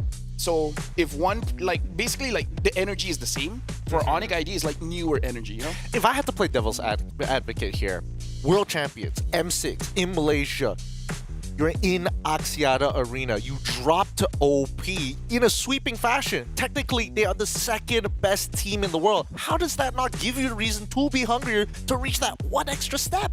Because in MLBB, you don't stay at the top for a very long time. Look at our history. Unless you're the Philippines. Look at our history. Nah, you know what I mean. Even in the Philippines, you guys keep on changing. Yep. The region is the same. That's true.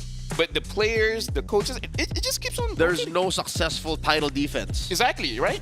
That's fair. That's fair. Again, opinions all across the board. We want to hear from you guys at home. Scan the QR code and fill in the survey telling us what you guys think, how you feel about the show, what we can do better to make sure that this is a better viewing experience for y'all. With that, the pre-show does wrap up, and we've got a quarterfinals to eventually get to. We're going to go on a short break, and when we come back, it's going to be TLID facing off against Onyx Esports here at the Snapdragon Pro Series Mobile Masters. We will be right back.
Sabar hasratku tak pernah lagi meredam anganku, meredam semangatku.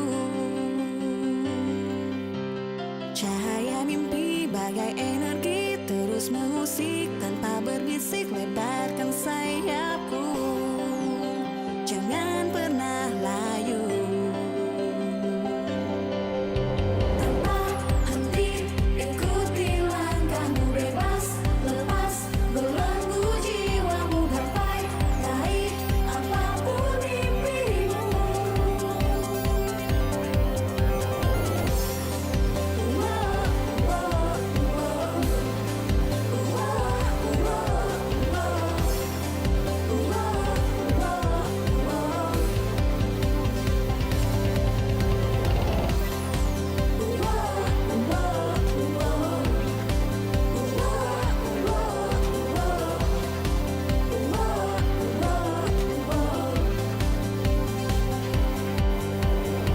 Setiap jiwa pernah merasakan sepi, dihantui mimpi buruk dan rasa benci. Tapi ku coba mengakui kelemahanku, berdiri tegar menghadapi mentari. Hati ini terus berharap ketika terpuruk dan jatuh, gelora semangatmu kan menggapai hatiku. Gelora ini membawa mimpi dan menyertai bagai energi penuhi jiwaku, membakar semangatku. Hasratku ini tak bersembunyi, ingin mencari, terus mencari, menggenggam anganku, takkan ku lepas lagi.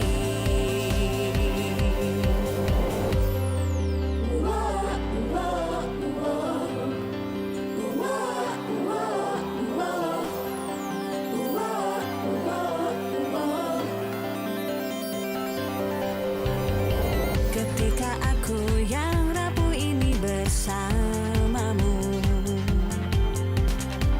aku merasa tegar dan tak mudah hancur. And I'm not coming to play. I got my game face on and I'm ready to shake. You see my name will be known everywhere in the world, cause I'm a king, getting strong and I never will break. Hey, one of the chosen, going that's the illest, watch me kill it like a poster. Never catch me slipping on my pippin', I'm the coldest. The best to ever do it, I'ma show you how I know it. Notice, I am on my way. I'm here to handle business, I ain't come here to play. I see they in their feelings, I don't care what they say. I am one in a million. You don't have to guess who in the building. One of the realest. Never catch me slacking. I was born as the illest. They call me a champion. I got the will to win. I'm a rare breed walking. I am one in a million. Guess who in the building? One of the realest. Never catch me slacking. I was born as the illest. They call me a champion. I got the will to win. I'm a rare breed walking. I am one in a million. I'm a rare breed walking. I am one in a million. I'm a rare breed walking, I am one in a million.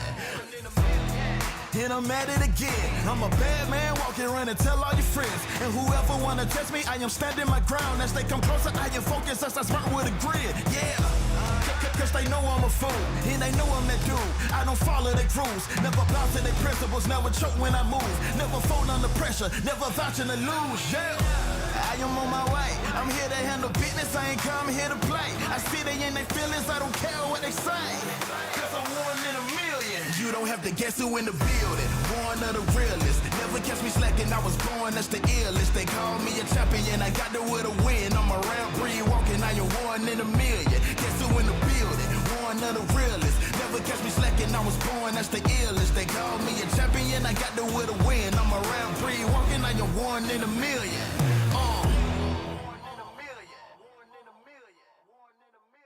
Let them know. Let them know. Shout it from the rooftops. They must know.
Ain't nobody in my lane. Me and you, we ain't even playing the same game. Take my own credit, no need to drop names. Drop the weight, clean slate, I'm insane.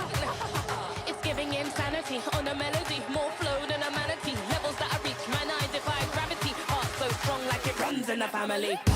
I got the haters out of breath. Ain't talking about then and when I got them distressed. Giving palpitation when I say it with my chest. Do the calculation, it's time to invest. Acquiesce that I am the empress. Going so sick, someone call the vet. I just can't be tamed, that I'm the Loch Ness. So blessed, they can't comprehend. I turn a skeptic to believer. I am a leader, resurrected like it's Easter. If you step to me, you'll get the misdemeanor. They can't defeat her, they can't connect the reader. Can't decline, don't worry, I'll be fine. Cause all I see is ups in the line. Did I plan this? Is this by design? Come reflect my light, can't be denied. Come correct, cause this moment is mine. It's mine. Tell me you're feeling up. Tell me you're feeling up.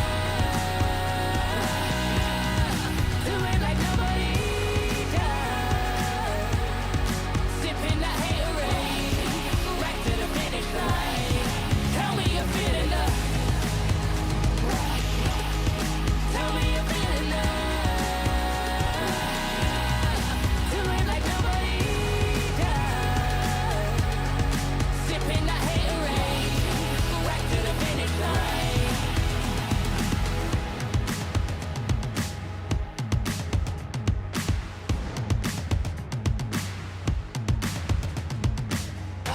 I got the haters out of breath. Ain't talking about then and when I got them distressed. Giving palpitation when I say it with my chest. Do the calculation, it's time to invest. Acquiesce that I am the empress. Going so sick, someone call the vet. I just can't be tamed, that I'm the Loch Ness. So blessed, they can't come. Tell me you're feeling up.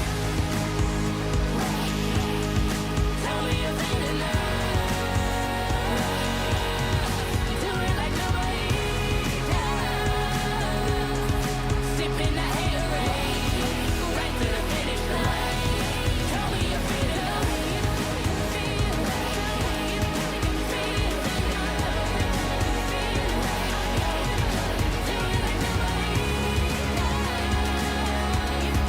Sipping that haterade, right to the finish line.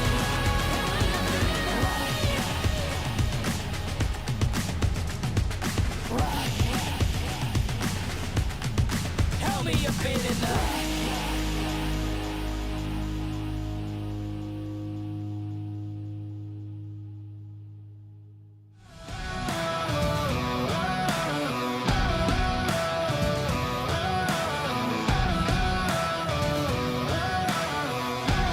Soaking the fire under my feet.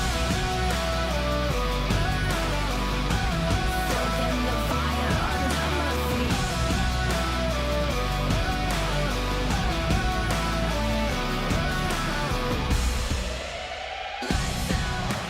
This is what we came for. Watch out. What we got you can't handle. Step out. Cause we don't ever stand still. No doubt. I'm ready for the gamble. I'm ready for the gamble. Ready for the gamble. I keep feeding the flame, chasing the fame. This one will never be enough for me. I feel it run through my veins. I sharpen my aim, soaking the fire under my feet. Soaking the fire under my feet. Airstrike used up. Annabelle walking forward now. Goes for like to find Beast retreat battle. It's Fabian who claims the Lord. Aran stops Annabelle in his tracks.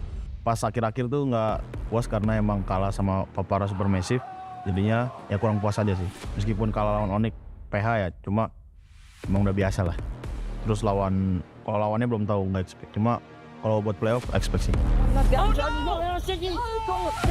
Wow, it's 3 members down for the side of TOIT against all odds.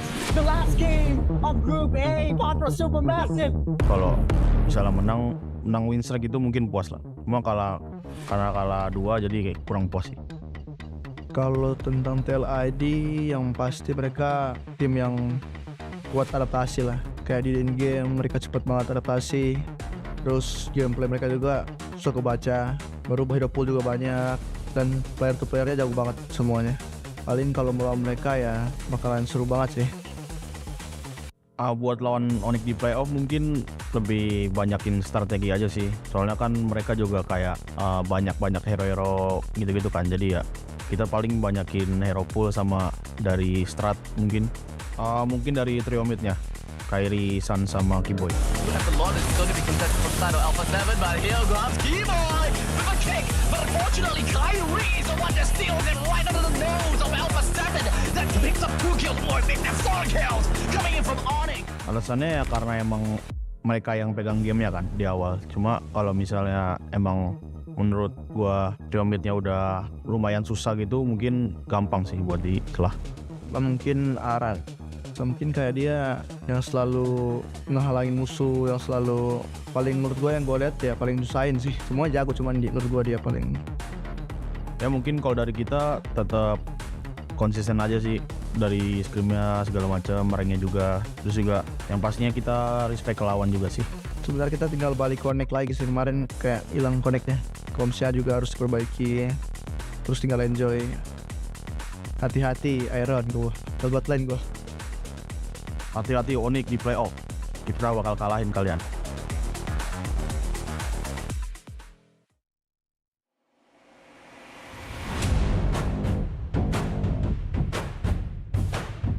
The sun has set on this lively city in Jakarta, but Mobile Legends need to be played to decide who moves on from the quarter-finals. My name is Gideon Q, and this is LaFell as our analyst at the set.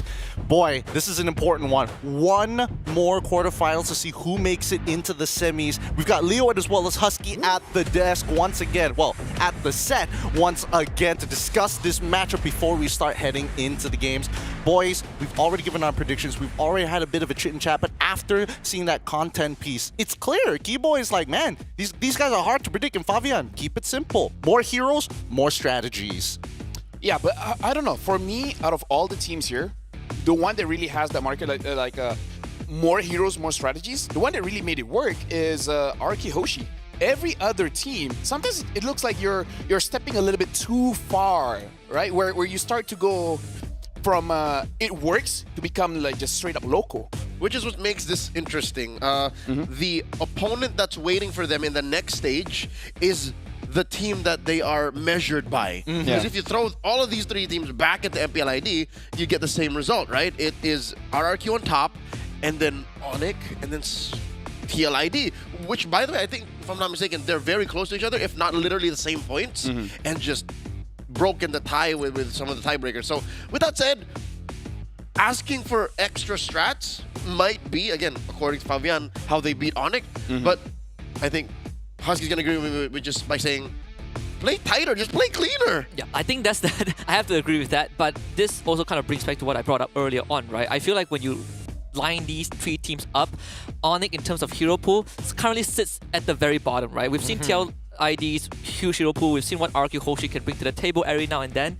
Even back in MPL ID, bring out something like a Baxia out of nowhere. But for Onyx, they stick to the comforts, right? As much as TLID, Fabian said that they have a huge hero pool, we haven't really seen that being displayed just yet. So this is going to be a true test. Can they adapt to what TLID's bring out? Can they match up to the box of tricks that TLID has? Can I just like have just a blanket statement where I feel like any kind of discussion with this just ends here, which is, I don't think this is the meta where you can actually try so many things. Really? I mean, let's look at the gold laners, because I think this is where the matchup is really going to get interesting, right? Granger, Moskov, Harif. Those are your only three, not even those are the only carry? these players play. I mean, like we've seen Irita, but that one is not successful. Severus played carry, to be fair. He did dabble. Uses carry if they have Kalia. That's a good point. That is a good point. Or even a Harith, he's a little more comfortable in that matchup. But comparing the two in terms of like raw stats, Aaron Shiki has got him beat in average KP, and Severo has got him beat when it comes down to average KD. I'm not talking about GPM because it's, again, very like mild spots and it really depends on their win-loss overall. But do you agree with this? Is the hero pool just too small in terms of meta for you, Leo and Husky?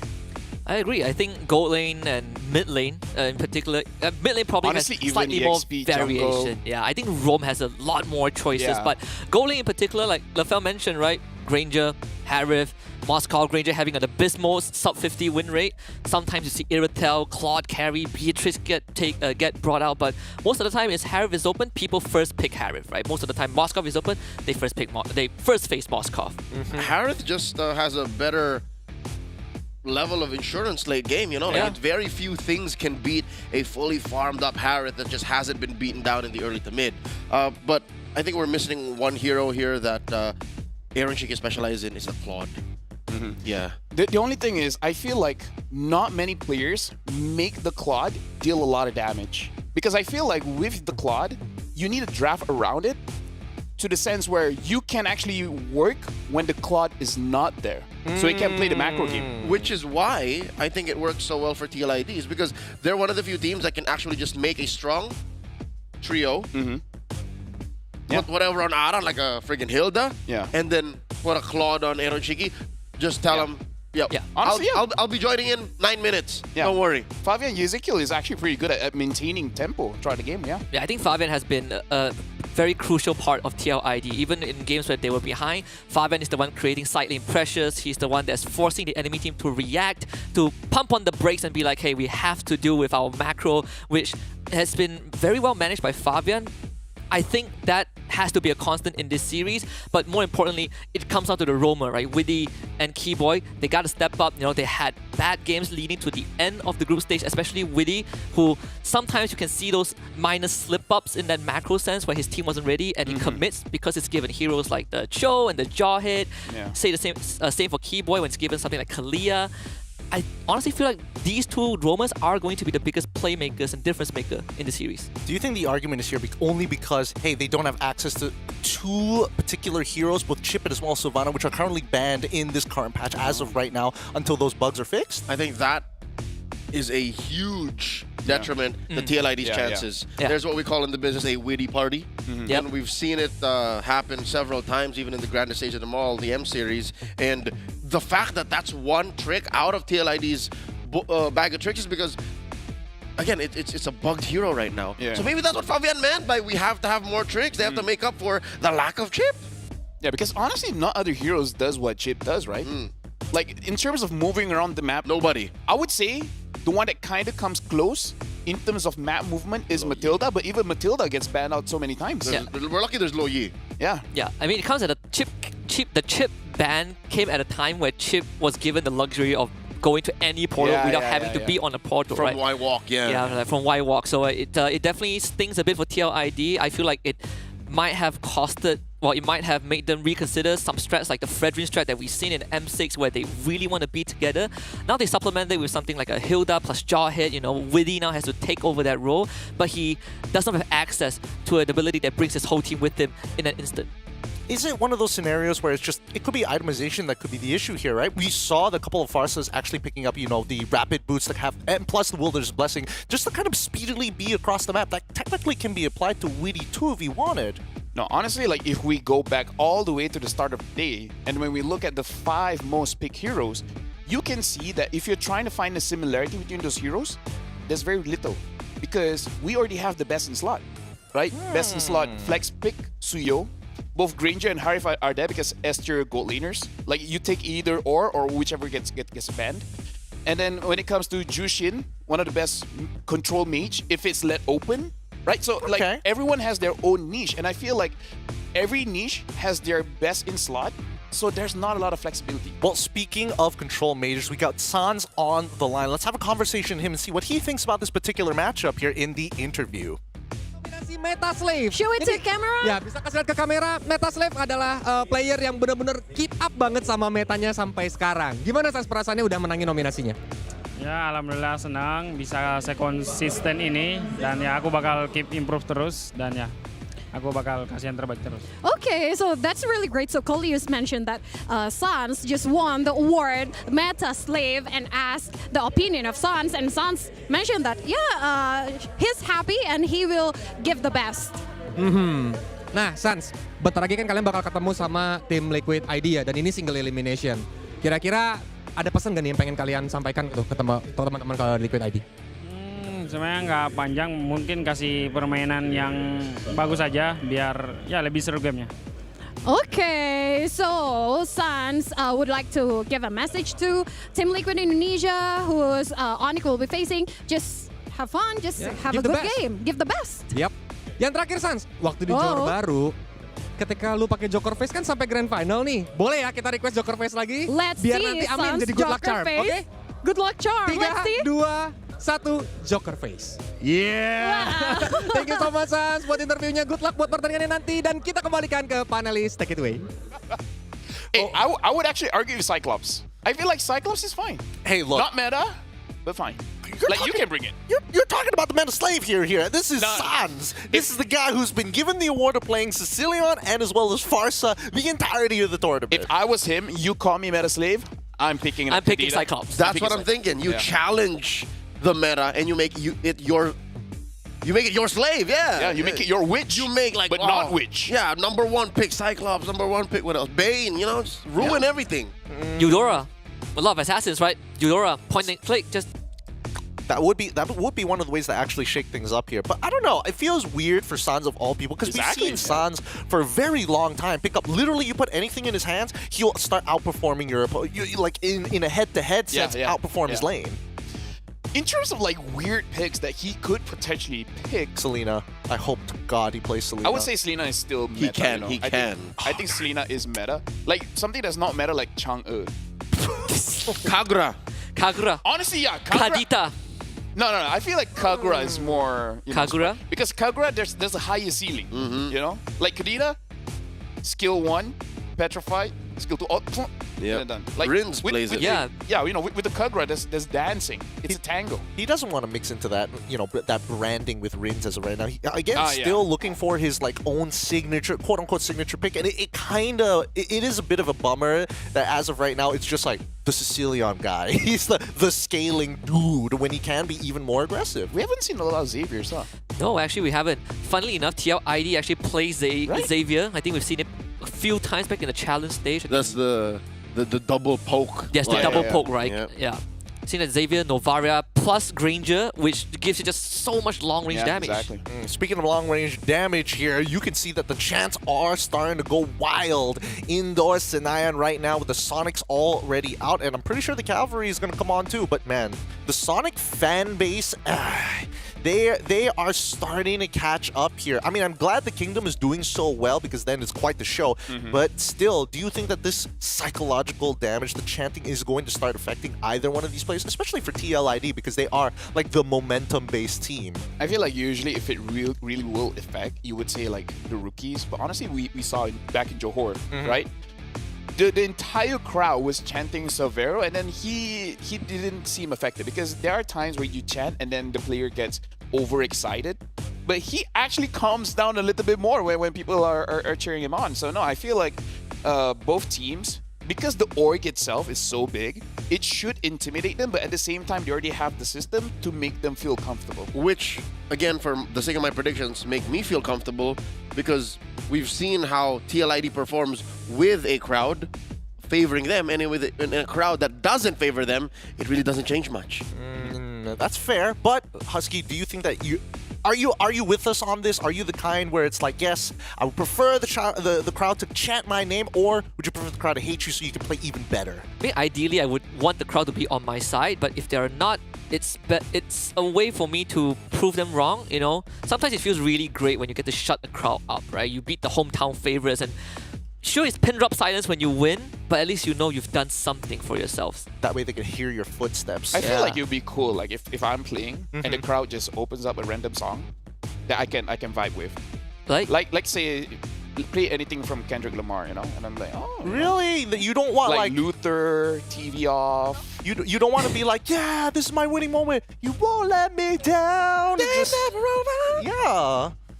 I would actually be impressed if anyone actually brought that up. That would be fun. I don't know. Maybe like I'm just like I'm playing, and I like maybe because of the ADHD, I perform better when there's distraction. What? Yeah. What? Really? It's so weird. Yeah. It's like you know how when you have white noise, it's easier for you to think, or is that just me thinking? You'll be a great pro player when you put on those headsets. Oh boy. Oh, the white noise that they play in the that's fair. That's I mean, like we played on the stage, right? I feel like when we were playing on the stage, I play better. I just need some kind of distraction. That's fair. Would you prefer a Marshall breathing down your neck Depends on the marshal. It's like LaFell, no, no. Like, we have an Amoy, right? Yes. So yes, we do.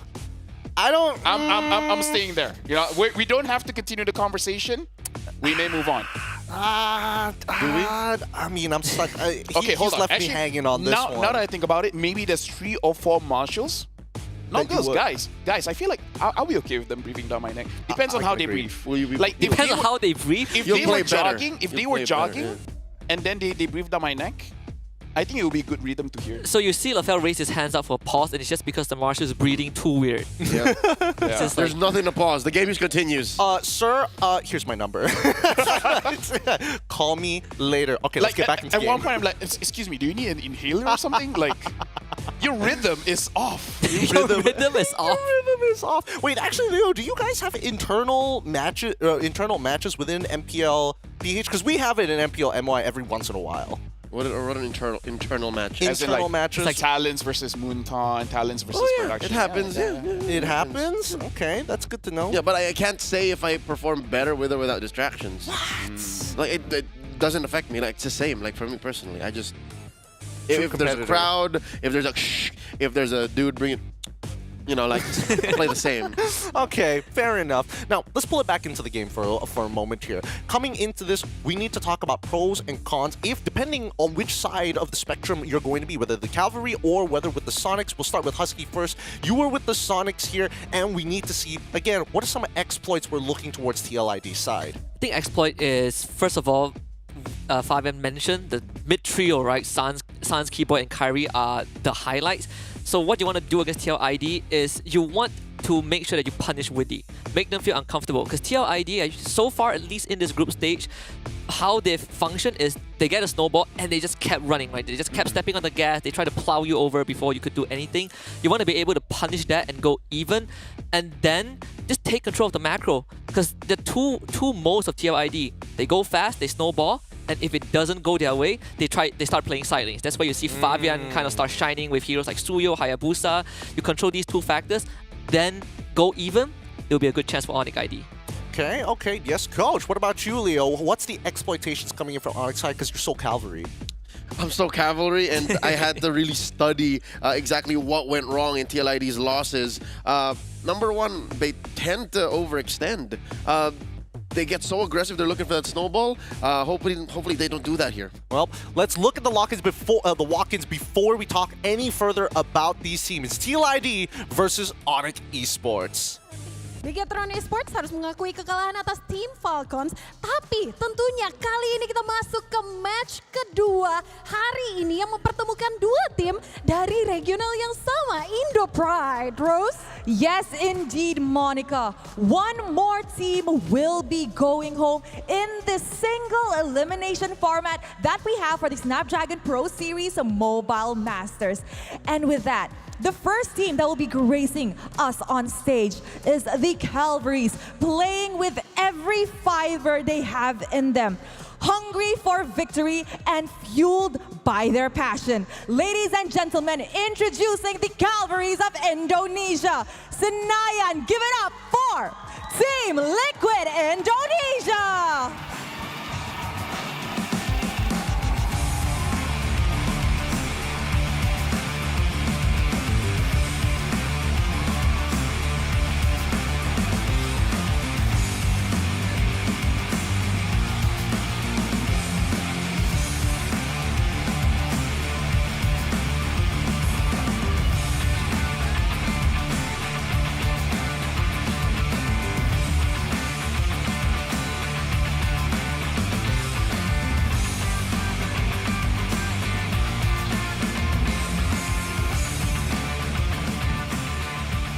Datang dari regional yang sama, Indonesia inilah sang penantang, sang landak, sang raja langit yang siap untuk menghadapi sang kuda di Land of Dawn. Please welcome Team Onyx Indonesia.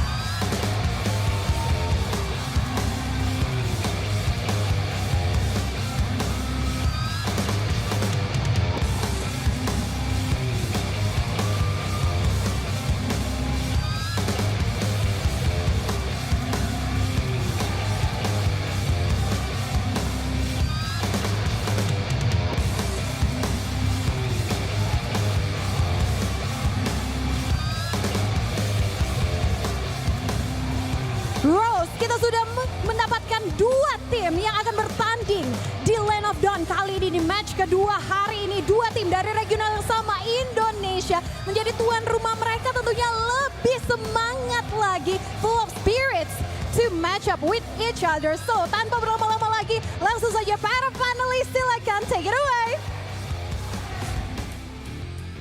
And there you have it, both lineups up on stage, and the fans are out to make sure they are giving their support as the excitement builds in the arena and they head on over to the battle stations. Leo, we were already talking about Onyx ways to use and to be abused. Yep, again, sometimes Liquid has this tendency to put themselves in positions where they shouldn't be, whether it be because they want to get more or they think they can get away with more.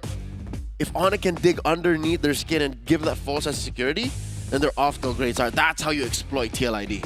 Okay, what about you, Lefel? What are the big exploitations we are going to see in this match? Honestly, I feel like for entertainment's sake, I would rather both teams not being able to get Suyo. Because I feel like I've seen Kairi on Suyo a little bit too much at this point. And I feel like for Favian, because of his hero pool, maybe it's something that he could exploit. Like force Kairi on a different pick and then let Favian have the more comfortable one. Because even in an interview, we were able to speak to Kairi. He had an amazing game with the Hanzo, and he said like, Hanzo is okay, but for him, it's a weird hero, right? So it's like, yeah, he can use it, but would that be his first choice? Probably not. Okay, I mean that it is a fair approach because he's so used to playing assassins with like high burst. You know, when he was supposed to be that Lancelot god, still very burst oriented, not like an auto attack based hero. I would like to see that actually happen because both teams, the losses that they have concurred was due to red side getting rid of Blue Yo and forcing you on something else.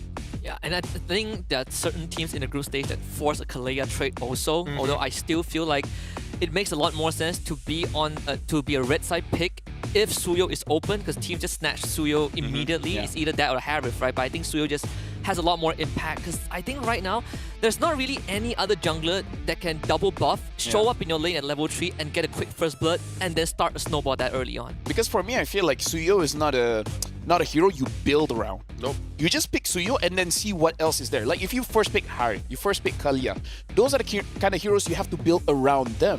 And if you don't get those pieces, boy, does it feel bad to play that. Suyo is too low investment, too low risk, too high reward. So I agree. Maybe if both these teams could find a way to benefit from the Suyo getting banned, then they would have a better chance of winning. Yeah. I mean, if we're talking about like double buffing and then going for the instant game, Julian's also on the table. I know, Rose Gold's a little bit more expensive, but that could be the way to kind of do things. But the more important pick that I'm thinking about right now is whether or not the Jushin is going to get let through. Yehezkiel has played a majority of his games and even mentioned it in their interview that he likes the Jushin because it's so aggressive, it's so in your face. Yeah, I think some teams definitely have taken slightly more time to adjust to new Jusin patch. You do a lot more damage early on, but you only get to lift your target once instead of twice at early levels, right? I think that's sort of a minor deterrent, and we've seen Jusin's weaknesses being kind of put on full display. She doesn't like people jumping on top of her. Assassins in general, right? She's easily bursted down because she doesn't have burst damage, and once you run out of mana, you don't have any mobility skills like you blow your flicker, people can easily take you out, and you need prolonged fights. Jusin doesn't excel in fights that go, that end in a snap of a finger. And I reckon TLID are walking into this matchup with that in mind. Onyx knows we're prepped for this. Let's watch out for the Sicilian. Let's watch out for that Lo Yi. Let's watch out for that Farsa, because all of these heroes are heroes that Sans enjoys. And for some weird reason, there's more to that question that we asked Yehezkiel the other day. Yehezkiel, why? Yehezkiel, why? He just said, because I like it. That can't be the reason why. It's got to be the whole team adjusting to it. That's got to be a whole team decision. Yeah, I feel like everyone is so tight-lipped because they know that just one small slip-up and they have a rough idea what you're... Not cute, though. Not Kes Cute just said it out there, man. He told us his secrets to motivation. Damn.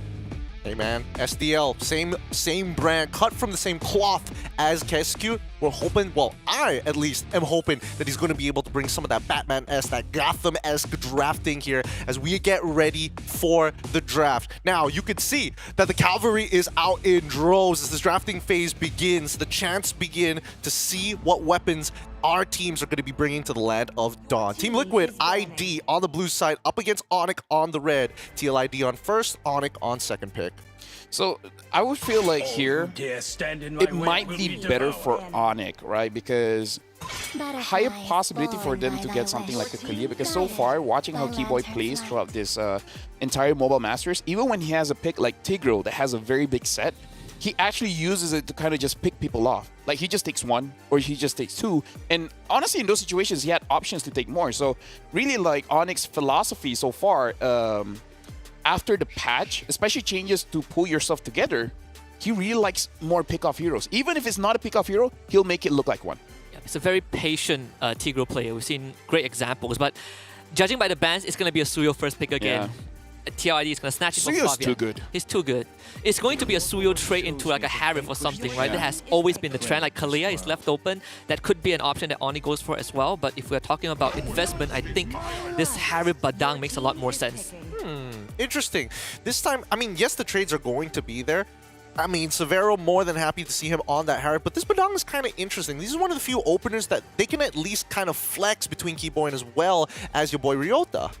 Which I think, since the Hilda got is still open and got stolen away, there it is, most likely will go to Ryota's hands. There's one more pick here. Team Liquid ID are still maybe hedging on that Granger. Oh, letting it go. Granger's low win rate may have scared Coach Dali and facehugger away from it. Instead, they go for the JH. Actually, right now, looking at the first three picks here for both Onyx as well as TLID, TLID has more say on how they want to set the tempo because Suyo already farms pretty fast. Yeah, this is at the Jawhead there, yeah. It's a pretty very TLID draft, right? Suyo, Jawhead, Hilda, you get a quick start for the Suyo, and then you just start running at Onyx ID. Especially when Kairi is on that Hayabusa, you have so many ways to shut him down. Look, if there's anything I've learned from RRQ, it's that mid control, especially when you have that Hayabusa, you jungle a little bit faster, but then the Jawhead has to help you with that power farm, right? So therefore, that leaves an opening for Hayabusa to maybe collapse onto the mid laner to get that early kill. I mean, I don't know, because looking at how... Okay, here's the reason why I don't know if he can gank, which is TLID with the CEO and the Jawhead. I don't know how Hayabusa can keep up in farm. Is that meaning like Suyo will always arrive first compared to the Hayabusa, unless they get something like, I don't know, like a Selena with Seasoned Hunter to help out his farm, because right now, like, what other roamers or mid laners that can make Hayabusa match the speed of a Suyo? It's a tough call. It's all about speed here. I feel like TLID just has too much priority. Selena's still open. Yeah.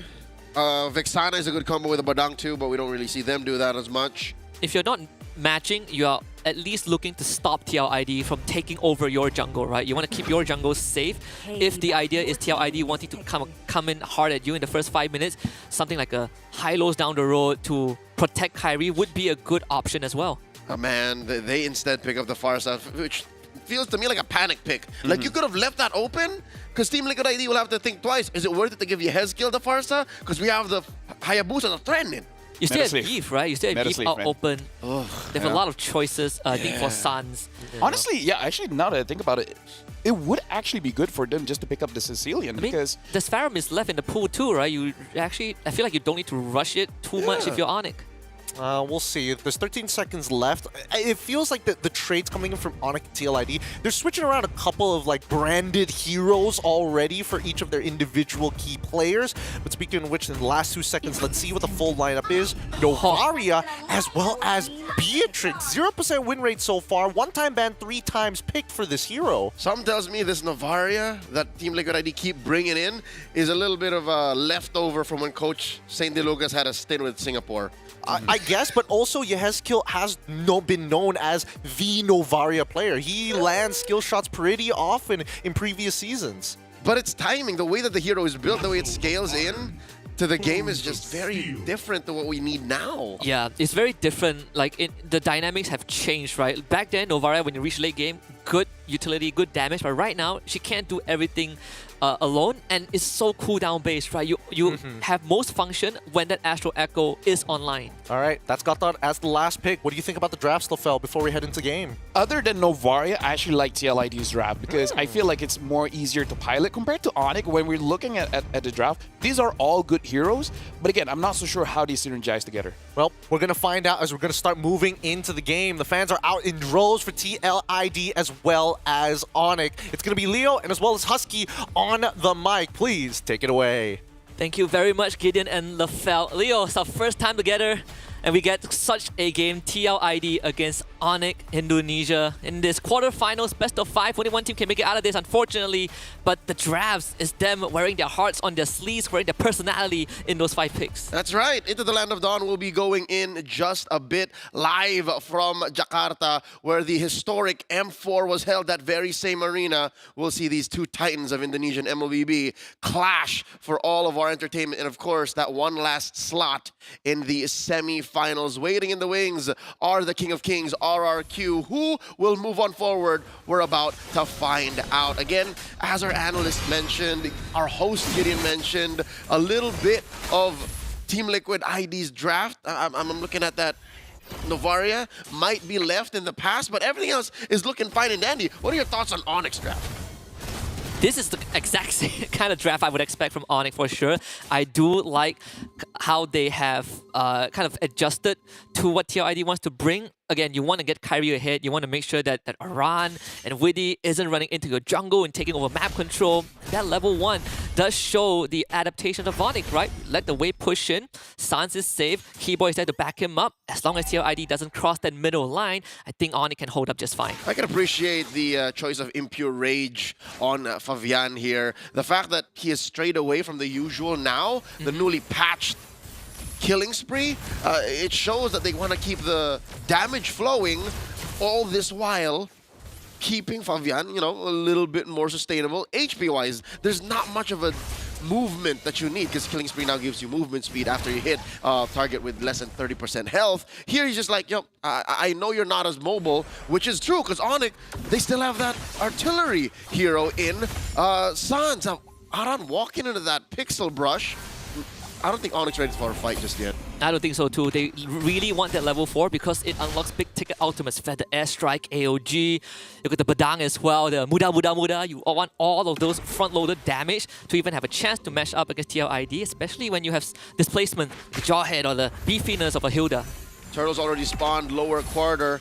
A little bit of a dance these frontliners are having. The mid trio are already there. 4-man presence from Team Liquid ID. Oh, there's an amazing echo! Instant ping into a witty displacement. Keyboy caught out, popped revitalized, will survive for pretty darn long. They still jump on him, a good stun. Favian drawing first blood. Yorota turns around. Kyrie will show up, trying to go into Aran, displacing the Ogi Shadow Q. Aran will still fall, but Liquid ID walks away with Turtle. It took too long to take down Aran, and he wasted their time too while doing it. That's a score for Team Liquid ID on the board, approaching 1,000 gold up. That's the spillover we expected from Liquid ID, instantly going onto the Beetle to take the camp away. Widdy will be caught by now, 4 members on top of him, and that will be a punish for Kyrie. And no clapback. It's clear how Team Liquid ID, the way that they drafted, again, eyes on this Novaria, have less than ideal initiative, right? When something happens nearby Novaria, all she can do is just like, I'm not ready. I don't have the kit just yet. You're on your own, kid. A lot of times you're just watching. You're like, oh my god, my team is getting destroyed, but I cannot contribute, right? I cannot show myself, and I can only lob a media at you every 5 seconds. Savero was thinking of a recall, but forced to stay. It did disrupt that lane for him a little bit, so Savero gets some extra go topside. Which is the contrary to, oh my, why would he drop a force here? I guess he smelled something fishy and wanted to push forward. He was going to go for the recall anyways. That's why.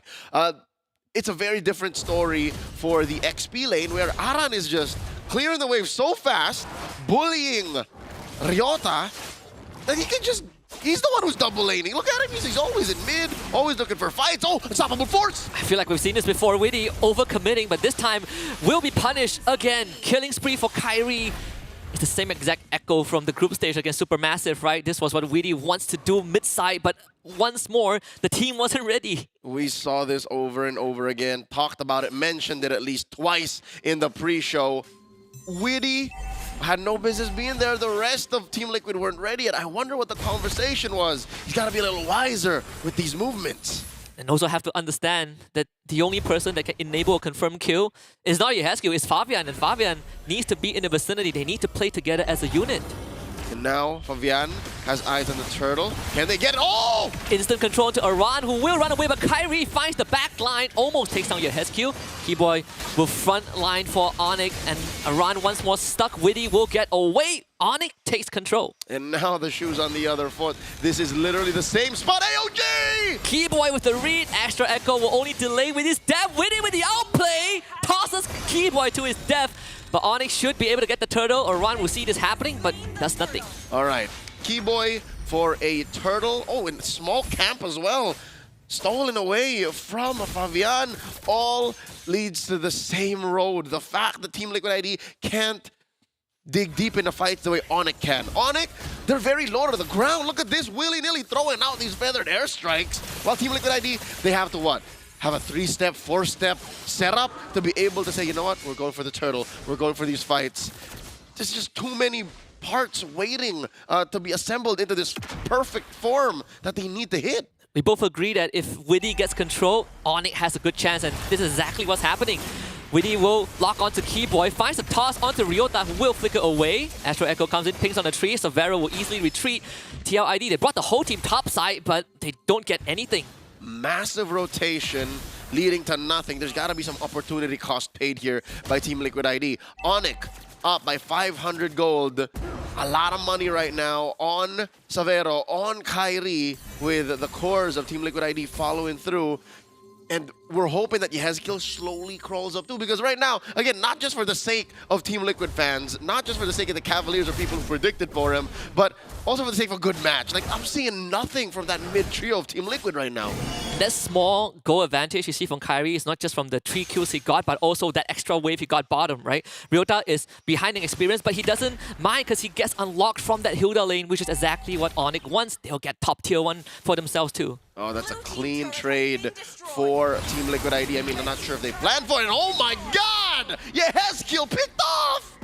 The Ghost of Jakarta revealed by Kyrie, who smites him, and Liquid ID down. Novara means you can't really go for more, but Keyboy can, certainly, with the AOG missing his mark, dashes over the wall, Witty flickers, toss him back under the turret, but the aggro is on the minion, so Keyboy would take pretty darn long to go down, survive with the Revitalize for slightly longer than TLID would have wanted, but still, they get the kill. It's a good read by Christian Witty, but I don't know if it was worth it to spend that much just to take down an already down and out Keyboy. At some point, it's going to be diminishing returns, committing that much to take down his Gatot Kacha. Now, there is some level of priority for Team Liquid ID in the pit. Last hurdle. Oh, Shiki falls! And Savero finds a solo kill. Aran wants to get Savero, but Savero will survive. Turtle slain by Fabian. Aran barely makes it out, but not if Ryota has anything to say about it. The fist does not connect on it. Walks away, but they did lose Turtle. That was an inch between Ryota's thrown wind fist and Aran falling. I could have sworn out of it. But again, you get away with what you can, and Team Liquid ID stole away that final turtle. About a minute and change, 90 seconds until a Lord spawns lower quarter. I don't think Team Liquid can take this clean. They're doing their best though. Like, just the fact that there's 1,000 between them, almost 1,000, means Team Liquid ID is doing some damage control. But if you have a Jawhead that plays defensively the way that Witty is, I don't think it's ideal. Savero is eating good. He's almost 1,000 gold ahead of Aaron Shiki. Now, both side lanes tier 1 have gone down. Onyx looking for mid side, but that opens up the side lane, right? Kyrie gets to farm top side. Savero gets to invade with the help of Keyboy and Sans, and Ryota, he's just playing hide and seek with a run. Yeah, and here's a subtle sign that your Beatrix isn't doing very well. His first item, Aaron Shiki built a Blade of Heptases. He's solving problems already before he becomes a problem himself. Almost 9 minutes in, that's when he finally builds the Blade of Despair, his second core item. Now maybe we can start to see a fight. Now maybe if he gets Keyboy in his range, maybe Sans, maybe Savero if he's very far down. Oh, great echoes! Maybe we can start talking. Ryota wanted to attempt a play, but ends up getting punished. So Onyx, losing out Ryota's not too big of a deal for now. Lord is not going to come up before he respawns at least. Keyboy getting the Dominus Eyes. There was something we didn't point out early on, we didn't get to mention, which is Aaron Shiki, if you want to unleash his full combo, there needs to be a setup, right? And the only person that can reliably set it up is Witty. Witty and Yehezkiel. You know, random rogue bullets could be flying while you get the echoes on you. But that aside, there's no real semblance of CC. Not like how Onyx has Keyboy and the AOG. Not like how Onyx has Ryota with the full fist combo, which he was trying to set up. Now there's an ejector on the one. Nothing really other than forcing unless, oh, they catch one! Aran will run away again, pops the sprint. That's a 100-second cooldown as the Lord just spawns. Astral Echo also used by your Yehezkiel. Witty now getting chunked down by the Shadow kill. Stunned up, Suns picks up that kill. He didn't last 2 seconds there, Husky. No. They blowed that boy up. Christian Witty, his 4th death already. Clear sign. It's red. It's all red. TLID, no go. They're going to try to force it.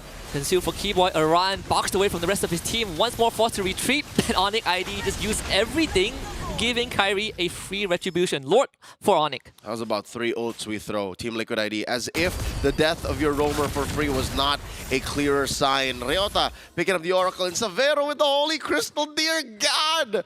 That is the mage's dream. 3 of the best items you can put on a Harith right now. Feather of Heaven, Starlium Scythe, Holy Crystal. He's on his way to his concentrated energy. Oh, if you said earlier who was eating good, what is it now? I think you go Blood Wings. Concentrated energy will be fine as well, depending on how Savero feels. I think he's going for concentrated energy as we speak, with the components he has in his inventory. How do you take him down? Not now, I guess. You gotta somehow get a good catch from Witty. Later? He has a flicker, I guess. Yeah, one way to punish it, right? He doesn't have a Purify, so if you can throw him right smack dab in the middle of Team Liquid ID's lineup, then yeah, but Team Liquid ID now are putting out fires, Husky. They have waves crashing through top. There's a chubby one in mid. Tier 2 is barely standing in mid as well. Onyx ID, they have full control. We wonder how they catch Savero. The same can be said for Kairi, right? How do you catch Kairi? Probably don't even get to see him. Keyboy does whatever he wants. He goes out 1v2 against Aran and Fabian. Good news for TLID. Lord easily taken care of, only losing the top lane holy defense. But aside from that, TLID now they just go for full reset, control the map once more. And this is exactly what we saw TLID do to their opponents in the group stage, right? Force them to play together as 5, but now it's happening to them instead. Yep. And they lost just one turret, that bottom lane. So they were giving up turtles left and right. Doesn't matter, the map still belongs to them. About a minute and change until the Lord spawns low, upper quarter here. Very low on initiative, Team Liquid ID. Even Vision, can I say that? Even Vision, it's so hard for Team Liquid ID to check in if there is a random Badang sitting in a L-brush like this, or if even downrange, there's an AOG that you're not expecting. At some point, it's not worth it to throw Aran into these bushes anymore. Like, he's just, you need him to check the back line. I think it's, to a certain degree, it's even fair to say that the saving grace, the silver lining for TLID is that Lord is spawning topside. You could set up bottom wave. You could play that long lane with how they've always done with Fabian, who is on that Suyo. But aside from that, I agree. Who checks the bush? Witty doesn't want to go in, but he has to. Aran wants to go in, but he has more tasks he needs to accomplish.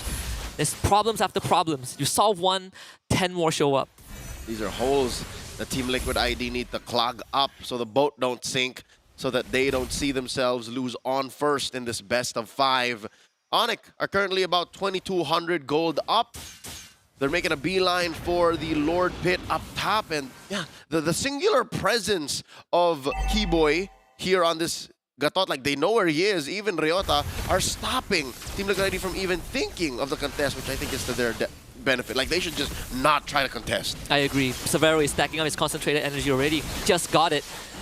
But TLID seems like they still want to fight for this. Orion's gonna get boxed out. Good echo, pinging onto everyone on Onyx ID. Here comes Witty with the flicker toss onto Kairi, who goes in, doesn't get the Lord, and gets bursted down instead. Witty sacrifices his life. Keyboy to the backline with the AOG. Aaron Shiki and Fabian separated. Aaron Shiki is the target, stunned up by Suns, and just tapped to death. Onyx will win that fight, but Fabian finds the trade before he goes down. 3 for 2, but Onyx comes out on top in the team fight. Divide and conquer. Onyx has successfully split up Team Liquid ID from that steal. Amazing work. Highway robbery by Fabian. Could have sworn he wasn't going to get it, but underneath all of that he did. But that's what spelled disaster for for Team Liquid post team fight, post Lord take. Onyx had all those ults, so that's what they unleashed onto Shiki. That's what they unleashed on Fabian, which now makes me wonder how soon did Aran and Hezgiel leave the fight? Because it's as if they weren't even part of that fight. They went in they left as fast as they went in, right? Widdy just got blown up straight. This Lord is pretty easy to handle if you're Onyx. That entire fight, we saw Severo untouched. I think Aaron Shiki didn't get out more than 3 auto attacks. He used the Nibiru's Rage, and then he just went down. To be fair, he isn't at peak form just yet. Still lacking that final item, which I would reckon is... Could there be room for a Wind of Nature? I mean, he is still scared of Kairi. Yeah, he and is. it is... What hell is it to get punched down by Ryota? He already has a Rose Gold, so I think Winds of Nature is the only choice he can go for. He already saw his play of Heptaseas. It's still there. Isn't it a Sea Halberd? Halberd? It's a Halberd. It's a Halberd. Yeah, it's a Halberd. It's a Halberd. Yeah, never mind. Would you put... no, you wouldn't. Would you put a... Halberd over Heptaseas? No, would you put a Heptaseas onto Aaron Chica on the Beatrix? No, I won't. Yeah, exactly. He has the lifesteal item now, so it could be a modicum of items. Would you DHS? I think probably. Against Keyboy Ryota, yeah, just to chunk him down faster? Yeah, it would make sense. I think the idea for TLID right now is still big combo from Aaron Shiki, Widdy, and Hezgiel. Hopefully you blow up a target before the fight even properly commences. You get that man advantage and try to get a win. Yeah, sounds like they don't want to fight. Like they just want to pick off one and then walk away, pick off another, and then go from there, which is, again, as sound as an idea as any if you snowballed out of control. But now they're barely getting by. They are up by about 300, 400 gold, and the map is looking bluer than it ever has. This is the most that Team Liquid has done ever since they were at 50-50 in the early game. You did say that Fabian is the one that holds the team together, right? Playing that macro game, that Lord still gave TLID a breathing chance. Keyboy, he's out in the open. The good ping from Yehesku again. Keyboy escapes with the OG, so that Widdy ultimate amounts to nothing. He will have to flicker to safety, but Kairi got his numbers. Shadow Kill finds it, and Kairi escapes with the Shadow just like he never existed. What a punish. Once again, Team Liquid ID putting the roamer, Widdy, in harm's way to protect the rest of the team from a failed engage. Nay, might I say, what if it was Widdy who planned that out anyway? And it looks like Onyx are looking to punish that. They're a man down. TLID cannot contest. Given that last time they tried to do this, they were at least 5 dudes. Even if they were down, Feather Airstrike starting it up. And Fabian has to pop the Winter Crown. Onyx will work on the Lord and TLID at the same time. Kairi once more showing it off. Double kill. Aaron Shiki and Fabian both go down. Aran, target number 3. We're trying to waste time, but for Onyx, time is precious and Lord is the target. Oh, still gets caught by the wings of that AOG, and Aran will get his immortality popped in. That's all she wrote. Aran will go down, and they will trade punches. It's going to be Severo that picks up a mega kill. Lord number 3 for Onyx ID. They're back in control, Leo. Onyx are going to make the most of this Lord here. The first one truly belonged to them, Husky. We can all agree it had its jersey sized up. It was perfect. It was ready to march down top. But like when I stole it, now for reals, Onyx will be escorting this Lord through top lane. And it's coming out in about 10 seconds. I can only imagine what Liquid can do here because their wave clear isn't the best. We're looking at a Novaria here. Well, what's he gonna do? You're only really relying on Aaron Shiki. Aaron Shiki is your key to defending. And you can only clear out one wave, right? One wave that's in front of your inhibitor, and after that, it goes on cooldown for a long time. Severo took off his boots, went for the Oracle. If he was unkillable, now he certainly is unkillable. Heart's Claw, last item for Aaron Shiki. So instead of the Winds of Nature, he went for extra lifesteal, which is understandable. He needed it earlier. Yeah. Right now, I think Kairi can just blow through that. No problem. Top inhibitor is going to go down to the Lord. Mid-wave gets cleared out, sure. But TLID, they are just trying to, like you mentioned, Leo, keep the boat afloat. And they start by doing this. Clearing the Lord, making sure this wave in mid is managed well. And by looking for an exchange, Severo gets hit by the conceal, set up by Keyboy. Oh! With the flicker toss, that is the one that we've been looking for. Sans goes down, forcing a retreat from Onyx. Widdy pops the conceal. They want to get more than just Sans, but Onyx have drawn enough distance. Unfortunate that that top lane had got penetrated. If only there was a turret there and the wave was managed slightly better for blue side, for Team Liquid ID, then they would have gone on the full offensive. But this does give Onyx a chance to retreat, and this does, you know, slow down the bleeding for Team Liquid ID again, giving them a chance to leave their base. Thankfully, the next door is spawning top side, so no side lane pressure that TLID needs to worry about too much for the next minute and a half. And we are almost 20 minutes in, and that was probably the first crucial pickoff that Widdy has found. It is so tough for him to get to these backlines, right? You only have a chance every 2 minutes thanks to the flicker cooldown, and even then, it took them quite a lot just to get Sans. Yep, I think he's still on his way to more cooldown reduction, so we can see those kinds of plays again. But really, you're relying on that flicker. There's very little he can do to speed that up. So, with that said, Onyx understand that if they can count what Keyboy is playing with resource-wise, they can count on their cores being protected, because their front lines, forget about it. Keyboy at this point is almost unkillable. Like, you'll take at least 6 seconds of free hits. Ryota wants to get in your face. Ryota will spend his flicker 9 out of 10 times to flicker in front of you, towards you. But wait, did Shiki sell his... What is that? How did Shiki end up with a Wind of Nature? I think he sold his boots. Yeah, sold his boots, got the Winds of Nature. All right. So decked out just like Severo, albeit a bit late, but because of the earlier pickup by Widdy, they get another shot. Lord number 4 spawning topside. Hey, better late than never is what I always say. He's going to be using his fully built kit to clear top lane and then make a beeline for this fight. All 5 members of Onyx deep in the pit. Ryota holding that pixel brush. Keyboy spotted. Wow! Sans again needs to be very careful of his positioning, as that flicker is back up. Another ping with the extra echo. Widdy finds Keyboy, flickers again, catches Sans! Widdy, the Wise, have done it once more. But Onyx, they still have a chance to make it work for themselves. Severo, so far untouched, but TLID stalls out the Lord take. Massive pick-off, 100% exactly what Team Liquid ID pictured in their minds. To pick off Gilak Sans in such perfect fashion. Didn't even get the chance to hit the winner crowd, to flicker away, to pop a single or secondary salvo, the failed airstrike. He got nothing. So now is the best window for Liquid. Widdy used Keyboy as a launch pad, and now Severo gets caught! All the key members locked on by Widdy. And Onyx certainly have lost their chance at this Lord take. TLID, 22 minutes in game 1, finds signs of life thanks to Widdy. You can't count them out ever, especially with such a scalpel precise lineup. Sure, in the first 15, 16 minutes, there's nothing this lineup can do if they don't snowball. But now, Widdy has just been slowly warming up, sharpening his flicker ejector combo, and he didn't even hit the flicker for that second one. He just literally found Severo. What was that? How did he find Severo so quick? Severo mispositioned, right? You don't have the Purify. You walk up into line of sight of Widdy. Bit of an unforced error that is costing them big. What, a few minutes ago, we both agreed that this was Onyx's game to lose. But right now, not so sure anymore, because TLID certainly have found the ties in their favor. Oh, look at that. Bombs away. Shiki with a Bennett, ruining that tier 2 in mid. Very low committal map impact. Team Liquid ID now has. Look at Yehezkiel. I wonder what he's doing. Oh, he's already built 2! Oh, even Yehezkiel's gonna start hurting. Now they can do the double sniper. Now it's starting to really get into dangerous territory for Onyx. All these efforts, all these damage to clear out the waves. It's not even the Lord yet, right? Lord is chilling, walking down topside, whereas Onyx is struggling to deal with long-range artillery shots and empowered minion waves. Impressive way of delaying. For the first time in a while, Husky, I don't think I've ever seen this. There's a chance that Lord is still alive when a second one spawns. Yeah.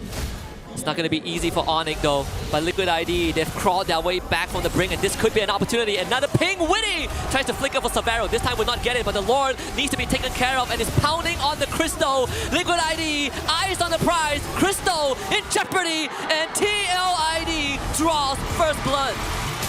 And not a single drop of blood had to be drawn to be able to get to that base. That is the scalpel precision that Team Liquid ID walked into game 1 with and scored first in his best of 5.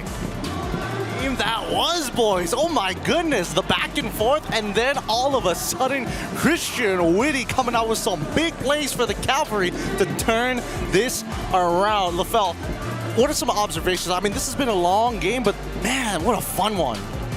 I made a lot of observations, but for me, this game is very weird for me to watch personally, because the thing that I want to say about TLID is that they're really trying to do too much. Almost every single player, they're trying to do everything, which I will explain a little bit more once we get to the itemization here, because if we... Oh, that's Colias, by the way. And that's us, by the way. So, like, a few things, right? I want to talk about the items as well as the way that TLID move around the map, because despite their hero having this level of aggression, they're really just using it, like I said, just to speed up the farm. So they're basically trying to hit like a 12-minute power spike at 10 minutes. But the thing is, Onyx ID, they're being very, very fast, like understanding what they're trying to do, and they stop that. So what TLID wanted to do, they couldn't achieve it, but because the game was so long anyways, eventually they got the items anyways, and then they just, you know, fight based on what they did, what draft they already have. I mean, speaking of the draft, actually, like in the marksman role, in the gold lane, I was kind of wondering whether Beatrix was going to be a difference maker, but it definitely helped extend the game, especially in some tight scenarios here. Just the wave clear on that hero really put to good use. Yeah, but you can definitely see why Harif is top tier for a reason. Like the only, okay, like while we're here, I was talking about Sans and his reaction speed, right? How many, like twice, Weedy was able to catch him, and he had the defensive tools to outplay that. And now here's the thing, it was very fast. I doubt many people could outplay it, but Sans used to be able to do it. He's not doing it anymore. I would argue that the catch at the Lord Pit, even I didn't expect it, because Keyboy was the launch pad. Weedy used Keyboy to get close to Sans, right? I feel like if you're a Sans, you're like, what the hell, Keyboy? I mean, he did the Keyboy on the Jawhead. That was Keyboy's trick. That was the thing that made him like what make it so cool. But even Witty can show that, hey, it's just, you can do a kickflip, I can do a kickflip. But let's springboard off of it. Let's look at the items here. LaFell, show your observations. What did you notice in this match? So Leo spotted out, like Aaron Shiki was building to solve a problem when it's not a problem just yet. Because the way that Aaron Shiki built was that he went for the Sea Halberd first item, which I understand if you just want to stay in lane against Savero, because every single time he dashes, he has a shield, and you want to fight against that. But the way that TLID moves overall, they want to stall the game. So I kind of feel like at that point, maybe just build up straight up damage or just have a Fury Hammer first so that you can clear the minions very, very fast. And observe how many anti-heal items that they have. Almost everyone except for Aran has anti-heal. And usually we're like, we don't play like that much anymore. Like for example, look at Weedy. He does not have a Dreadnought armor. The entire game, he did not have a Dreadnought armor, which going up against a Badang, going up against a Hayabusa, you would assume that's what he would build first, because you look at Keyboy, that's his first item that built. In case anyone doesn't know, what the Dreadnought armor does is when a skill hits that hero, it reduces the opponent's damage, and that should help them slow down the game. But instead, every single person, first item went for some kind of anti-heal, which, I don't know, I kind of feel like maybe just 2 people would be fine. Fabian had it, Yezekiel had it, Weedy had it, Aaron Shiki had it. I feel like at one point it's just too much. I suppose, I mean, the timings of when they came, as a rush of a first item, I do agree is a little strange, right? I get it for Novaria at the very least. It's like, hey, I gotta make sure I get my mana up, so that's naturally how things are going to progress. But I do agree with you that Aaron Shiki technically are not gonna be part of these fights anyway. I mean, let's look at the graph here, because even when we're talking about EXP as well as gold, initially falling into the hands of EXP Lee from Team Liquid ID, because of why they had that Jawhead to kind of speed things up, we did see that Onyx were able to kind of weave through the cracks. MVP going over to Fabian, but I have to say, Witty made those crucial plays. Yeah, it took him like what, almost 20 minutes to find 2 back-to-back picks, right? First one on Sans, very understandable. Quick, the reaction time, the window to react was very small. But the one on Savero, that one I think deserves to be critiqued a little bit. Savero shouldn't have even been in range. He had Flicker online, didn't bother using it at all. Which I think is now showing the cracks of our #1 gold laner. Yeah. Compared to Beatrix, the Granger, hell, I'll even say the Irithel. Irithel can kite you forever. Irithel can keep firing, especially with a Malefic gun, from afar while still running away. Harith, on the other hand, has to, you know, commit to these fights. Exactly. Like, he has to dash in, dash out, within range of a lot of dangerous skills, and that's what happened here. They denied him that opportunity by throwing him into the pit and just getting blasted, which again is part of what makes Team Liquid ID so good. They were all so clearly locked in to whoever Widdy was looking at. But this was also part of our discussion before the game even started, right? We were talking about Savero. He's an amazing rookie, and his worst sin is that he's very ambitious, because he's the kind of guy, you tell me to go, I'll just go. Yeah. Right? Like, he is not afraid to make a play, which we see throughout the game. There are moments amazing. He finds Aaron Shiki, let's 1v1 amongst everyone here. And then he does win that 1v1, and then eventually comes late game, he was caught by Weedy. So this also shows the characteristic of the player. He is very enthusiastic, sometimes to a fault. Hey, I don't know about enthusiastic. You actually said it perfectly. He's hungry. He's hungry. Yeah. He's very hungry to make that play, and you can tell but by the way he like kind of positions himself. I don't know, maybe it could just be one of those like, oh, Novaria makes your hitboxes bigger, so therefore you kind of misjudge, even if it's by an inch. That's what cost him his life. I would say that that moment, that instance, was the only time the entire game that Savero broke the golden rule of a battle line, right? Your front line, you are in the same exact level as your front line. Should have ever happened. Ryota was beside him, Keyboy was beside him. As a core player, you always got to be behind, right? You always need to have your front line be that punching bag. That wasn't really the case. I think something must have snapped. You know, Onyx got slightly sloppy when Suns went down. What if that's their strategy? That's why they draft like this, where we actually want to play more than 20 minutes. Because Onyx ID, their mental is strong like first 50 minutes. Yep. But then they start to make mistakes. They start to be undisciplined, because we do see that. At one point, it's like, what's going on here? Which makes sense, because Onyx ID, this being a new lineup, they know each other best in small doses, 10 minutes, 15 minutes. Liquid ID, they've been a squad forever. They can do this all day. I'm not sure whether we can do this all day, man. If these games are going to be this long, oh boy, the fans are going to be exhausted with the chanting. With that being said, Game 2 is going to be underway shortly, but we have to take a break to allow these teams a breather, a moment to adapt, because this is a best of 5. It's not a sprint, it is a marathon. We'll catch you back right here at the SBS Mobile Masters in just a little bit.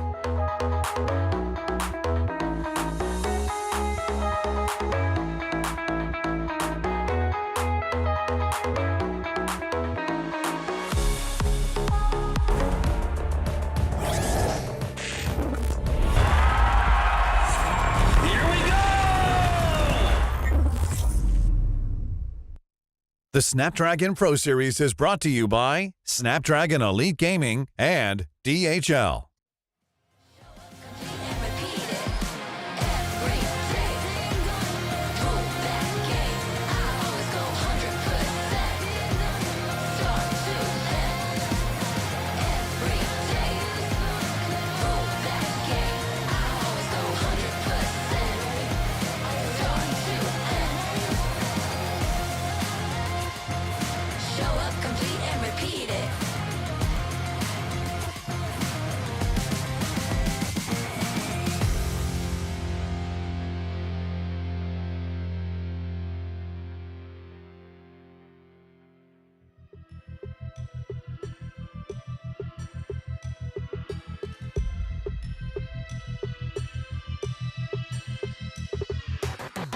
It's a madhouse, it's a madhouse. Had a lot of people showing me some mad doubts. It's a madhouse, it's a madhouse. I got blood for the game, I don't cash out. It's a madhouse, it's a madhouse. Everybody with their hands up in the air like whoa. It's a madhouse, it's a madhouse. Shaking all the city, this is how I like my show. I got love for the sweat that I put in. Door with the foot in, proofs in the pudding. Things I did, all them said that I couldn't. Superhero bouncing like a villain. All y'all rooting, you the fan now. Yeah, you understand now what it took to be the champion that I am now. Head in the sky, it's about the time you land now. And let's see who of us has got the better plan now. Who's got the better plan now? Who's got the better plan? Who's got the better plan now? I'm just trying to understand. Who's got the better plan now? Who's got the better plan? Who's got the better plan now?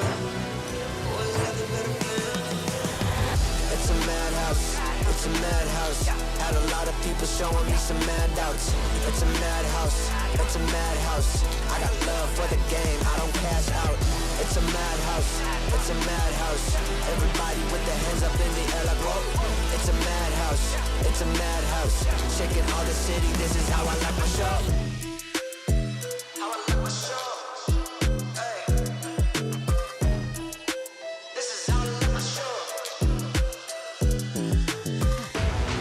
Hey. It's a madhouse. Hey. It's a madhouse, it's a madhouse. Had a lot of people showing me some handouts. It's a madhouse, it's a madhouse. I got love for the game, I don't cash out. It's a madhouse, it's a madhouse. Everybody with their hands up in the air like whoa. It's a madhouse, it's a madhouse. Shaking all the city, this is how I like my show.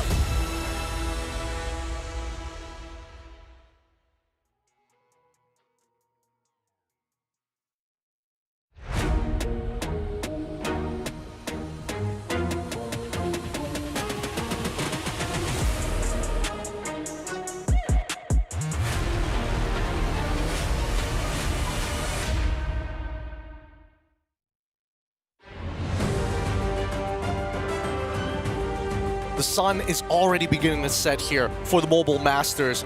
Our teams are going to have to truly test their limits in a battle that isn't a sprint, but instead a marathon. Cardio is the #1 element that TLID is going to use to exploit our players here on the Onyx side. The question is whether or not the Onyx will be able to close out this game faster. With the draft already under its way, boys, let's talk about some of the adaptations and how maybe Onyx could speed this up even further. So I feel like, again, the idea for both teams is almost like a gentleman's agreement. Like TLID coming in is like, I want to play late game. If I can stay in the game long enough, I will win. And Onyx, they kind of understand is like, if we can end it fast enough, we will win, right? So this is just about like, okay, how does like, I feel like it's easier to delay the game, then end the game as fast as possible, because we see desperation coming in from Keyboy as well as Ryota.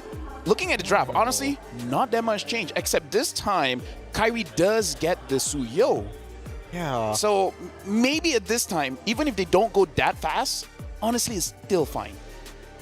I don't know, it's a little interesting because Onyx, it looks like this is Severo's redemption arc. It's like, give me Harith, Coach SDL, give me one more time. Put me on that Harith. Just in case, be a meta save. Give Sicilian over to Sans? Yeah, give it to Sans. I mean, like, he's great on the Farsa, sure, but if you already know that TLD is going to play late, fight fire with fire, man. Especially when you're on first pick, right? Onyx is on that blue side, so you can even say it's a steal, getting both Harith and Suyo, and then you get a Badang, but that means that they do trade the Hanzo over to Favian, which we haven't seen too much of it. Already on paper, Onyx just got away with so much. Yeah. You have the Harith, you have the Suyo, you can have Ryota again, just play with that Badang. He was just about to heat up game 1, while Team Liquid ID end up with, again, I hate to say it, scraps. Like, these are like tier B heroes in the current metagame, but that's what's scary is they willingly did this. 2 picks in a row, first phase alone. They must have a plan with this Hilda, this Moskov, and this Hanzo. But again, if you look at the core understanding, it's like they want to scale up because this is a basic attack jungler. And Moskov, he scales fast, but, you know, like, he needs to scale first. Side lanes, though. Right? Side lanes. Like, yeah, so, I don't know. It does seem like TLID wants to go back home tomorrow. I think it also plays into what TLID is already used to. That's true, yeah. They got the silent control, you know, you got Moskov, you can Hanzo, they can really, you can really reinforce that macro game, right? They've already had that advantage in game 1, but this one enables it even more. It's all the more macros, just we'll play the map, we won't play you. I think they are starting to decide to, you know, I'm going to play you because Sans already showed some form of weakness. The fact that they're going Hanzo into the Suyo matchup willingly when Joy is available, I think they want to hurt their mid laner of Onyx. Actually, yeah, that's crazy. Like, Joy is slowly, people, I feel like the first 2 days of group stage, a lot of bans. Yeah. And after a while, people are like, actually... So, Woody meme, I don't want to play with you anymore. Exactly, yeah. I mean, but if the main... No. If the main thing is to take down Sans, why not the Haya? It would have been just as simple. Because they know that he's going to go on Sicilian. Get rid of some of these picks here, and Interestingly enough, the Valentina, which I still think is kind of strange, this could be like, oh, let's put Yehezkel on potentially holding a grudge against maybe even Ryota if he takes glue. Are they gonna try to Faramis? No, I'm actually thinking of either Faramis or go for a cheeky Lucas and put Hilda as roam. Like that's a bit too weird. Because the Valentina, like either Eve. Phoveus is still open, by the way. Yeah, if we're like calculating XP laters. I don't think it's the worst. I mean, especially since that Hanzo is already on the side of TLID, it's less likely, even if we saw Onyx pick it up for themselves and put Badang into the roam. Sicilian. Because Suyo can't catch up to Sicilian. Oh, they pick up the Farsa. I mean, it's a good thing they're covering all their grounds, but yeah, a little bit of mismatch of identity here. So far, Onyx doesn't have any long-range heroes yet, right? They all need to kind of be up close, so this long-range deterrent, the zone control from Farsa does make a lot of sense. I feel like this might just be like a repeat of game number 1, where it's literally World War I, trench warfare, take it step by step, and then look for the bunker buster. I mean, I don't know. I feel like Sicilian is great. Like Sans has shown that he loves it. And the Gato Kacha is good against Hanzo and Farsa. Feather S-Strike, AOG. Yeah. Hanzo, comes out with the Shadow, AOG. Like, yeah, I feel like Gato should have been banned, but who knows? Hey, now that they have Gato and Badang, Hanzo is a little less dangerous at the very least. You can peel for him, you can really punish him here. So I want to see how Team Liquid ID want to kind of round out their composition against quite a strong team fighting comp if they fall into the battle lines. Put Widdy in the hot seat once more, right? Game 1, he got an early Jawhead, but they did willingly ban Jawhead out this time. Tigreal has... There's no more Cho in the pool too. Yep, they banned it out from the side of Onyx. So this final pick in the last 10 seconds for TLID, St. Lucas has really got to whip out deep into the pool, unless they've got like a surprise pick for us. And it looks like it's going to be Guinevere. Oh my god. Oh. Why the disappointment, LaFell? No, it's not like disappointment. Gwyn is a very good hero. She can definitely crush you. The only thing is, her second skill has a very long cooldown. So if you miss that, it's going to be such a long time for you to, to recover. So I don't know, like Leo said, Onyx has like all the best heroes, not just in the meta, but for them themselves. And TLID, they're like, for me, just being a little bit too loco. Well, let's see how loco this game is going to get with Leon as well as Husky to take you guys into the Land of Dawn. That first series played earlier today went 4 games. Here we're gonna find out if Onyx and Liquid ID are looking to go as fast as them.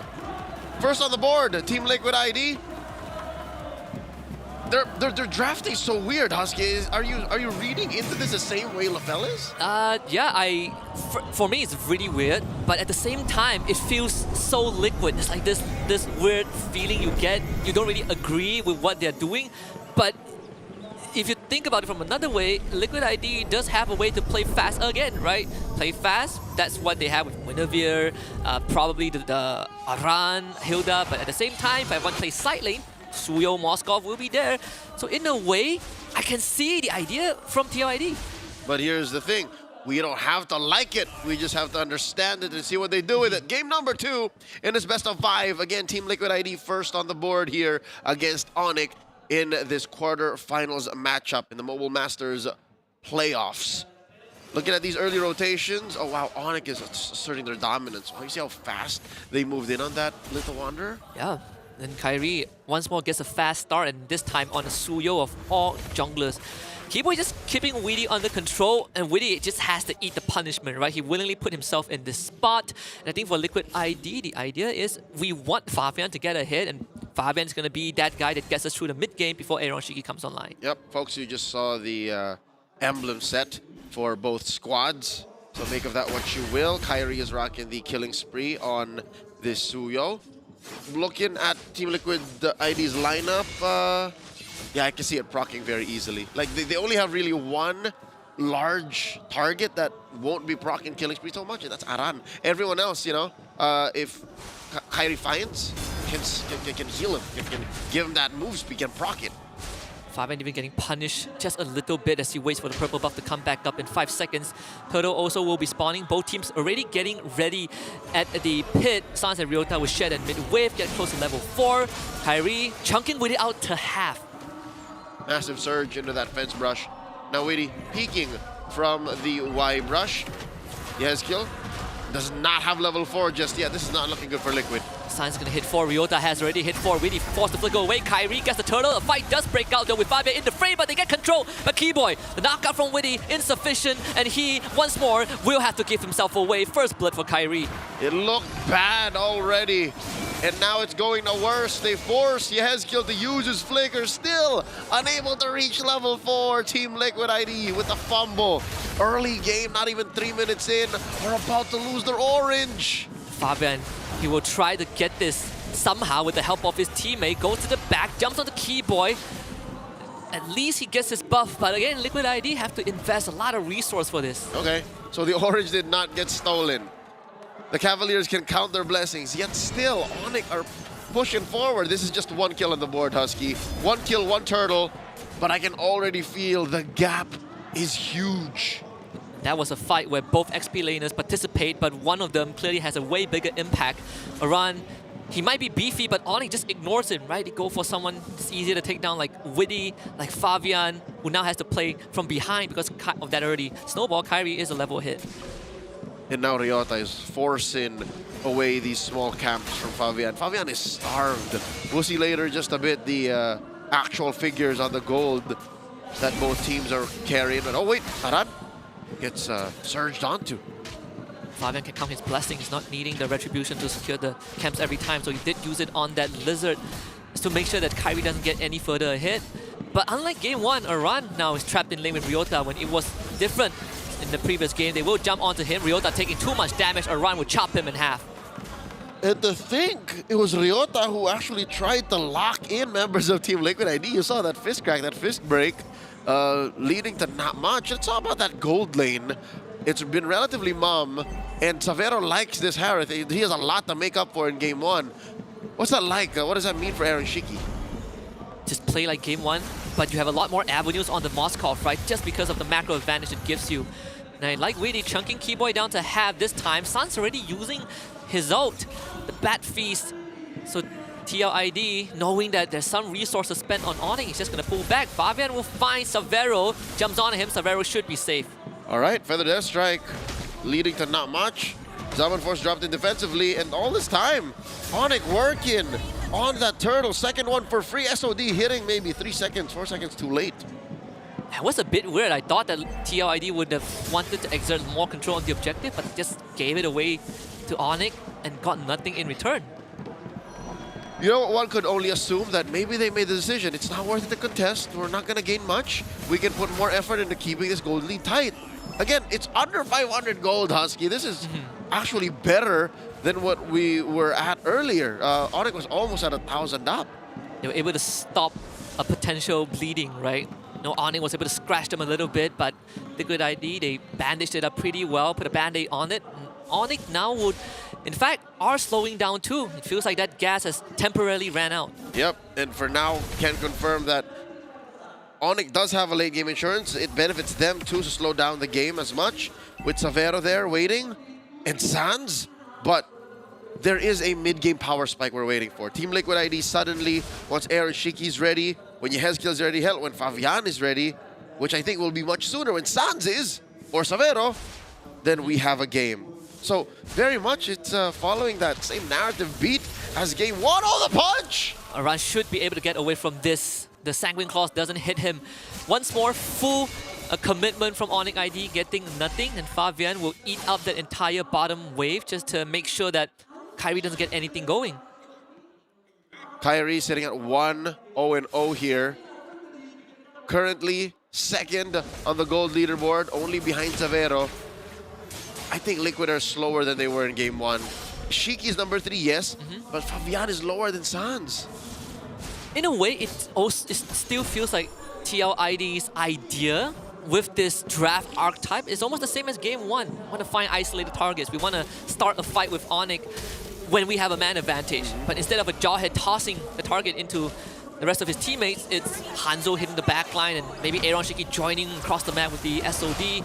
Turtle once more will be given over to Onyx, so all 3 turtles for blue side. And they're trying to punish one here. Aran won't survive. Not at all. Witty finding the full knockup on the keyboard, who jumps underneath the turret, will get the punish, delivering that one to Yehezkiel. Fabian shows up to defend the turret. SOD does connect. Aaron Shiki shows out, finds a good stun. Ryota will bleed out. Fabian picks up that kill. Severo now be on the run. They flicker. Witty finds the catch once more, and TLID comes back strong. Amazing thump by Witty. Does commit the flicker to get it, but if it's Severo every single time, that makes it all the more worth it. Nice off-camera push by TLID, and suddenly they are in control. Suddenly they are on the offensive, despite giving up every single turtle.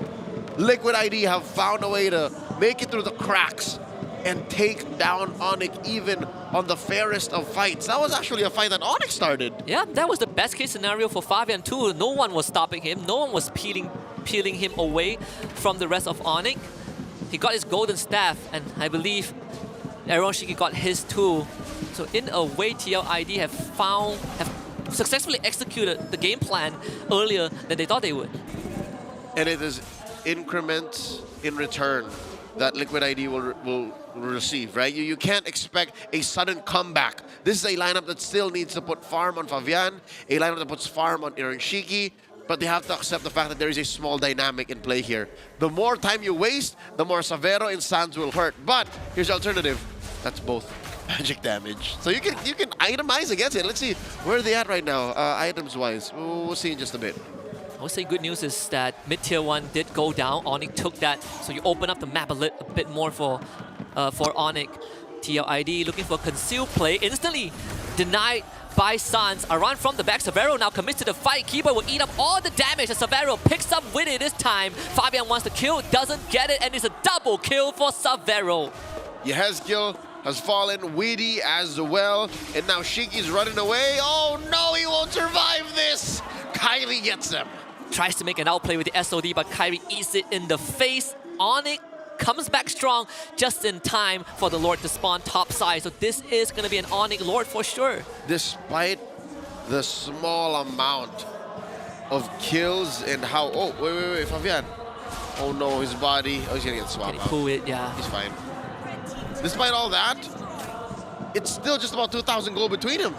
So these are small movements on the map that have high impact. That's making this game as cerebral as it is. We're approaching the 10-minute mark, folks, and still we are under 10 kills in total.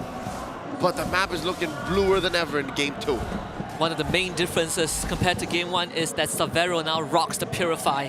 He has learned a bit of that lesson. Right? Purify allows him to stay in these fights. If Fabian wants to stick onto you, Flicker is not going to help. But it's sure as heck it's worth it to stop Witty from chain CCing you with that spatial migration into that Violet Requiem. And see how much Onyx can do with this Lord. It's going to crash mid for sure, open up the map even more. Yep, there's that tier 2 ruined. Holy defense is still up and kicking.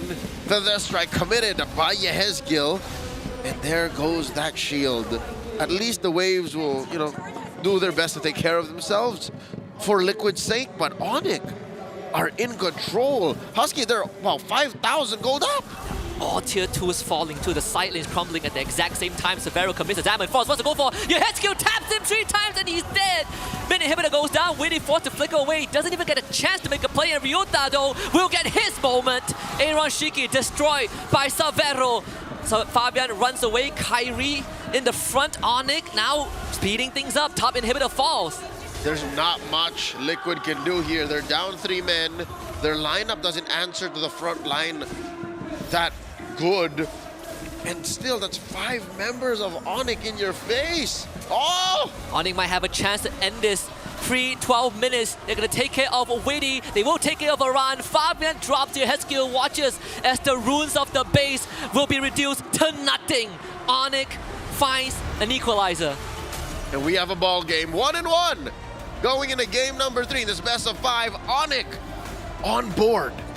They're taking us out, boys. The equalizer is here, and as expected, the draft playing such a significant part of this victory coming in for the Sonics. As you see, the fans rejoice. But LaFell, hop on into this conversation. Is this the entire story?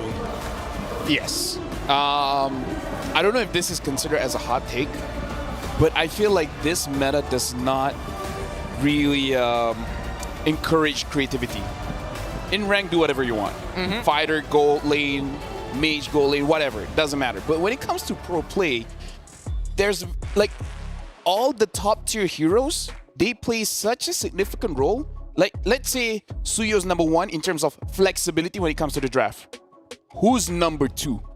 And whoever is number 2, the gap is too big, right? So honestly, like this is a meta where you kind of have to be a meta slave because creativity really doesn't reward you. I think I have to agree with you here. I think overall, Onyx, yes, they are getting some great picks, but from TLID's side, there's even certain interactions that just don't make sense. Like, why would you go Guinevere when you already have to see the Badang in the first place, right? There's just so many ways for it to go wrong that I'm surprised that TLID would take the risk, especially in a best of 5. And it's like, why does TLID have this obsession of like really pushing late? Like, look at their heroes. Like they take Hilda so fast, worrying that they don't have a frontline that can slow down the game. Which is weird because Phoveus was open this whole time. Yeah. So it's an odd reliance. Just to build on the creativity, I don't think it just doesn't incentivize you. I think it punishes you. Yeah. And that's exactly what happened here. I can't believe Onyx walked away with Suyo, Harith, and Sicilian. And Badang. And Badang. You know, it's Liquid ID. I don't know what the plan is or what the plan was, but it doesn't look like it was a plan that had feet to begin with. It's too loco for me. It's a little too loco. I think the first 3 picks already told majority of the story here. Right? Yeah. Like, it's like what? Harith into Suyo Badang for Onyx. TLID went Hilda Moskov, Hanzo. Yeah. I don't know if they, again, when you're looking at the drafts, especially when they get like Hanzo within that, Hanzo pretty early on in that first phase, it's why? What are you looking to do? Hayabusa was left open too. Yeah. Like Joy again, was left open. this is also like, again, like all the picks are weird. Like that's why I groaned a bit when it comes to the Guinevere, because even as a roamer, I try to have fun, so I try many different heroes. I can say Gwyn is good, but her second skill, the cooldown is like 9 or 10 seconds. That's way too long in a team fight. Like you catch one and then you go out, and then the rest, you hope that your team can do something about it. Well, I mean, it's great for people like Severo because with the Purify, you're honestly just free hitting for free. Like, there's nothing that they could really do about him. He absolutely redeemed himself in this game, showing off that, like, hey, my mechanics are still there. This is the building of confidence that we're looking for. And if anything, he had less of a problem now because with Widdy's ult, you kind of have to get caught by the first half of the ult before you're sent up into the air with a Violet Requiem. It's not as quick of a snap as an ejector combo from Jawhead. So it went from bad to worse for Team Liquid, and they won with bad. But with worse, it's a very different story. Yeah. It's not, and that's why Jawhead and Cho are in the top 2 roamer selection, right? Because they have abilities that displaces their opponents, kick them back into the team. For Guinevere, you stay in place. Your team has to come to you. Yeah. And you have to take all the damage at the same time. Kalia does the same thing, yeah. I think yeah. I think, to be fair, I think that TLID has found the line where it's like, this is too much. This is where we're drawing it here. Anything more than this, we're gonna get a little too crazy. We gotta pull it back. Gotta pull it back. I feel like in the meta right now, you cannot have too many late game hero. I mean, actually no, I'll take that back. How many patches has it been? It's a bad idea to go full late, right? Like Sicilian late game, everything else scale into mid. That's a good draft. Yeah, that's why you see Hanzo needs to scale, you know, Moskov needs to scale. Imagine if they had the Novaria in that game as well. Like, that would be abysmal. It truly would be. And I think that at the end of the day, it is just I feel like it's limit testing from TLID. Or that they were literally not looking at the enemy's draft and were purely going, hey, this is what we expect them to do, and somebody's going to get punished, and then realize they didn't catch any fish in the net. Kairi said it right. Was that Kairi who said Hanzo is weird? Yeah. See, He said Hanzo is weird. So the Hanzo going in here for Fabian, I bet Kairi's like, yeah, no, I take Suyo any day. Yeah, I mean, yeah. You already see the Suyo. Yeah, roll to roll, you would have that same conversation. It's like, what? Why would you? Look, a lot of things are left up in the air, and we're left a little more wanting for game number 3 to hopefully wash the bad taste of game number 2 out of our mouths. It's TLID and the equalization coming in from Onyx. With that being said, we're going to go on a short break, and when we come back, it's going to be more Mobile Legends action here at Mobile Masters Snapdragon Pro Series. We'll catch you right after this.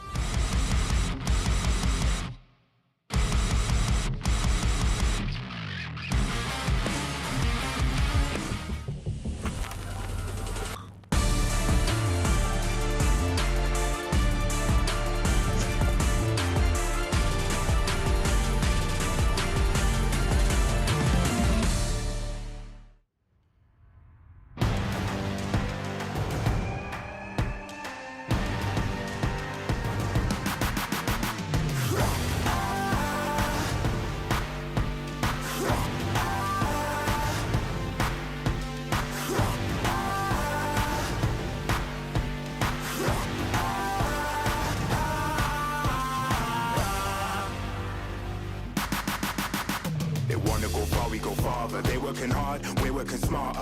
Where they're gonna go, we go harder. Hit every swing, roam like a king. Every dream in your head getting bigger and bigger. Isn't it time we start pulling the trigger? Shoot for the clouds, let there be no doubt. We're flowing without any drought. Baddest the baddest, just call me rolling. Playing with folks for the serotonin. Placing your bets, yeah, we're going all in. It's somebody calling my destiny. Betting on me, you don't wanna be my enemy. Wait and see, lay on the waist. Taking a victory, not just a taste. Laying on flat and we're storming the gates. You don't wanna be my enemy. Wait and see, lay on the waist. Taking a victory, not just a taste. Laying on flat and we're storming the gates. Laying on flat and we're storming the gates.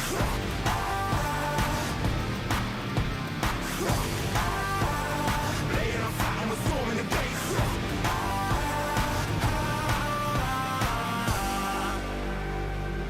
Right from the heart of me, never apart from me.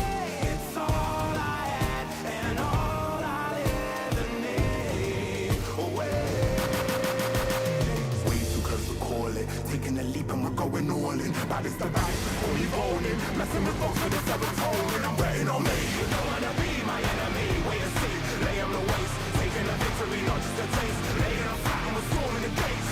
You don't wanna be my enemy. Wait and see, lay on the waist. Taking a victory, not just a taste. Laying on flat and we're storming the gates. Laying on flat and we're storming the gates. Laying on flat and we're storming the gates.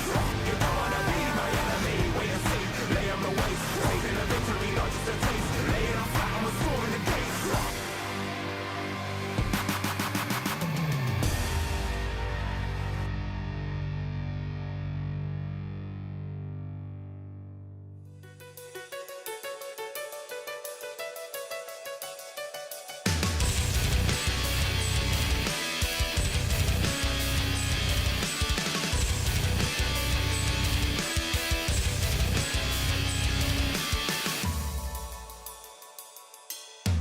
I stare into the eyes of people all unknown. Feels like I'm imagining everything and I'm so alone. Can't stop for a moment to gather my thoughts and all my strength. Can't stop for a second, can fall to the side.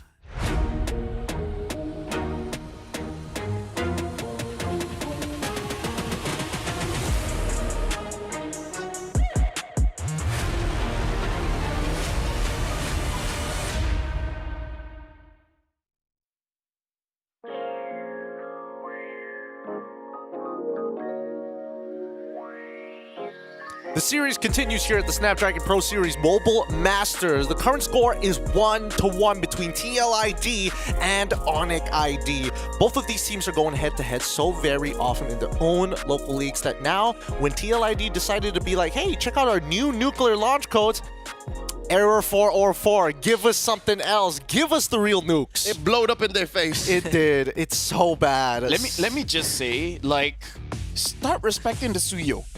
Don't let it through. Like, let's put this into perspective. Game 1, it was bad for TLID, and they could come back. I mean, sure, it was the Jawhead, but still, the Suyo was part of the equation. Right? Like just let that sink in. Okay, all right. I'm letting it sink in. I still think it's correct, though, because, well, actually, the one adaptation that I haven't seen, Red Side. Why aren't we banning Suyo at this point, right? Yeah. So many of these games that these two teams have lost is because, hey, Bruyo is gone. Now let's go back to the good old traditionals that we've seen. We don't even see Alpha anymore. Even yeah. Joy was skipped in the past 2 games. Although, to be fair, I feel like it's like super optimization. Like, people will go for Fighter if they have Matilda.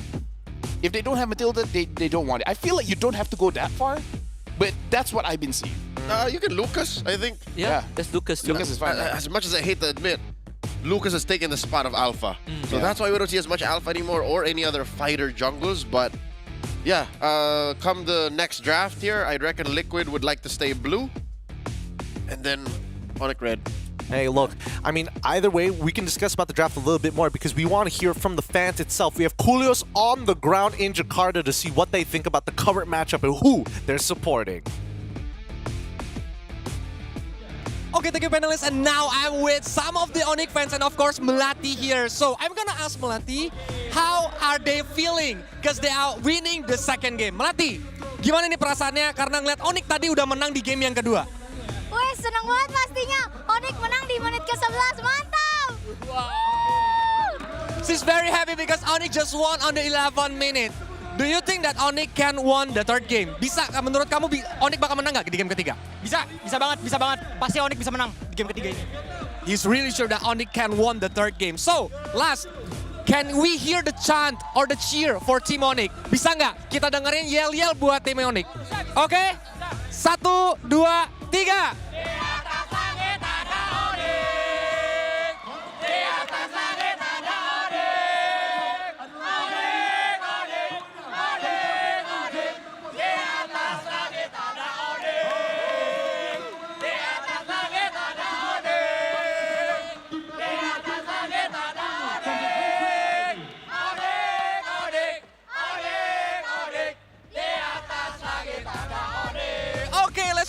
What a way to transition into the draft. I mean, the Onyx fans are all pumped up for it, but the first phase is done with TLID on blue side and Onyx on the red. And looky here, TLID, already the draft looks much more amazing. Don't you agree, Leo? Yes.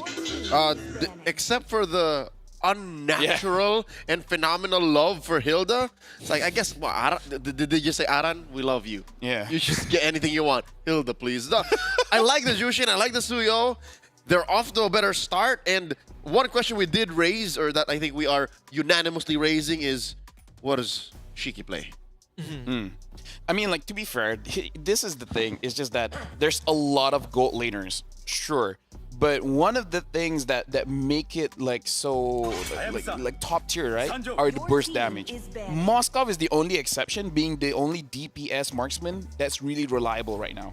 So other picks like Iritel and such, they have burst. Like, looking at the composition that Onyx has right now, something like a Claude looks good, but you know, they really have to make sure that they have enough damage, and with a Claude, eventually they will have enough damage, but again, it's just one of those games. You kind of want to go like 15, 18 minutes before you really want to fight. That could be an important timing for this particular matchup as well. We'll see whether or not TLID want to have like those scaling types still. And there we go, the Cho locked in for Onyx. Let's see what Keyboy can actually do this time around, but it will force TLID to take more Purifies. So does that mean Liquid's playing for the late again? Well, why are we going back to that? Where did they pick up that weird identity? Is that an FPLID thing? I thought it's the opposite. Right? They just gotta go. That's why it's called Liquid Stampede, man. It's not called Liquid Watch Paint Dry.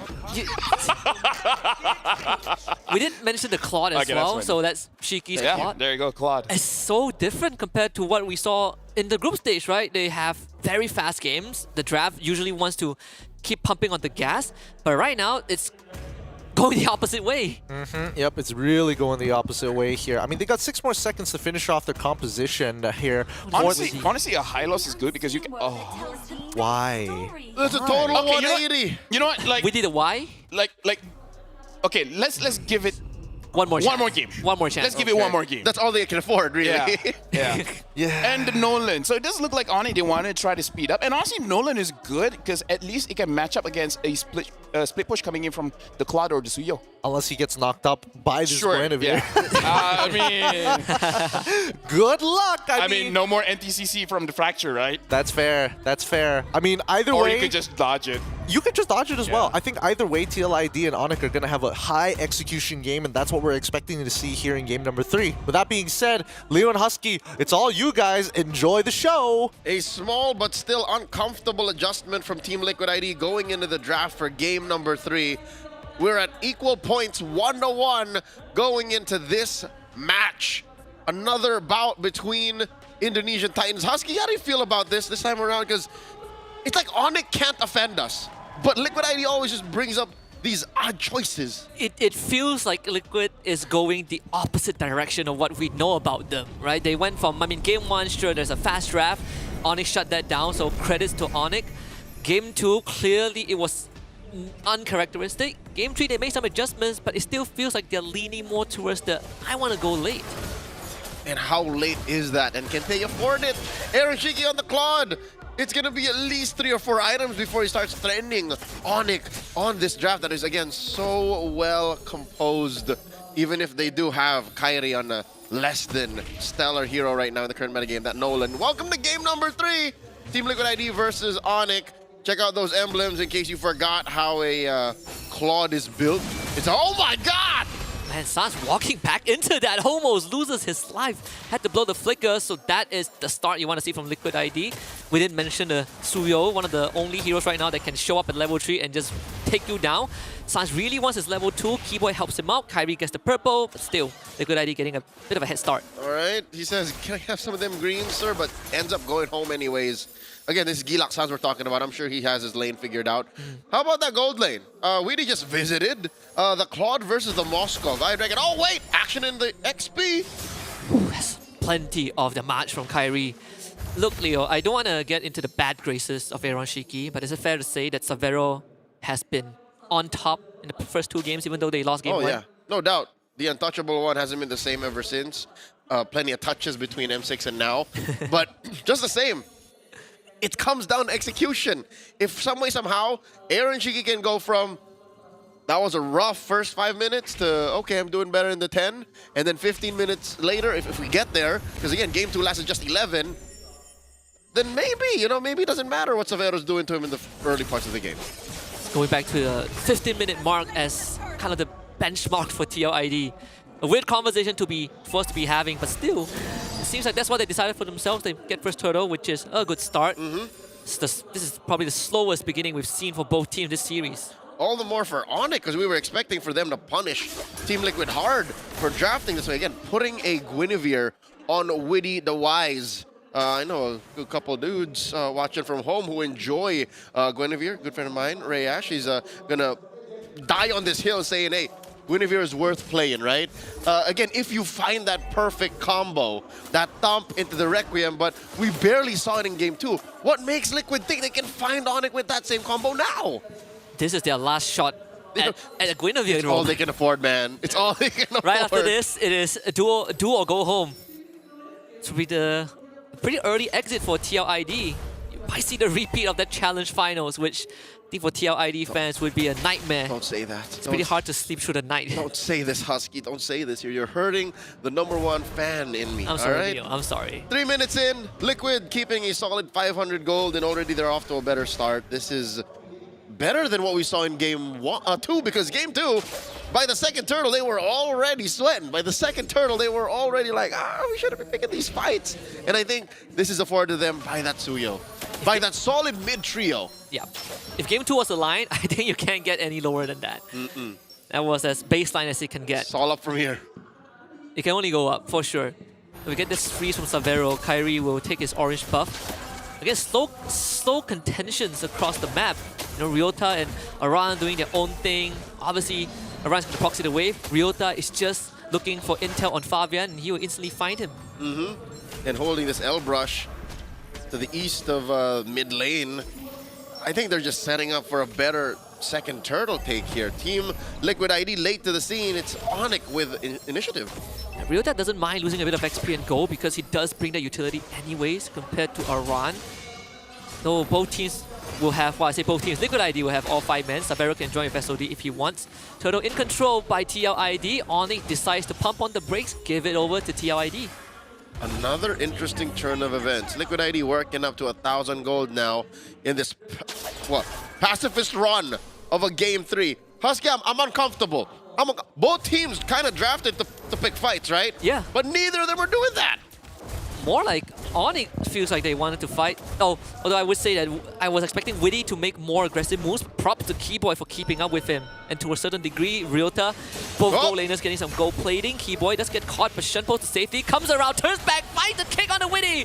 And a fracture blows him up. Kyrie once more getting first blood. Amazing rope-a-dope action there. Even forced Witty to use the flicker. That was literally Keyboy saying, I'm not trapped in here with you, you're trapped in here with me. Comes the real world manipulation, but all this time, could it have been Liquid ID playing on it? Because look, he get a free go at that turret. Oh my god! The Siege Minion's gonna do it! Oh, short of 1! Oh, Aaron Shiki may have miscalculated. There was no one to get him there anyways. Yeah, he was worried though. I probably didn't have any vision of Onyx at this point. In fact, is Aaron Shiki getting a bigger W? Because now he's ahead on net worth and experience compared to Savero, who also had a free bottom lane. Not really sure what really happened there. Savero actually went for a recall and then rejoined mid, so that wave neutralizes down bottom. But it doesn't result to a conversion. The turret still stands. So that still gives Team Liquid ID a clear advantage despite the pickoff on the Widdy. So interesting how where we thought sheer violence and constant conflict would benefit Team Liquid ID, it's in the silence, it's in the peace that they're finding their dubs. Husky, what is this? Some sort of Twilight Zone? Maybe that's where the line was drawn. We all thought that TLID is going to go fast, but we also did point out that perhaps Aaron Shiki is the key. Maybe getting into the late game is the key. He is more than 1,000 ahead of Savero at this point. He's power farming. He's 1,000 above the next dude that's farming as good as him, and that's Kyrie. Ladies and gentlemen, the untouchable one might be back on top of the food chain this time around. Liquid, first to the scene here, deep in the pit. Check out where Widdy is, spotted by Keyboy. Missing the spatial migration, Aran forces Kyrie to back off. I feel like this is going to be another TLID turtle. If Onyx doesn't speed up, Kyrie wants to get into the fray, but it's just not possible. Ryota and Kyrie work together in an RWM. And Blazing Duet unleashed by Aaron Shiki. SOD completely misses. And Keyboy goes down. With a turtle to boot, all three going over to the young Stallions. All this while, silence bought over for Savero. Ryota very low, flickers away. Base Aran in, but Aran will survive regardless. No, in this case, Savero did get top tier 1, so some sort of exchange for Onyx. But Fabian, look at that. Bottom wave cleared out. The macro advantage leaning to TLID for now. Yep, they keep the foot on the gas here, not giving Onyx any room to breathe. This is uncomfortable, but just the same, very familiar to me. These two teams, again, tons of Indonesian MLBB playing like Filipino teams right now. The level of macro on display is just, I'm only going to give you this much, but I'm going to take a turret over here. I'm going to take a cap over here, a kick by Keyboy. What was going on? Doesn't find Fabian, sadly. Was that a steal? Was that a steal? Was that Grand Theft Orange? Did he get mugged? Oh no, he didn't. Fabian still got it. Top tier 2 taken down by Aaron in the same time. What? Are they trying? Is this a challenge? Are they trying to get away with as many objectives with the least amount of kills? It's pretty weird that Savero is struggling to keep up this game. The untouchable has been violated in 2 games in a row, right? That game 1 win doesn't. It feels more of a witty play than Aaron Shiki. Game 2 was a complete stomp, but game 3 might see the start of a turnaround, a resurgence for Aaron Shiki. For sure. Sultan, Aaron Shiki, just farming all over the place. He's yet to follow me on Instagram, but he is following up on these orders. You take down this turret, you take down this camp, and look, he's wailing away. What is on this young man right now? What is he building? A 3k goal advantage, and we only have like, what, 1 kill? He's got the Trinity. He's got the Trinity. Oh, Liquid rotating up. Looking for Kyrie. Widdy misses the flicker. Kyrie gets out for free. Top tier 2 taken by Savero. I think they really are limit testing. They're testing out Savero's. Can he get out of this though? No dash. Hesky just beams him down with the lantern. Savero falls. Keyboy will retreat. That short range SOD, I mean, your boy Savero tried. He really did. Oh, the burst from Kyrie. These rifts blasted underneath Shiki's feet. There's no way Savero's gonna survive that. He threw the SOD. It was about like an inch away. There was the rest of TLID in the vicinity. Lord up here, lower quarter. Liquid ID knee deep into taking it. Look at the back line. Aran, he's on the Kyrie, jumps over the wall and just cleaves him in half. Onyx, what was the idea of staying around? They give Kyrie away, they lose the Lord, and TLID now in firm control. That is one of the problems with Onyx draft here. In addition to the uncomfortable and high, complex level of macro Team Liquid ID is putting on display, Onyx, when their formation is broken or when they're not where they want to be, it's so hard to fight. Oh, the thumb and the Requiem! And they will punish Ryota for trying to engage a kick from Keyboy. Aran, traded back by Hiroshiki, almost takes down Keyboy. Gets away with the BMI. Onyx somehow only losing 1, so XP lane is traded. Ain't nobody touching the untouchable one here in this game. Mind you, Aaron Shiki might have pressed Purify just once. Just once in 10 minutes. We'll go get him. Keyboy. He's afraid of Keyboy, afraid of a rogue Spear Misery, afraid of an RWM, but none of those have bothered him as much.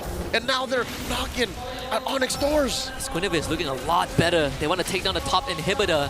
the Lord will do the job for TLID under 11 minutes. Lord number 1 has already dealt structural damage to the base of Onyx.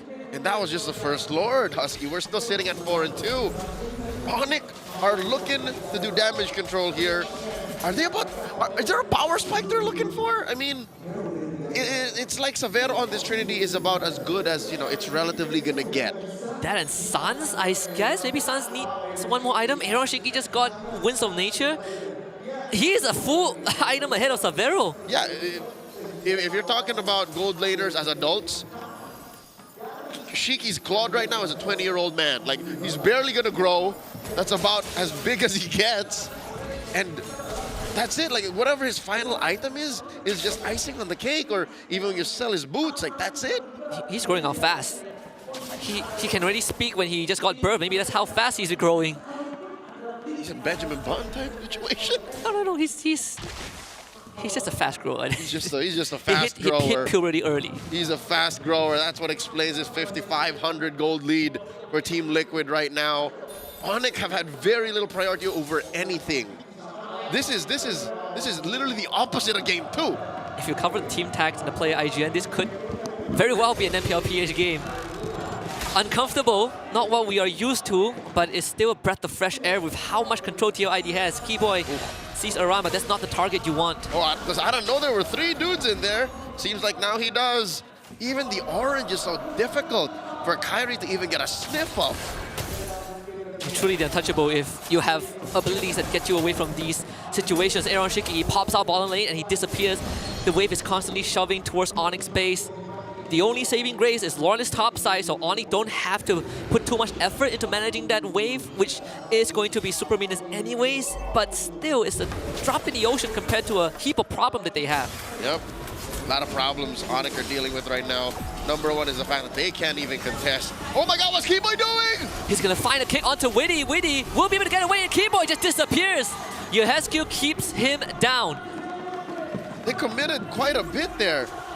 And Onyx just lose out. Still, Liquid gets the Lord. Lord's gonna be marching out about 10 seconds from now. Something's gonna crack. It's gonna be going through top, and Liquid's gonna sink these other waves.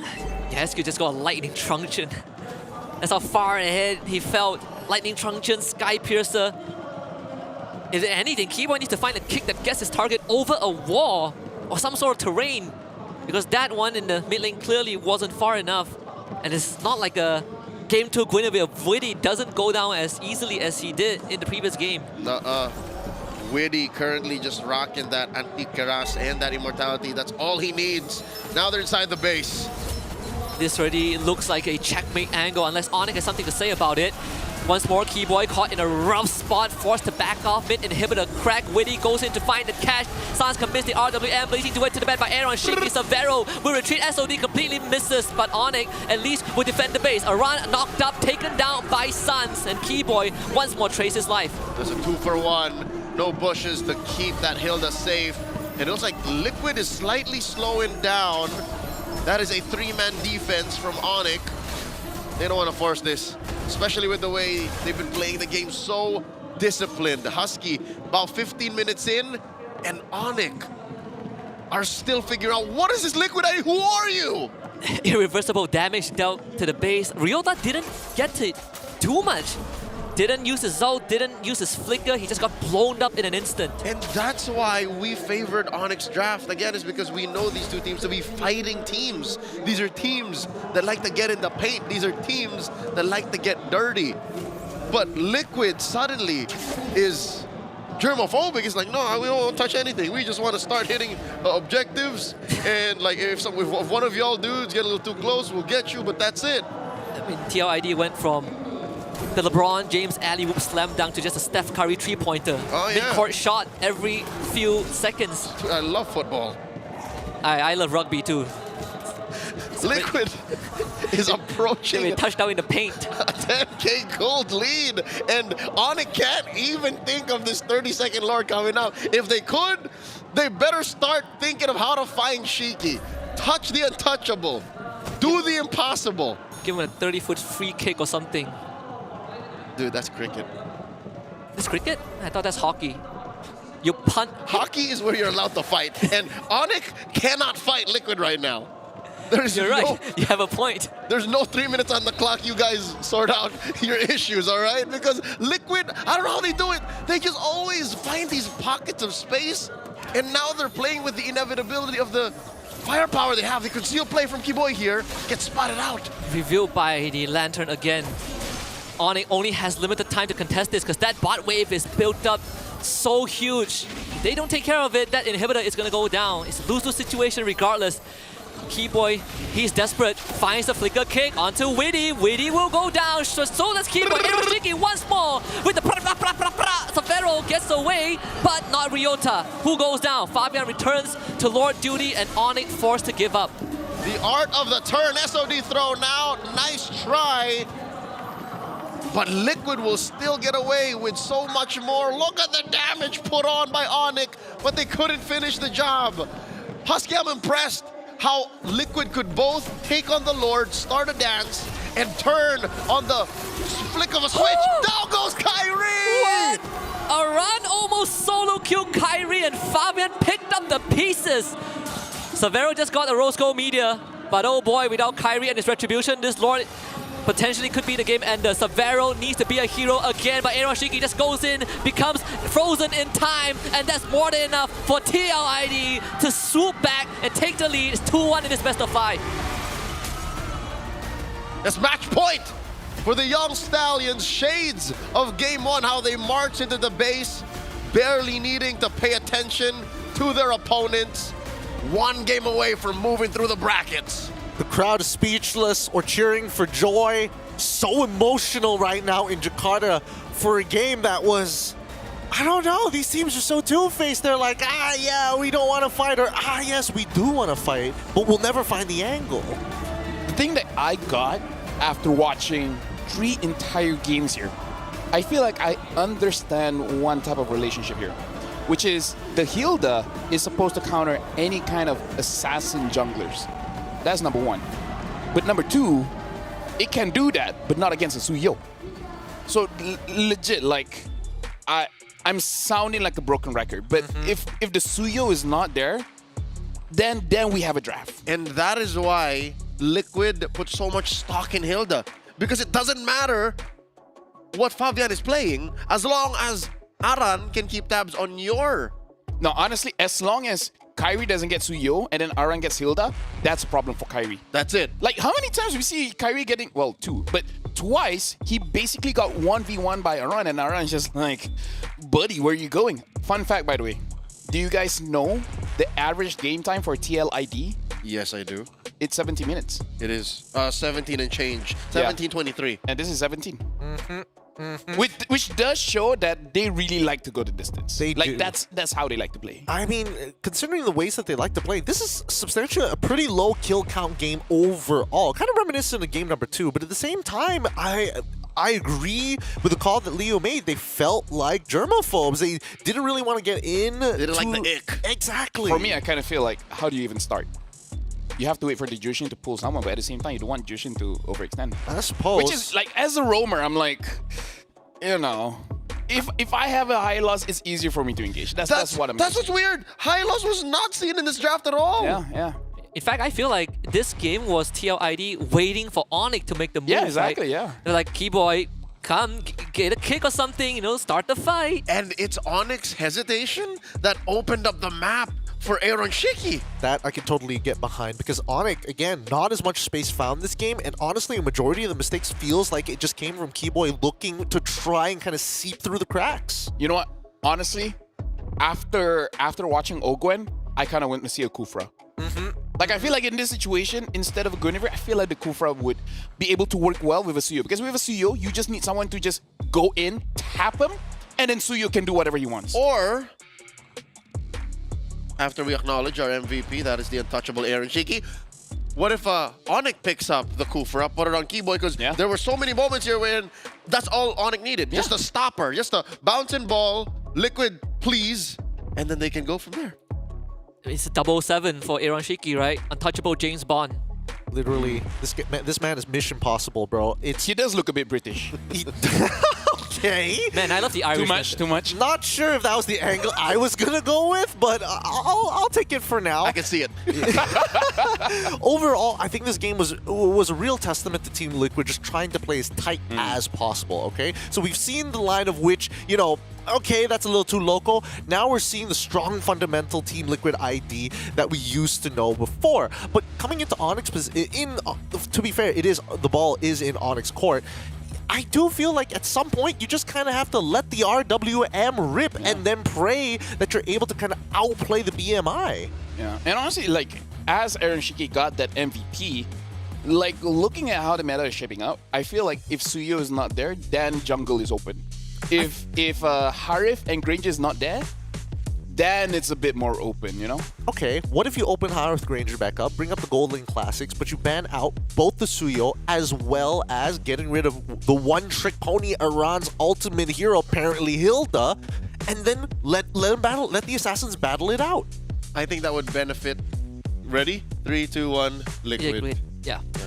I personally want to see a different XP Link matchup. We've been getting Badang Hilda for 3 games straight.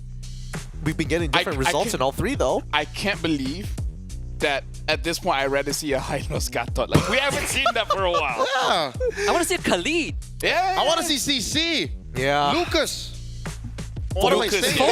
Glued. Who am I turning into? I don't know. Indo playing Super Macro? Me liking Lucas? At one point, this would be so bad, even Gideon would just take an Uranus. Yeah, no. That's a fine That line. happened just around here and in Johor like months ago. The moment he would take a Uranus, that's how bad it has been. I would like to keep my fingers clean, okay? I don't want to brown it at all ever in my life, especially touching Uranus. I think he's gold. I'd rather Brown. not. You don't know that. It You would don't be know for funny. sure. It would be funny if there's a collector skin where he is brown. He's just liquid. That would be funny. Just liquid gold. Liquid gold Uranus. Just lighting then. Anyway, about this match, yeah, I feel like we are starting to see what Liquid is cooking, which is basically like, Aran, shut down Kyrie, everyone else, good luck. But it feels like a template that could be punished in just a little bit, right? I feel like Onyx, after 3 games, they could figure something out. Honestly, here. if this is the case, bring in the carry. That might even be a better answer here. Help us make the show better by taking a survey. And also comment whether or not, hey, what's going on with both Team Liquid ID as well as Onyx. We want to hear your thoughts on how to improve. Maybe some of these teams need your thoughts about how they should improve sometimes by scanning that QR code. Now, we will be going on to a short break, and I do think adaptations are going to be coming hopefully soon, dear God, by one of these teams, because the back and forth can only continue for so long. The current score is 2-1, and when we come back, it could be 3-1, or it could be 2-2. We'll find out after these messages. Or 0-2. We could have a mistake.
stakes.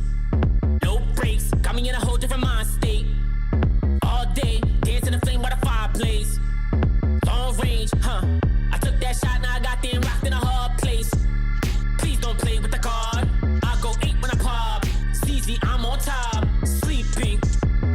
Yeah, I got bored from beasting. 28, yo, they can't see me. Going sick, go so unseemly. I can't be stopped. I can't be stopped. I'm leveling up. I can't be stopped. I can't be stopped. I'm leveling up. I'm the king of my realm, king to do it myself. I don't get overwhelmed, they can't get to my level. I don't know how to settle. I stay mashing that pedal, I ain't standing, I'm special. This is a whole other caliber, word of Excalibur. I put it into a challenger, gold in my calendar. I think I just hit my peak, ain't nobody sick like me. I don't ever tread lightly, I only emit lightning. Let's shift in the final gear. I can't be stopped. I can't be stopped.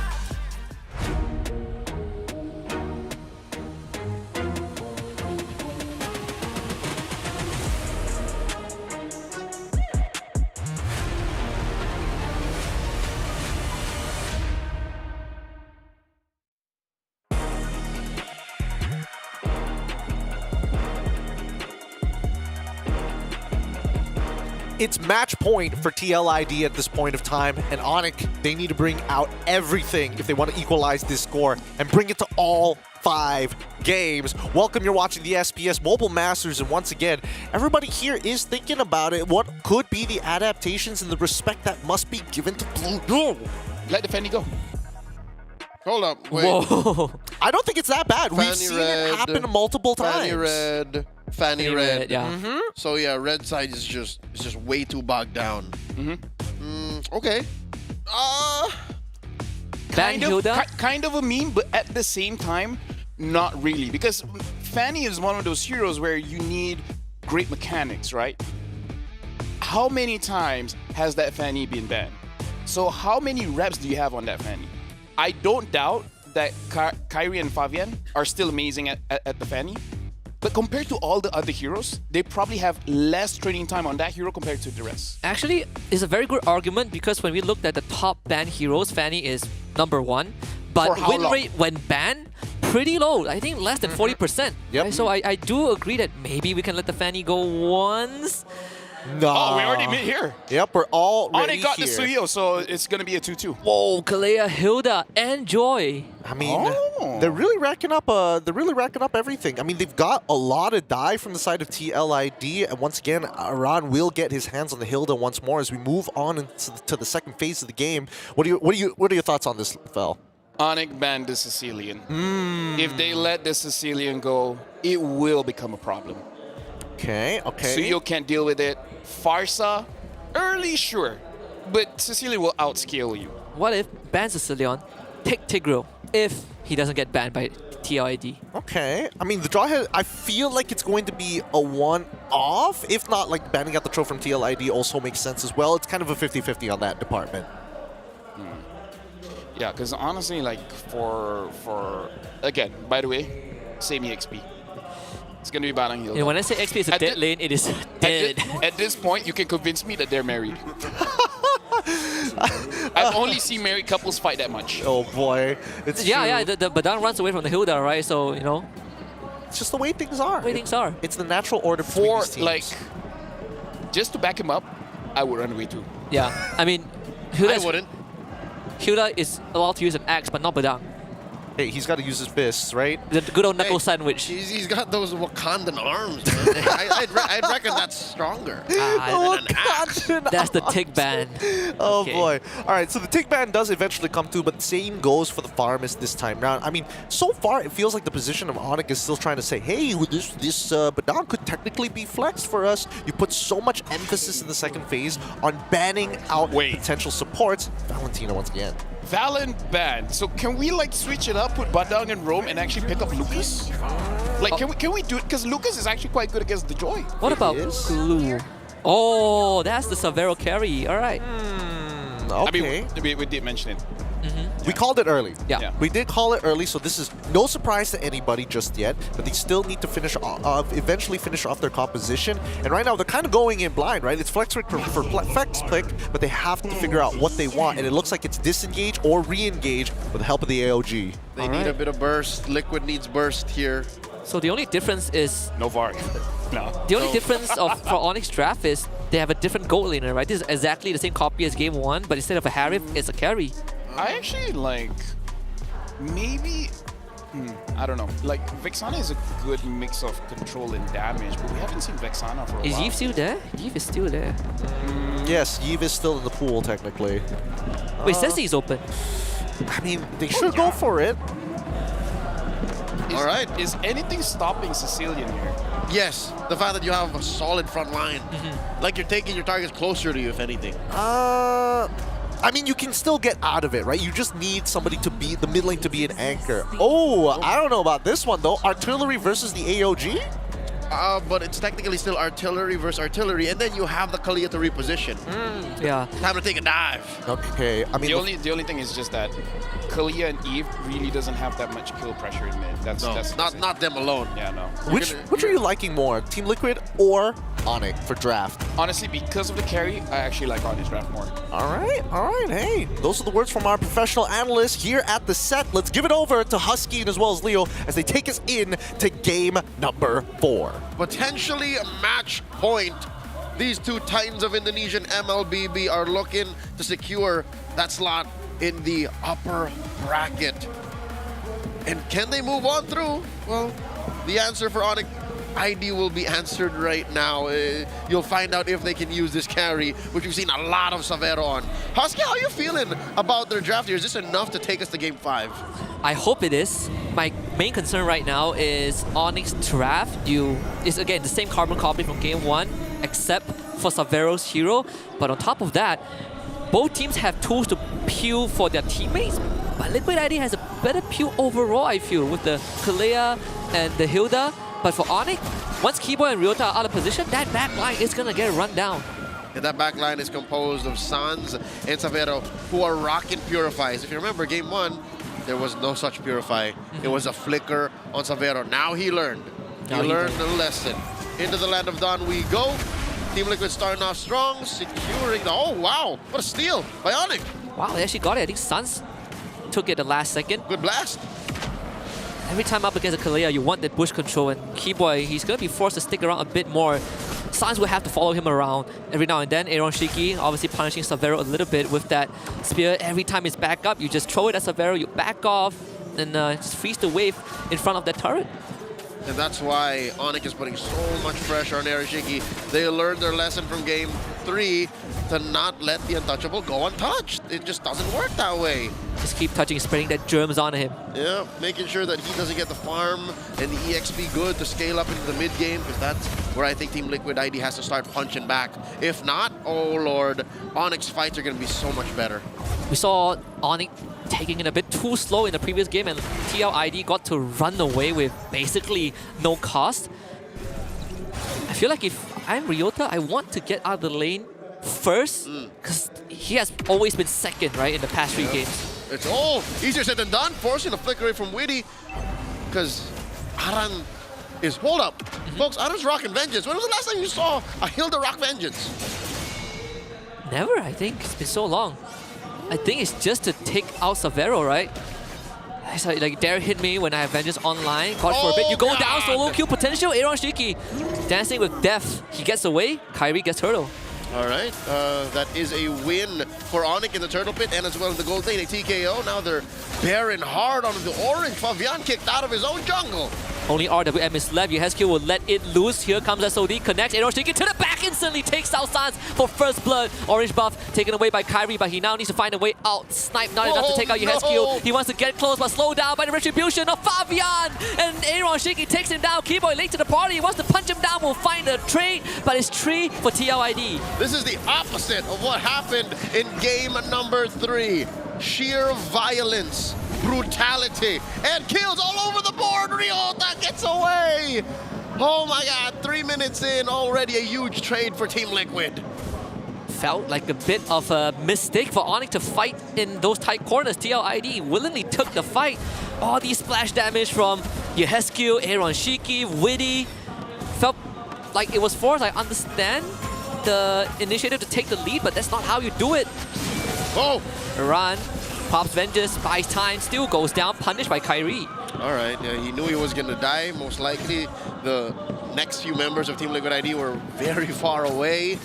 We've still yet to see the Vengeance actually do the thing that Aran wanted to do. Favian now kicking Keyboy out of his jungle. In hindsight, Husky, I have an idea why Onyx took that fight. They really wanted to slow down Favian. They took away his orange, and that will eventually, you know, in essence, equivalent to a slowdown elsewhere. Oh, where'd the purple go?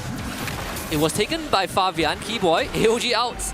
So both roamers trade their ults just as the turtle is about to spawn.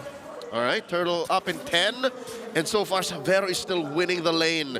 Aaron Shiki has nothing to say for this. He's about to lose his turret. I agree with you, Leo. I think all these considered is not too bad. Right? Onyx still has a gold lead. Measly 1,000. But plenty of map control right now. Freeing Savero from his lane. He can do double waves if he wants. But now he can also join his team for the turtle. Look at this early aggression. The yellow Ube by Onyx in full swing now. 4 minutes in, second turtle up. And Liquid ID can't even smell the turtle, man. SOD blocked by Ryota. Onyx sticking together as a full unit. They are ready to fight TLID if the cavalry dares misstep. That is the yellow Ube in action. I didn't expect Onyx to fight this tight. I knew they wanted to scramble Team Liquid ID's formation, but for them to be the ones in such a tight unit going around like a kill squad, that is new to me. That is something unexpected. Keyboy continuing the pressure on the Favian with Ryota and Sands in support. Savero as well. Oh, they're going from coast to coast. They just want to break this bottom tier 1.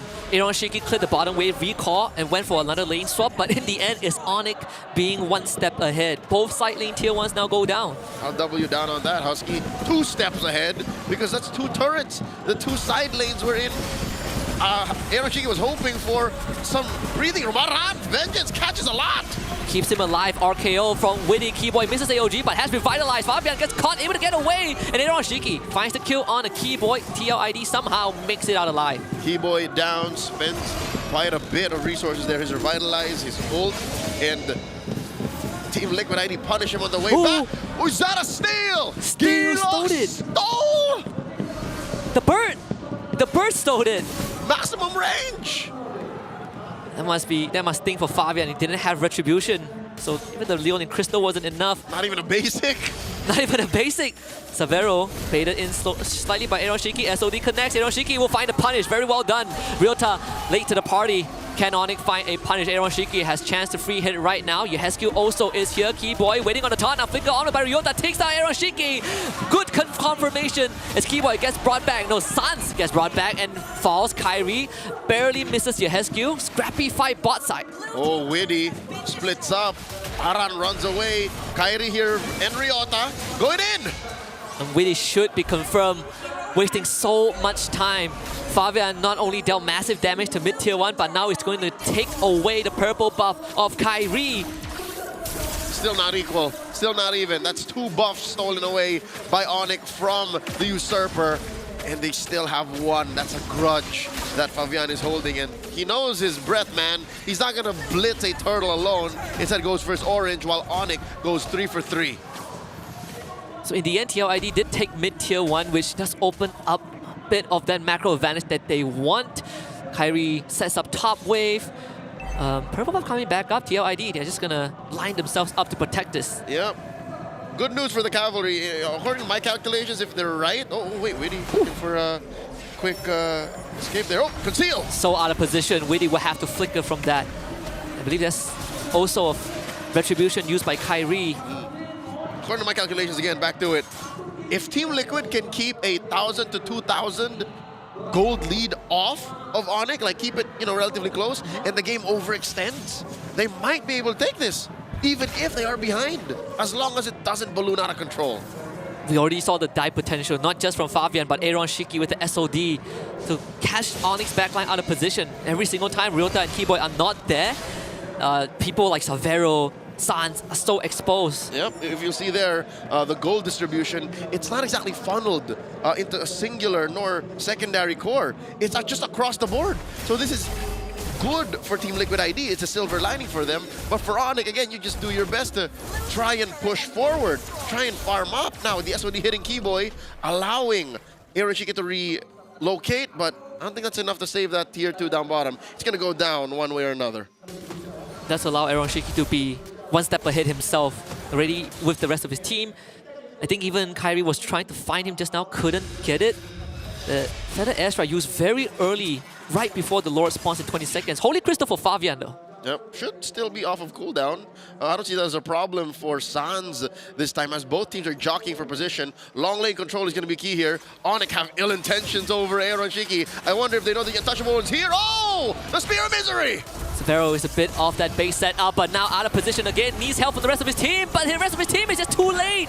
Shouldn't even be there in the first place. Onyx now will have to somehow get out of this. Keyboy escapes with the AOG. The rest of the Sonics will have to back off. Oh, TLID, they'll lose out on that tier 2 down bottom, what I tell you. But yeah, amazing work against Severo.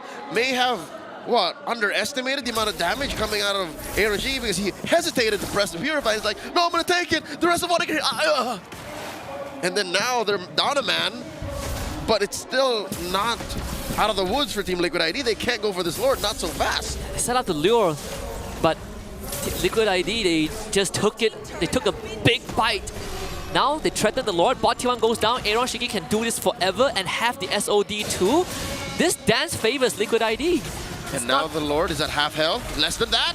Witty looking for flicker, knock up Severo once more threatened. SOD will connect, Eroshiki joins the fight. Lord slain somehow by Onyx. They lose 2, but they punch back with a steal. Again, very good at the art of the turn.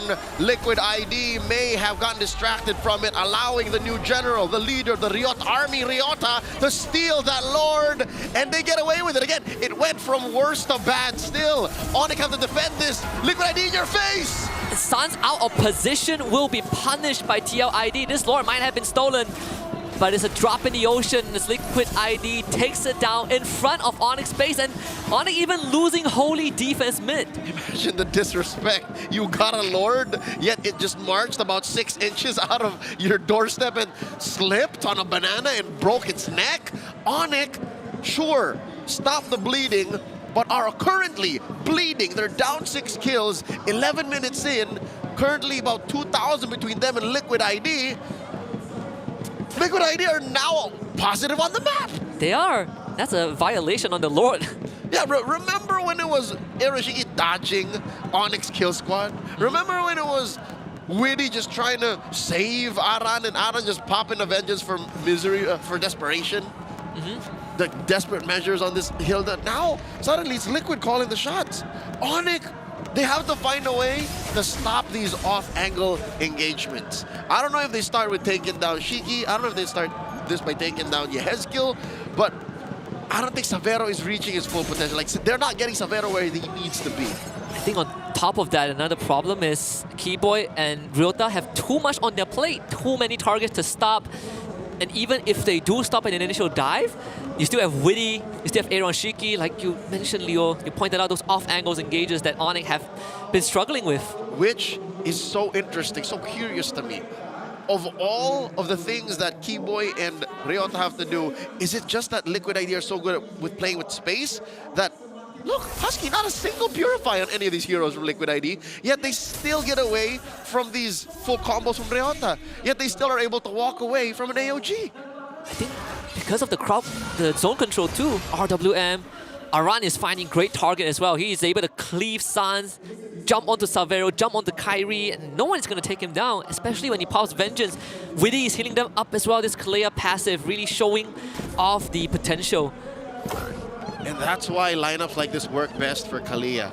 You have to be able to, again, get in the paint, fight for a while, and commit to these fights. Because if you play a pickoff lineup with a Kalea, it's just not worth it. You're not getting the most of that hero. So Team Liquid ID now here putting on a clinic, showing the rest of the remaining teams in Mobile Masters how to use the Kalea. Onyx have to find a way to contest. Can they contest this? I would like to think they have, but all these areas that they are taking control are tight areas where TLID love to fight in. We've seen plenty of times, even that early game when Onyx wanted to push the lead, they had to sacrifice 3 members in that top part of the jungle. So Veroshiki threatening sideways. Onyx, they need to make a decision and quick. Oh, I agree. They can contest it. They're first to the scene, right? And they're looking to blitz, but yeah, this imminent threat of Aaron Shiki from the off angle, from that bottom lane, it's way too real. Witty here, pushing them in. He missed his flicker, so they were trying to punish him. Witty gets away with the Tsunami Slam, brings Keyboy with him, so now the front lines are both separated. Lord gets secured by Fabian as Aaron Shiki takes down bottom inhibitor. Team Liquid ID getting away with everything. They're superior in the macro game, Leo. That's all they needed, all they wanted. Oh. But you can't take it away from Kyrie, though. He can secure his own buffs. But this Lord is going to hurt. Oh, yeah, for sure. Even the Lord finally getting the respect it deserves. Yep, he's wearing that Liquid jersey. Marching down through mid, about 5 seconds from now.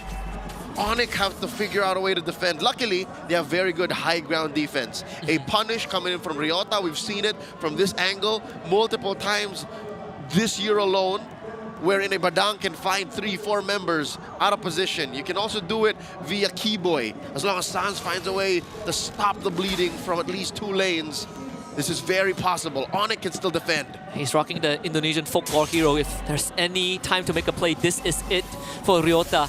The biggest magnitude possible. Sans forced away. He uses his Purify. They get the punish onto Aran. Very well done by Onyx. But mid inhibitor does go down. Now both mid laners trade the ultimate. Severo's gonna get run down by Fabian. And TLID have the Onyx Crystal exposed. But the Lord will be taken down finally. Fabian gets away. Onyx still shuts him down and somehow keeps this run alive. That's the lethal ignition, popping the Usurper at base on Onyx, barely at half health.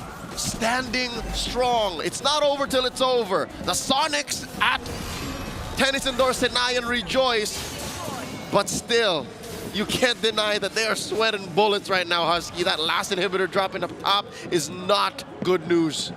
Onyx hanging on by a thread. Severo, he rocks the Purify, but try purifying yourself out of Fabian when he's unleashing 10,000 volts on top of you. That's not gonna do anything. I don't know how you can make space for Severo at this point. You have to have a security detail on him, but that's counterproductive to what Onyx wants. What are you going to do? Put Ryota next to him to make sure that nobody touches him? Commit all of your dashes backwards? Ryota has to be the hero. I mean, Keyboy is the one that's most suitable for the job. We did see him earlier on peel a run away from Sans, but once that's out of the way, the sides were exposed. That's how Fabian got in. So already, if we're considering who to use to protect Severo, who to use to protect Sans, are we not considering not losing? How about winning? What happened to being on your forefront? What happened to being in the driver's seat? That's what Onyx needs to do here, unless they have a plan, unless they have a scheme for this next Lord. It's 10 seconds away. Husky, it's in the top quarter, and every single lane at this point is a long lane. Every single lane has bled. Liquid ID can threaten anything from anywhere. Yeah, I hate to say this, but I think Severo has to somehow protect himself. Just play the game of his life. If you want something done right, do it yourself. Not that he has a choice at this point. His teammates are, their hands are tied. Aaron Shiki, he's going to show up on the map sometime soon. We already saw a minion wave ending the game in this earlier series. It will be a heartbreak for it to conclude this one. Sideways pushed in. Severo alone isn't enough. And Liquid ID knows that. They will jump onto Keyboy, who uses the AOG to disengage. Ryota will try to hold back the cavalry, but they will do so for now. Fabian wants to look for an angle, can't get in. Aaron Shiki will join the team with the SOD. Not too bad for Onyx. Amazing, a 3-man catch by Ryota. The follow-up was there too, but it seems like both teams are feeling skittish about this. Both teams do not have it in them to go all in. More so Onyx, which we understand. Breathing room for Onyx, but again, that air and oxygen is limited. TLID, they will have plenty of shots to make this happen. Surrounding Onyx from all angles. RWM comes out, Vengeance popped by a run who will go down. But Fabian once more to the backline. Size wants to go away. Gets pinned to the wall. Aaron Shiki takes him out. Immortality from Fabian keeps him alive for a bit longer. Ryota will catch him, but Aaron Shiki goes into the base. He doesn't really care. Untouchable. Aaron Shikimaru, like a shadow, puts TLID in the semis. Damn you, Aaron! Damn you! Onyx had it. That was their fight, but instead they fall out of the Mobile Masters Playoffs. TLID, move forward. GG, well played. The Cavalry did it. Match point is theirs, 3-1 against Onyx. And the fans cheer for joy, waving their phones, making sure that the Cavalry is heard. Boys and girls, this has been quite the matchup between these teams, and honestly, the Untouchable made it happen despite Ryota's best attempts from Mission Possible to Fist Impossible and turning it around to only end up losing all of their inhibitors.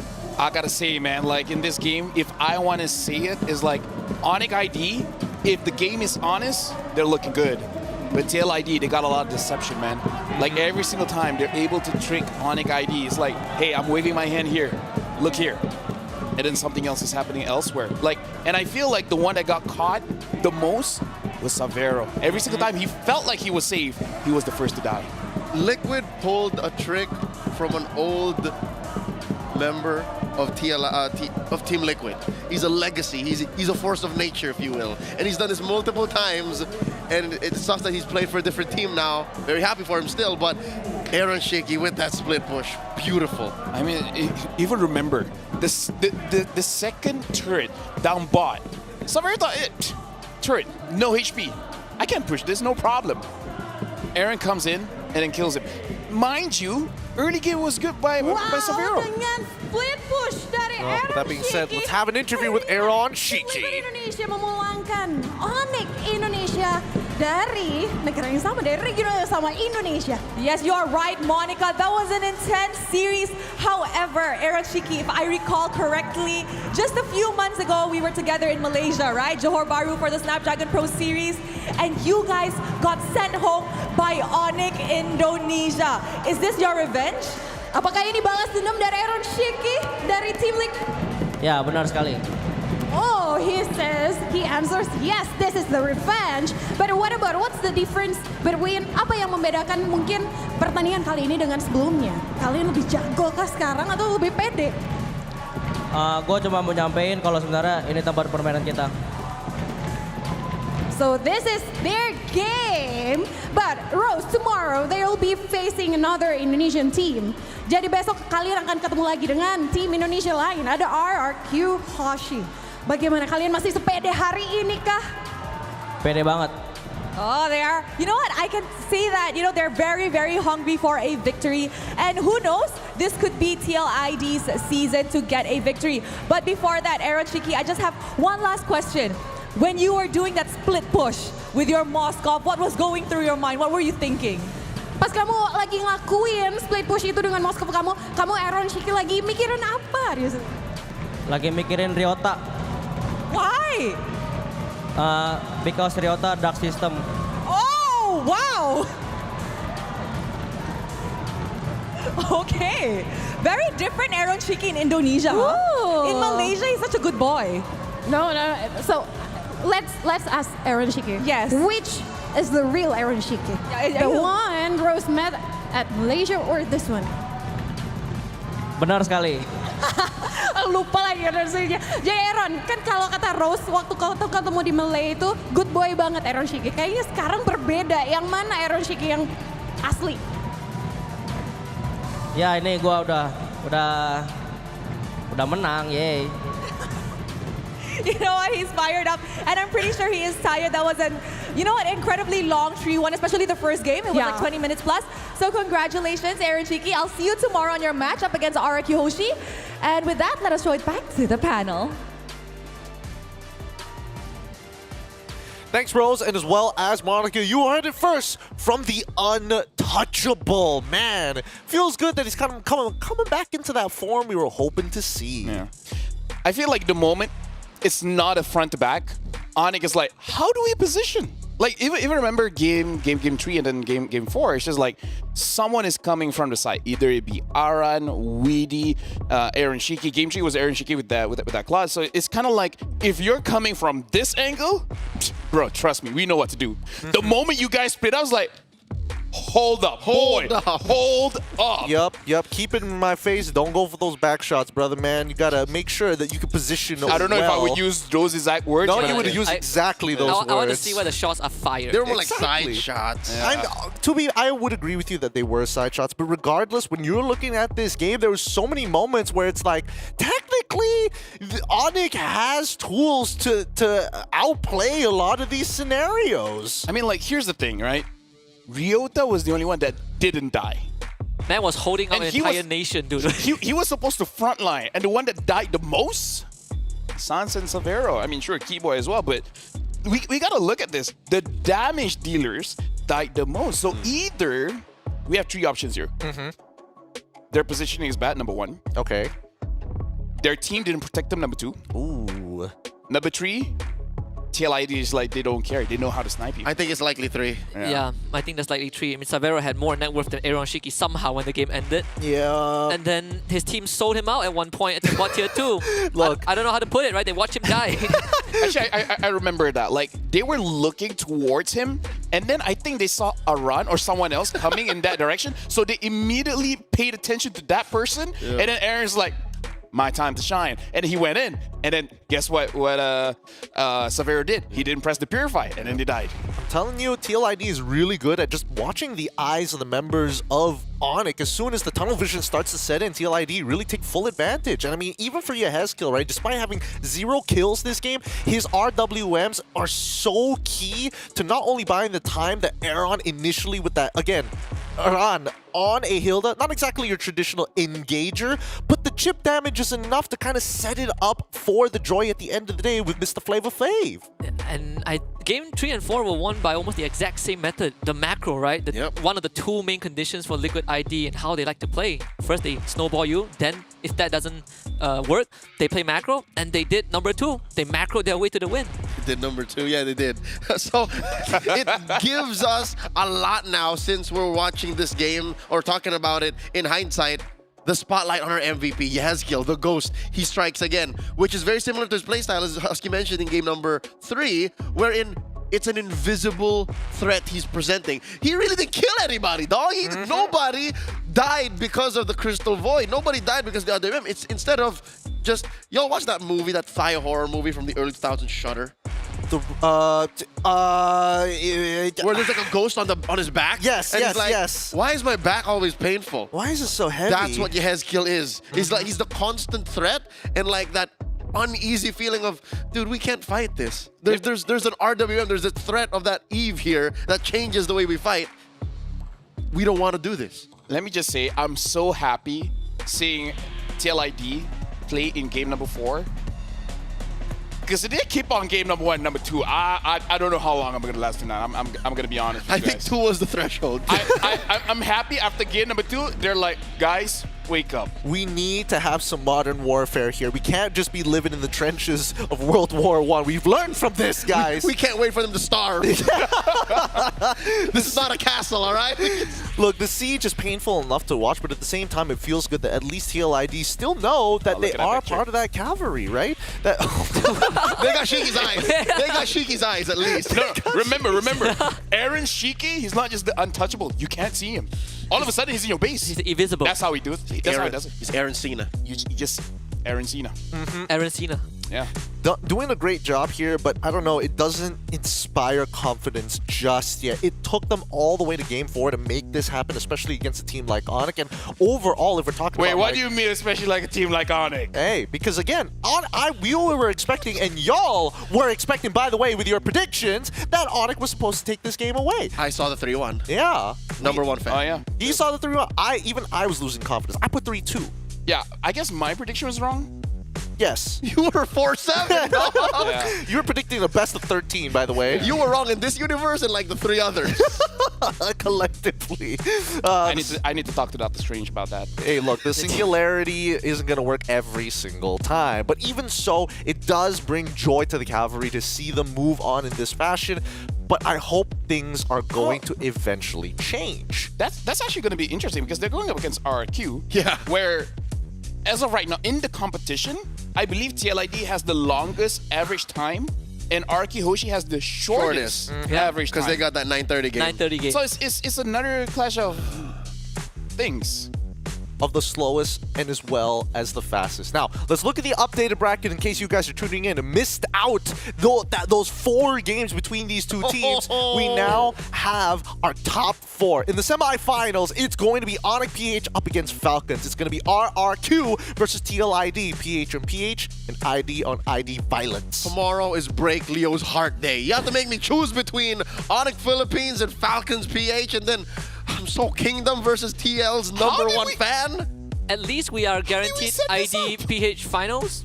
I mean, there is that guarantee. Honestly, we didn't set this up. If they just played better in their groups, maybe this would have been different. Yeah, if only they get first If only seed, BTR1. Yeah, Right? really big deal here, honestly. If really, TLID really just big beat deal. Onyx Philippines and didn't drop against Supermassive, I'm just saying. Hey, I don't know. RRQ had a perfect run, to be fair, in Group B. All right, Just them. No games. Just them. Just them.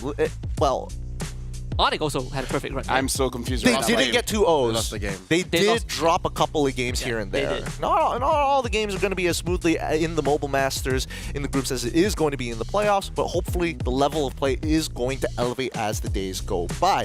With that being said, though, help us make the show better by taking a little bit of time to scan that QR code and letting know your feedback on what can be done better here on that show to make it more accessible, a lot more fun, a lot more energetic, or whatever you guys want here on the SPS. Don't look at me like that. What are you More hoping energetic? How much more can we do? Hey, man. What else can we do without crossing the line? I mean, like, I feel like if we want to make it exciting, we can do something that will make the sprinklers go off. I have a good idea. Set up a firework when you win, right? Yeah. Indoors. I They feel like take a if photo and then they set up a. I feel like outdoors is not that impressive. I'm so confused. What's going on here? Look, guys, we have a special surprise. Eternal, of course, bringing in the surprise. Now, for those of you who don't know, this is between the English broadcast. We're going to be going over to the BH broadcast very, very soon. But we have a special birthday girl on the PH side that we're going to be celebrating her birthday and announcing it. She has no idea. And if you're wondering who it is, don't you worry. Once she has gets this no light up, idea? she has no idea. She has no idea it's a birthday? She knows that it's her birthday. She doesn't know that this is going to happen. If she knows it's her birthday, she should see this coming. She can't be that dumb, no? No. Look. We've already preempted her, all right? If you go on to Naisu's TikTok, they've already wished her happy birthday as soon as the clock hit 12. She has no idea that this cake is on their way towards the BH broadcast. We're bringing in the father of the 2 youngins from MPL PH. We're going to be bringing that cake over. We're going to give our best regards to Does the cake even Brigida. taste good? It does. tastes good? It's great. It's amazing. Boys, the Brigida has come to internationals very recently, and In case you don't know, honestly, it's Brigida. it's a phenomenal time to see her continue to grow. So we're happy to wish her happy birthday. So do we sing happy birthday in Tagalog? Or? No, just in English. In English? We also just sing it in English. Oh, really? Oh, really? Basta sana 5 games. Yun Let's see how it unfolds. Pag-iisipan ko pa yung prediction ko Happy for the birthday, first Queen Bee. series. Ang hirap Seryoso. lang. First Seryoso. Happy birthday to you. Happy birthday to you. Happy birthday to Brigida. Happy birthday to you. Birthday to you. Happy na birthday mo. Happy birthday to you. Happy na birthday mo. Happy birthday, happy birthday, happy birthday to you. Congrats for surviving Make this a long. wish muna. And then Singer also, nandyan yung, naririnig ko yung English broadcast, makikita natin sila in just a bit. Pero No, Brigida, make a you already wish. see us. Okay. We're right here. Yay! Happy birthday! Oy, kami ulit dyan. Kami din yan. It's us! We've been here the whole time. Yung English broadcast, binabati ka daw ata nila ng happy birthday. Happy birthday. Thank you so much sa English. Thank you so much to the English broadcast. Thank you so much to Filipino broadcast. To Eterna, who's randomly here. Well, I'll be damned. We turned on the Filipino broadcast. Eterna, give her a message. I love you, Brig. Happy birthday. Now we understood. She sends her regards for all of us. Yes, on behalf of... That's not what I heard. Us Malaysians. Filipino words from Nice. Words from Naisu. Daddy Naisu. Maligayang kaarawan. Maligaya. Maligaya. Again, from the top. This is like borderline cruel for Nice, to be fair. He wasn't ready for this. He was not. There you go. Okay, repeat it again. Once more. Nope, that's it. No, one more. There you go. Yay! What he said. Mali. Yeah! One more song. Hi, Gideon. Hi, Gideon. Wait, did you just notice us? Hi, Husky. Do you have a message to Brigida? Yes, we've been watching the entire time. The best regards from the English broadcast to the PH broadcast. Happy birthday from all of us here at the set. So, Brigida, good luck for one more year. One more year? Yeah, good luck. I mean, like, and all the years. Let's take it one at a time. One more year. Oh, okay, one at a time. Okay. And counting. Let's survive one more year, and then we see how it goes. Good save. Good save. Yeah. I got scared. Thank you so much. Thank you so much, English broadcast. Did that sound like a threat? Narinig pa. Wait, yung tuhod. No, you stay. Yes. That was so ominous. What was that? Even I would be afraid. It's like you send someone home, you send a date home, and you're like, watch your windows. No, and then you just go, no, in general, just watch your windows. Yeah. No, but isn't that like just generally a good thing to remind specific care? Yeah, it's like, like, okay, good luck surviving this year. Good luck on the next one. Man, if you were talking to me, I would get it because once we're reaching into that 30-year-old ratio, then it makes a lot more sense. She's still young. Living is not so easy. So that means Husky and I have like 5 years more. Yeah, totally. You'd be the horrible car salesman. Someone buys a car and you're like, watch your brakes. Check your insurance next year. I would make them be careful. I'd be like, sir, once you walk out, depreciation. It's hard. It got so real so fast. So afraid to hit 30. Yeah, dude, look. It changes you. Like Does me. it? Does it? What changed? Okay, before 30, both my knees were fine. To be fair, age wasn't a factor. It wasn't turning 30. It was something else. Cut back to the clip of LaFell and JB doing a backflip. But with that being said, guys, if you're going to look for that clip, an easy way to find it is on the ESL MLBB social medias. You can find it on X, the Everything app, Instagram, as well as Facebook, for those of you who are still there. Guys, I don't want to call it X, man. It is what it is. It is what it is. The owner turned it into X, all right? Yeah. Better I hope someone else buys it. Just to change the name again. What would you name it? Just Twitter is so good. Twitter X Amazon. If someone buys it and they can't use Twitter as well, you're sad, then just call it bitter. It's like, hey, did you see the bit? Honestly, that might be like a very possible Jeff Bezos thing to do. With that being said, we're going to be wrapping up things here on the English broadcast. The SPS has been a very fun time here at Mobile Masters. This is Husky, this is Leo, this is LaFell. We're going to be signing off here today for day number 1 of the playoffs. Join us tomorrow where we do see the semifinals conclude and we will find 2 teams moving on to the grand finals to finally be crowned the Mobile Masters. Till then, we bid you farewell and good night. The Snapdragon Pro Series is brought to you by Snapdragon Elite Gaming and DHL.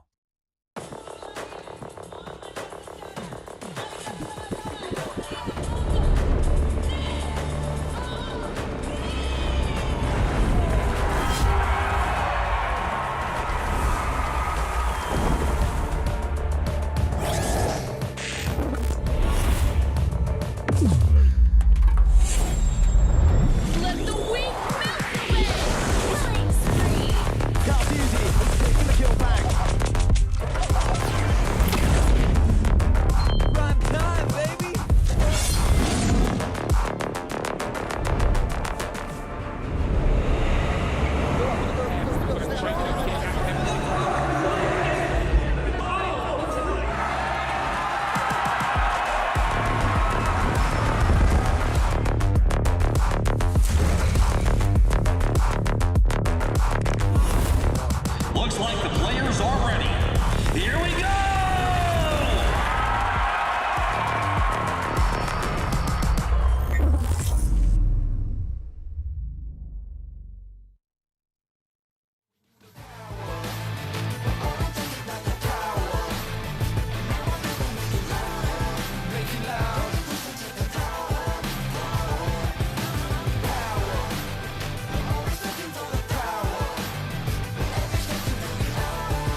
don't ever question the power.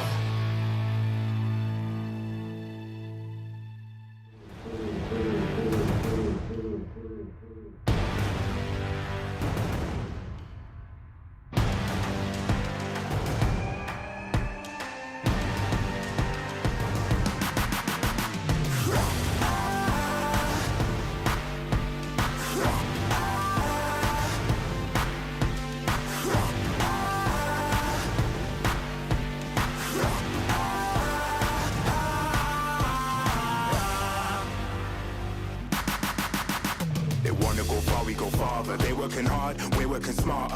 Where they're gonna go, we go harder. Hit every swing, roam like a king. Every dream in your head getting bigger and bigger. Isn't it time we start pulling the trigger? Shoot for the clouds, let there be no doubt. We're floating without any drought. Baddest the baddest, just call me rolling. Playing with folks for the serotonin. Placing your best, yeah, we're going all in. It's somebody calling my destiny. Betting on me, you don't wanna be my enemy. Wait and see, lay on the waist. Taking a victory, not just a taste. Laying on flat and we're storming the gates. You don't wanna be my enemy. Wait and see, lay on the waist. Taking a victory, not just a taste. Laying on flat and we're storming the gates. Laying on flat and we're storming the gates.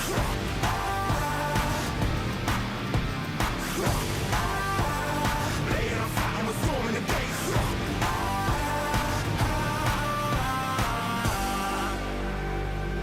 Right from the heart of me, never apart from me. It's all I had and all I'll ever need. Way too close to call it. Taking a leap and we're going all in. Baddest the baddest, only rolling. Messing with folks for the serotonin.